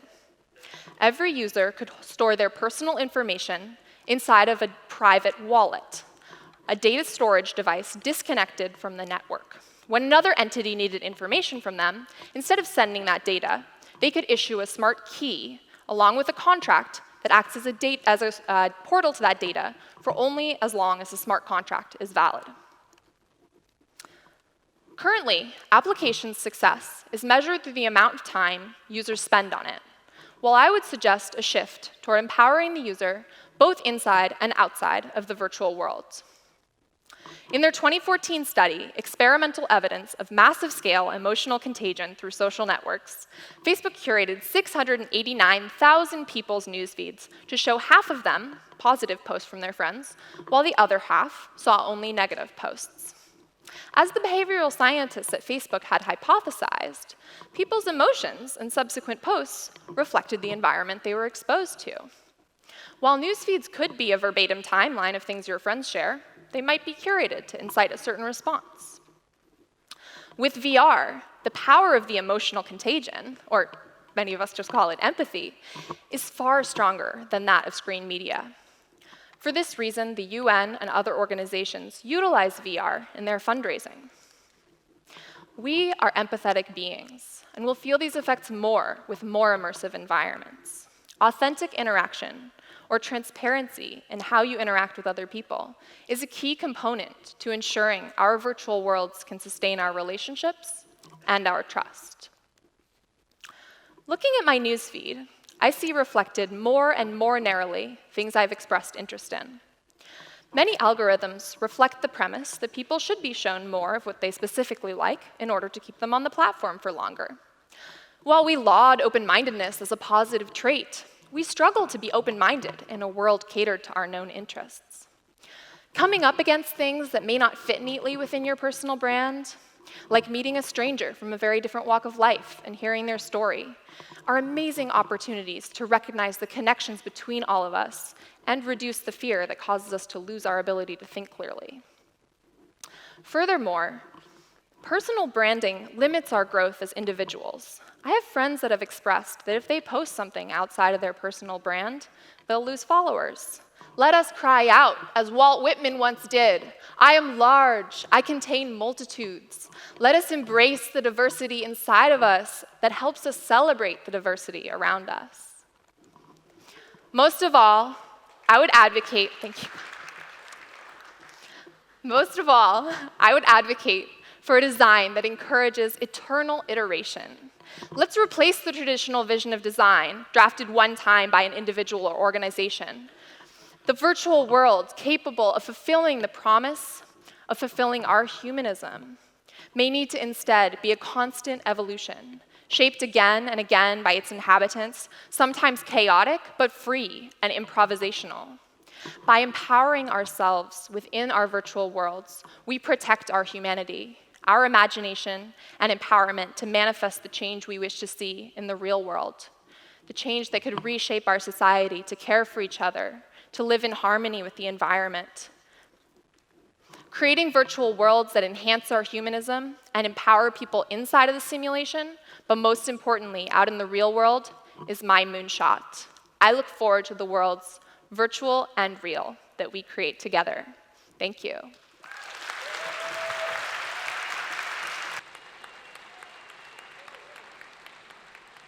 Let's give it up one more time for Pfeiffer Garbesi.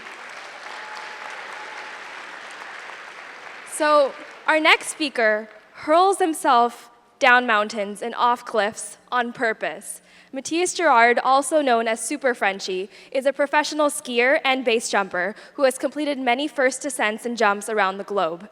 His numerous world records include the renowned Swiss Alps Trilogy, a feat no one else has been able to accomplish. So please join me in welcoming the daring Matthias Gerard.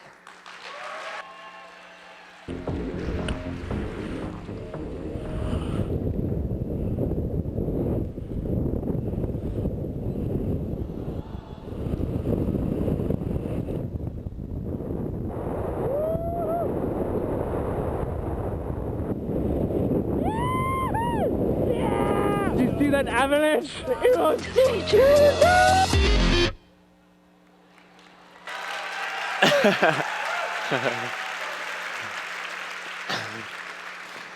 All right, Moonshot. From small steps to giant leaps. How paying your dues eventually leads to escaping an avalanche with a parachute and a pair of skis. I know it's a ridiculous way to make a living, but I can assure you, it's been a rational and intentional journey every step of the way. Is there a meaning to risk, or is it just a pointless adrenaline junkie ride? Or whether we're starting a business, a family, or going airborne, well, the goal is to stick our landing. But how do we maximize our chances of success? Well, sticking our landing starts long before the launch. And the ethos of risk is the foundation of it all, which originates from one thing, and one thing only: the purity of dedication, not the number of views on YouTube. The reason why we take a risk will determine our longevity, but also the quality of our results. For me, well, it all started in 1994 with a movie called Pushing the Limits, featuring extreme skiers, snowboarders, skydivers. I mean, these guys did it all. And I was so impressed by what I saw. I went back to the theater 4 times in a row until my mother cut me off pocket money. Zigor Copeland, the main character, was a purist, and he dedicated his life to his vocation. He perfected his craft. Honoring his passion also meant accepting danger, but his mortality. A strong man accepts his mortality. A weak man is consumed by his fear of the inevitable. As a 9-year-old boy, Zigor became our archetype of manhood. I I knew I belonged to his tribe. I just had to pay my dues. With great risk and dedication come great rewards. But on the contrary, a predictable life, often founded on a false sense of security, results in two things: mediocrity and existential frustration. So the first rule to sticking a landing is to accept the risk. If you're not okay with the frame of execution or the error margin, you're not the man for the job. Do you accept the risk? I ask myself this question before every jump. The second rule to sticking a landing is to commit to your goals. So I paid my dues as a ski racer, became a big mountain skier, but I didn't commit to my goals until a traumatic event, the suicide of my sister. So Bibi jumped out of her apartment window in Paris, and 18 years old at the time, legally an adult, I took the responsibility to give the news to my sisters. I booked the appointment at the mortuary, also recognized the body, and on the way back from her funeral, I had a realization. Well, Bibi was brilliant. She spoke 5 languages, and she earned a master's in history and literature. Her depression was not a result of intellect. Her depression was a result of lack of existential pillars. She didn't have something to live for past her suffering. Nothing existed beyond her misery, no existential quest. In Man's Search for Meaning by Viktor Frankl, the author, also an Auschwitz survivor, quotes Nietzsche: "He who has a why to live for can bear almost anyhow." Well, I wasn't surviving Auschwitz, but recovering from a knee reconstruction at the time, in addition to losing my sister, I was still envisioning the next mountain I would ski. I pictured myself base jumping while rehabbing every day. These goals might seem completely trivial, but they represented goals past my suffering, goals that involved emotional, mental, and physical commitment. So through tragic optimism and the triad of pain, guilt, and death, I actually found inspiration to create myself as a man. And right there, I signed a pact with myself to commit to my goals, no matter how dangerous.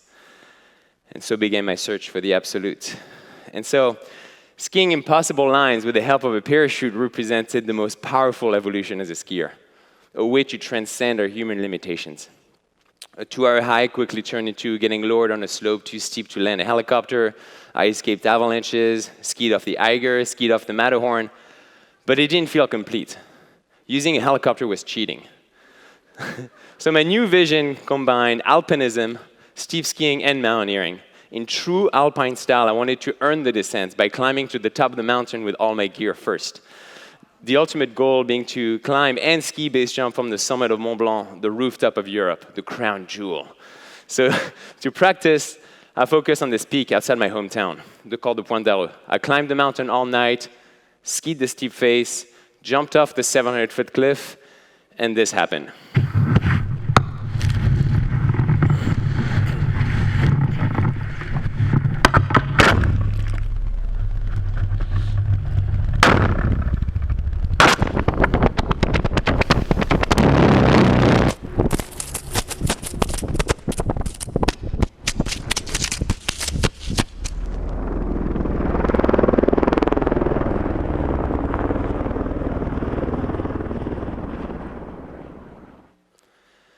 Well, my parachute opened, so that was good, but I slammed back into the cliff 4 times, and I managed to turn around, but then I passed out in the parachute.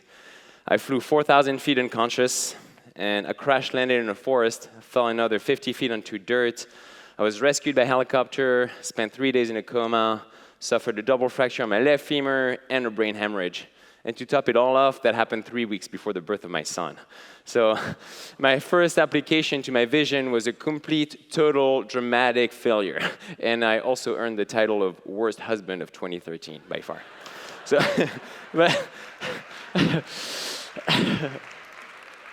but as I'm laying down in the hospital, I realized there was actually a meaning to be found in my failure. Where first of all, it was a test to my dedication.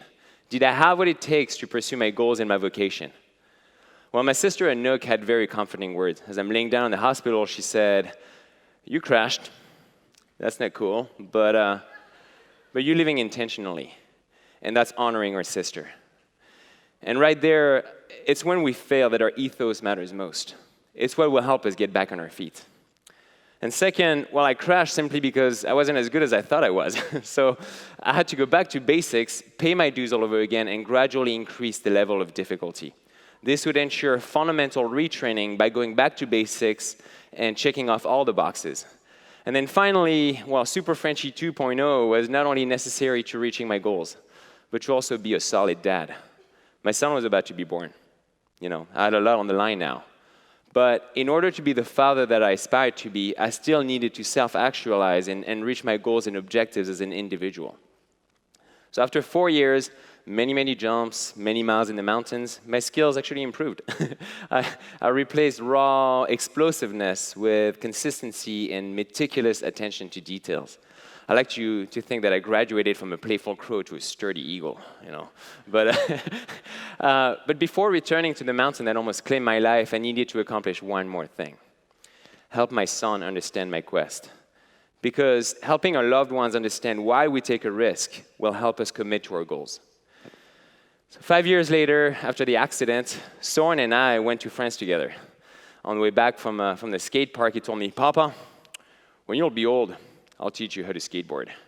And I was like, well, Soren, that's very kind of you because I love skateboarding, but I'm really bad at it, so I'm going to need some help.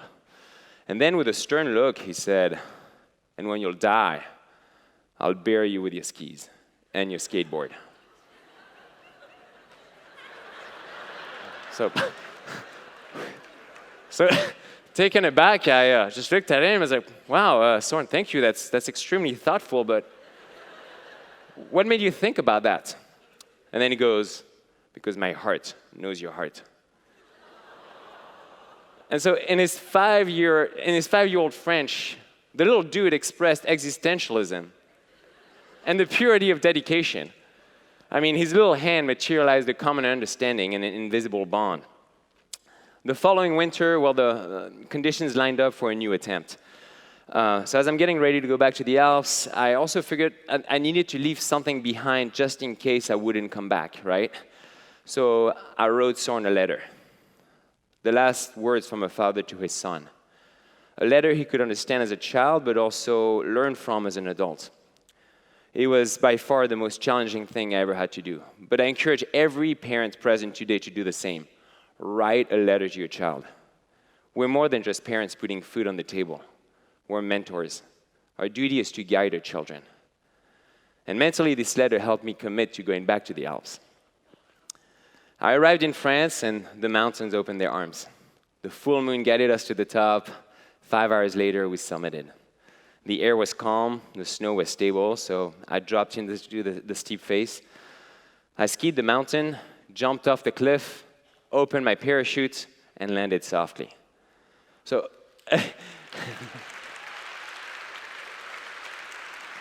a 6-year journey was completed flawlessly in 6 hours. So what made the difference between slamming into a cliff and actually sticking my landing? Well, throughout my reconstruction as an athlete, I came up with this motto: success is in the vision, survival is in the details. So here are the key lessons that I learned along the way that will hopefully help you survive as well and stick your landing. So first, simplicity beats complexity. Less is more. No need for a front flip with a slow opening parachute between rock spires. Make a simple plan of action and jump the plan. Fear is your best friend. We keep hearing fear is bad, a negative emotion. Well, there's no negative emotions. Emotions just are. And they're there to serve a purpose, right? But, well, fear is the greatest emotion in my opinion, because it's the only emotion that will help you tap into your full potential. It's super uncomfortable every time, but let it do its thing. It will turn you into a superhuman, I promise you. Every emotion serves a purpose.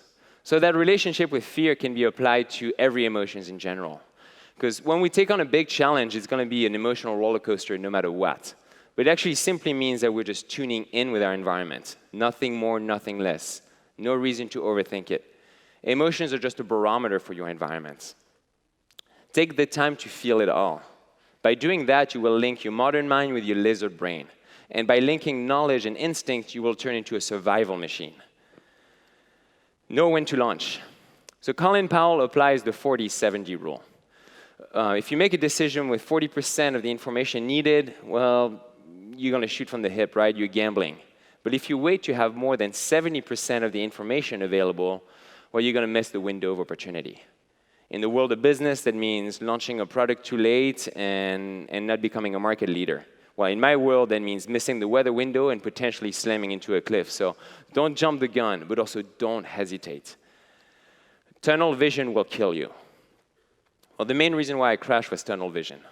I was already focused on the execution of the jump itself instead of paying attention to the changing weather. While climbing, I was 80% committed to jumping instead of making my decision on the top, and I only left a 20% chance of turning around. Well, now I don't make my decision until I reach the summit, and then I apply a 50-50 ratio. A 50% chance of jumping and a 50% chance of turning around. By doing that, I'm trying to not be like a lab chasing a ball, right? You want to be more like agile and adaptable, like a mountain lion. The idea is to turn over-determination into omnipresence. Take it all in. That will increase your chances of survival by being more alert. Practice how to react and adapt. Well, because we're operating in an ever-changing environment, a perfect execution often requires a perfect recovery. Fighter pilots practice with something called chair flying. They sit alone in the dark pretending to fly the aircraft. They rehearse flight patterns and emergency procedures. The idea is to make reactions under stress automatic and instinctual. We must practice the proper execution and a proper recovery. As wingsuit pilots Matt Gerdes says, we don't rise to the occasion. We fall back to our level of training. And then finally, before jumping, focus on three things and three things only. Concentrate, visualize, execute.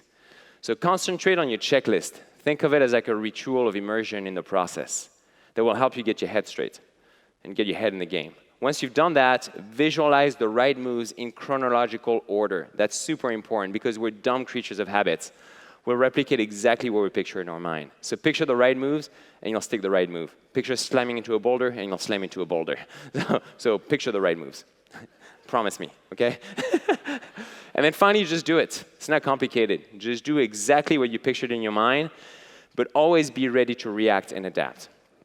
So after 8 years of preparation and applying these principles, I could finally combine alpinism, big mountain skiing, and base jumping all at once.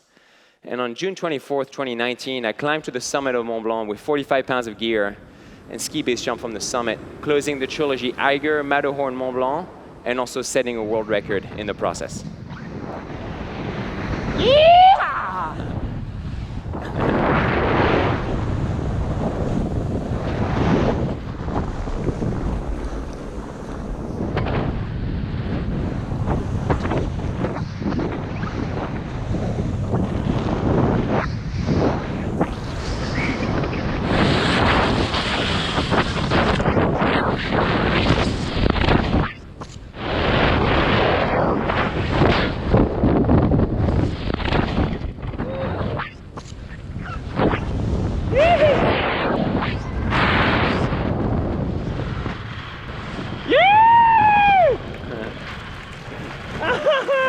Premier ski base du sommet du Mont Blanc. Yeah!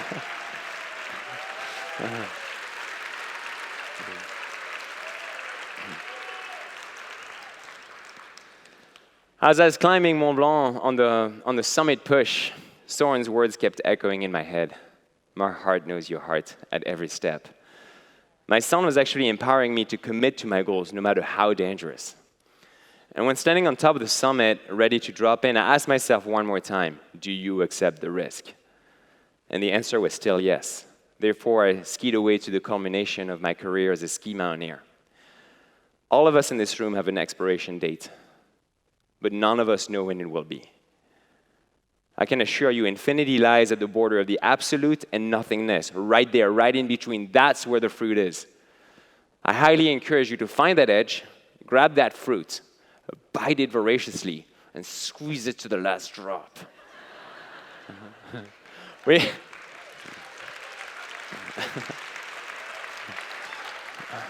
Oh, wait. We're going on a moonshot here, right? Turning small steps into giant leaps. Let's have the courage to honor our passions. Be there for the people we love. And always, always stick our landing. Thank you very much for your attention.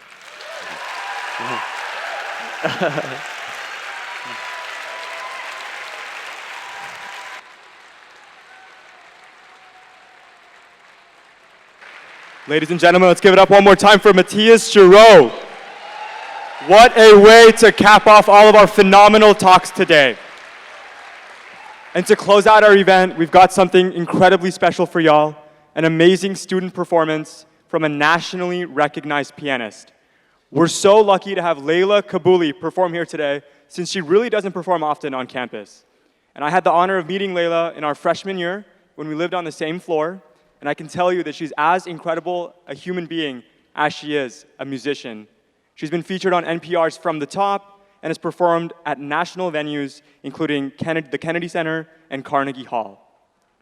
Please join me in welcoming Layla Kabuli.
Thank you to Layla for that amazing performance.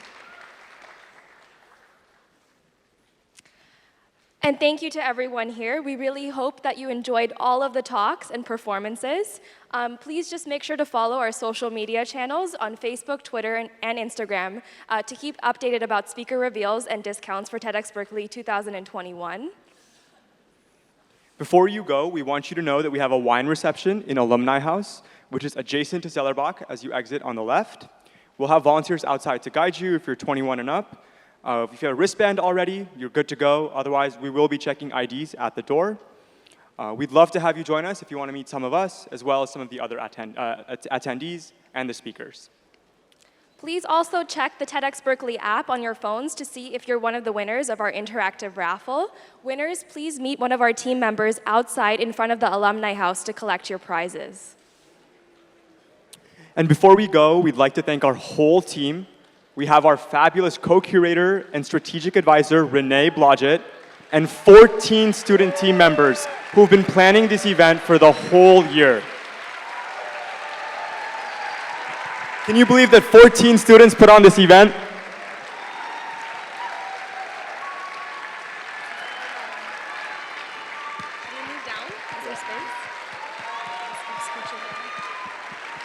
Awesome.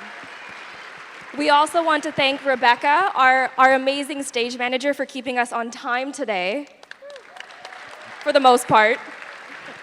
We'd like to thank our amazing student volunteers. This event would not be possible without the 150 plus students who are helping facilitate this. And we also want to thank Chris, our amazing event manager here at Zellerbach, for all of her continuous support.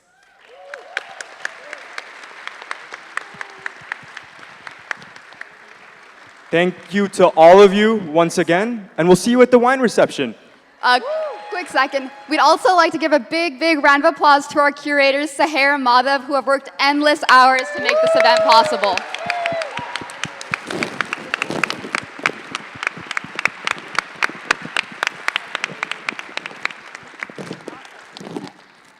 See you at the wine reception. See you at the wine reception. Thank you.